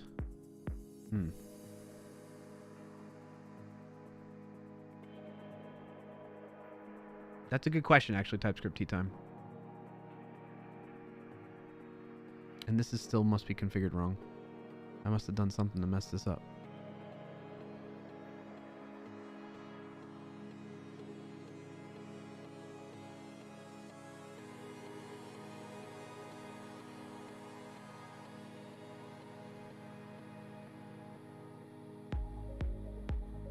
If I get rid of this again, save that.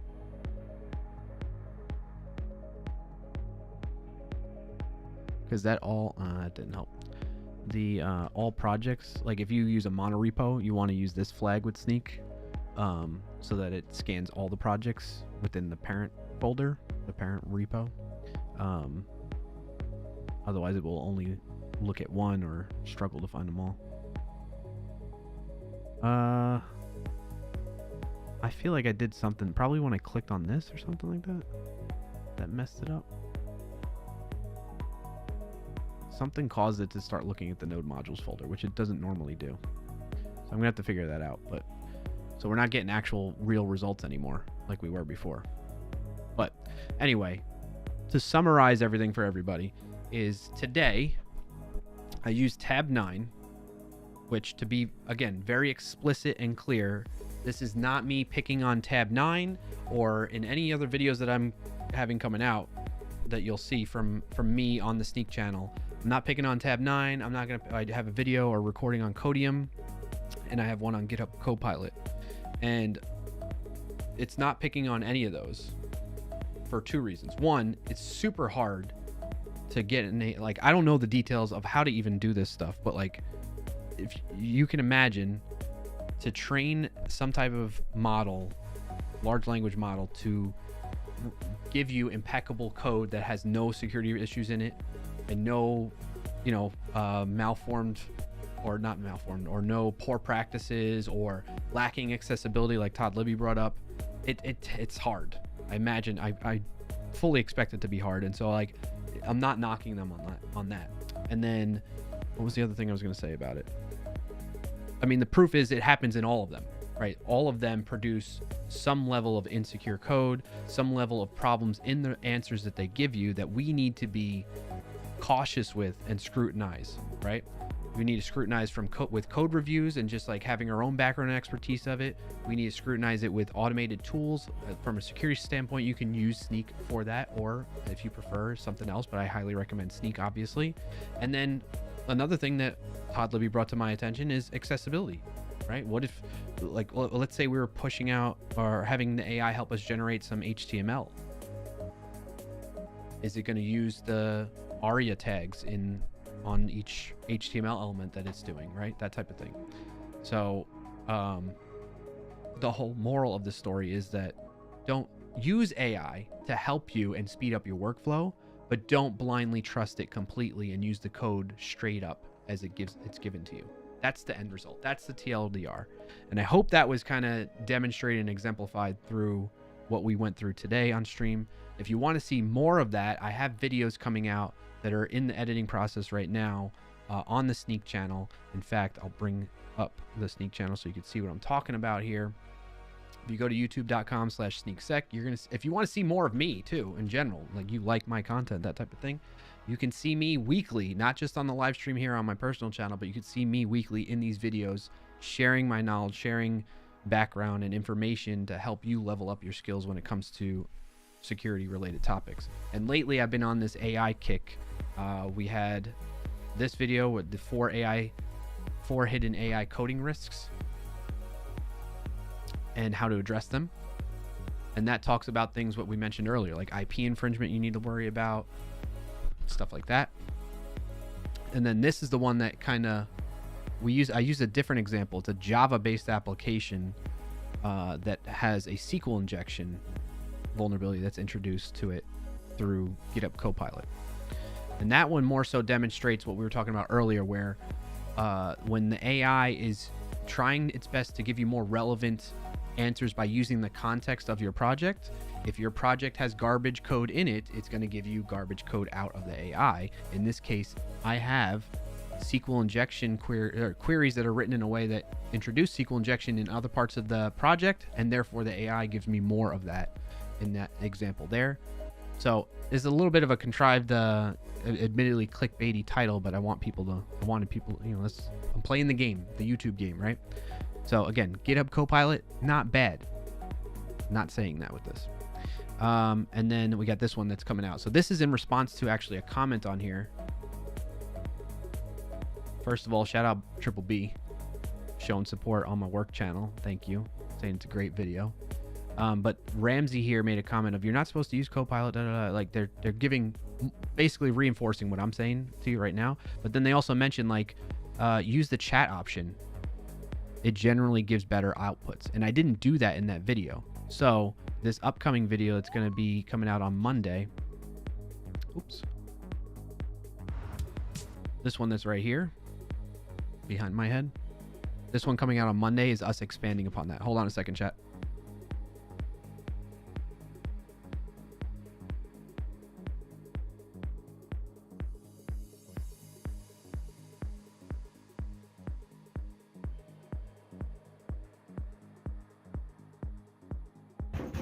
FBI, open up!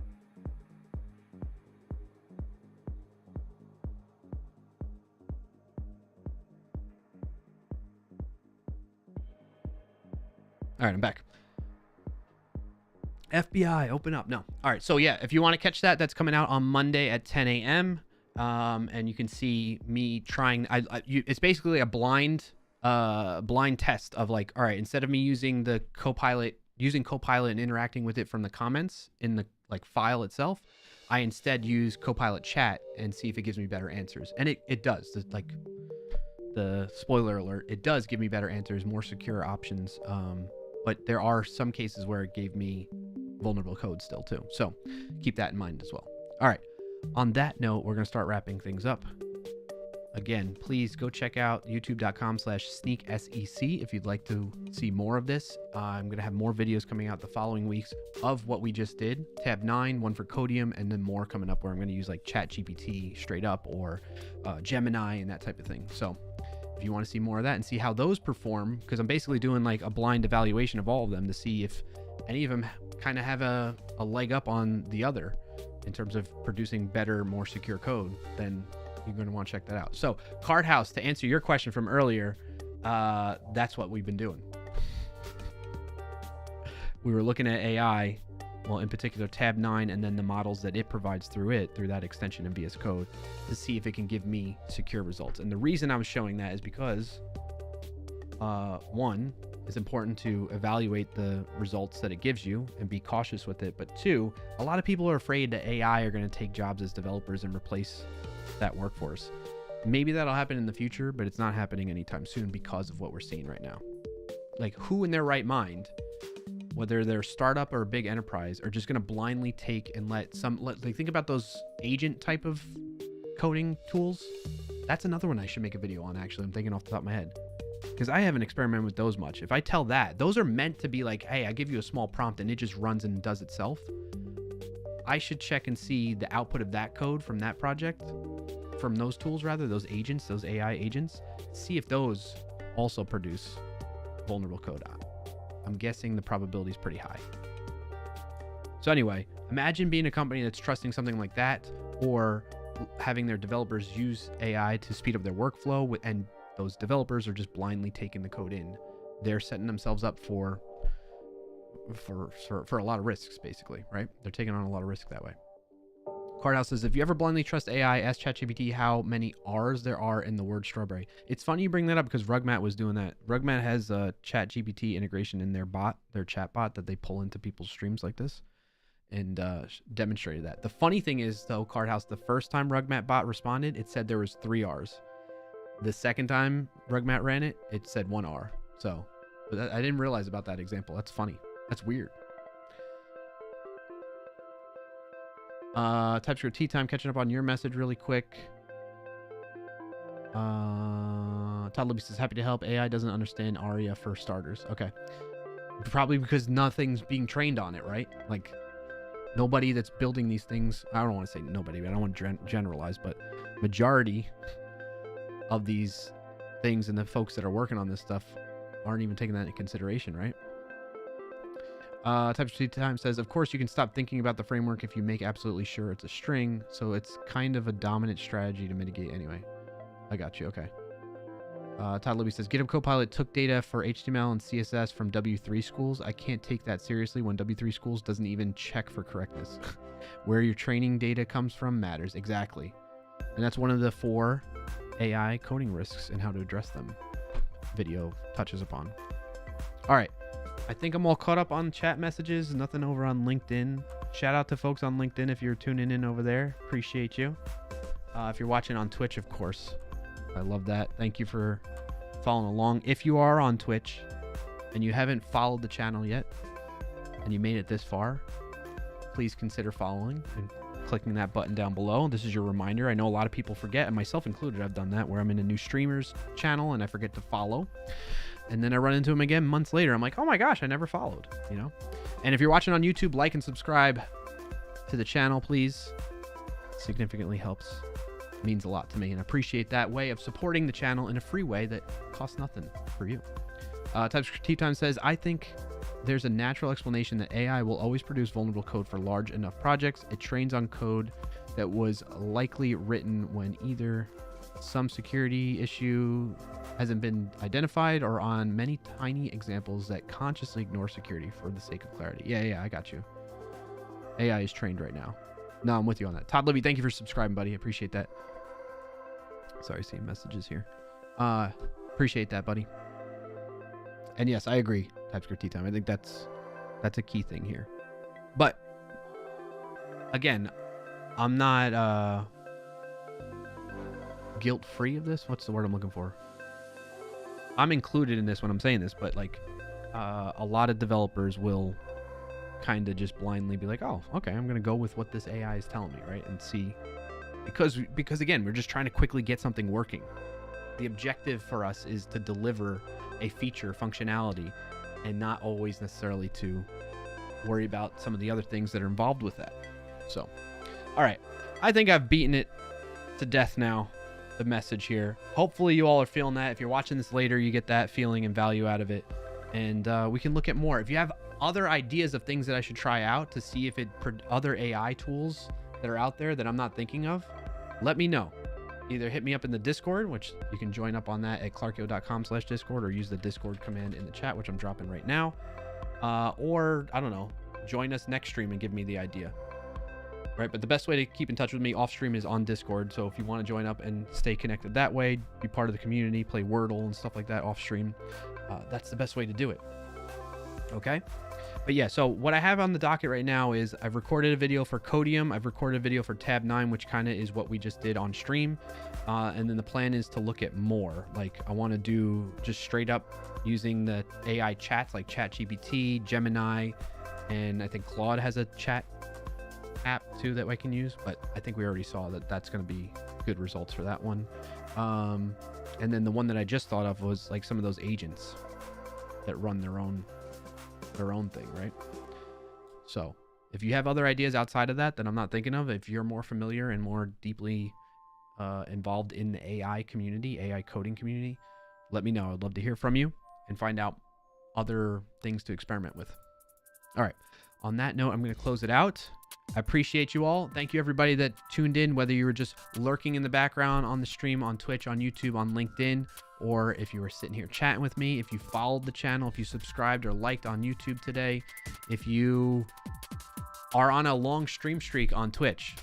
I appreciate all of that very much, and it's the best way, the one that I encourage the most to support the channel without any financial, obligation, that type of thing. Financial burden.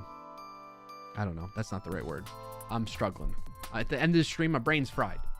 All right. Appreciate you all. I hope you have a good rest of your Friday and weekend. I'll be right back here next week. Same place, same time. It's going to be August 9th at 12:30 p.m. Eastern time on twitch.tv, YouTube, and maybe even LinkedIn again. All right. Thank you, everybody. Have a good one. See you in the next one. Peace.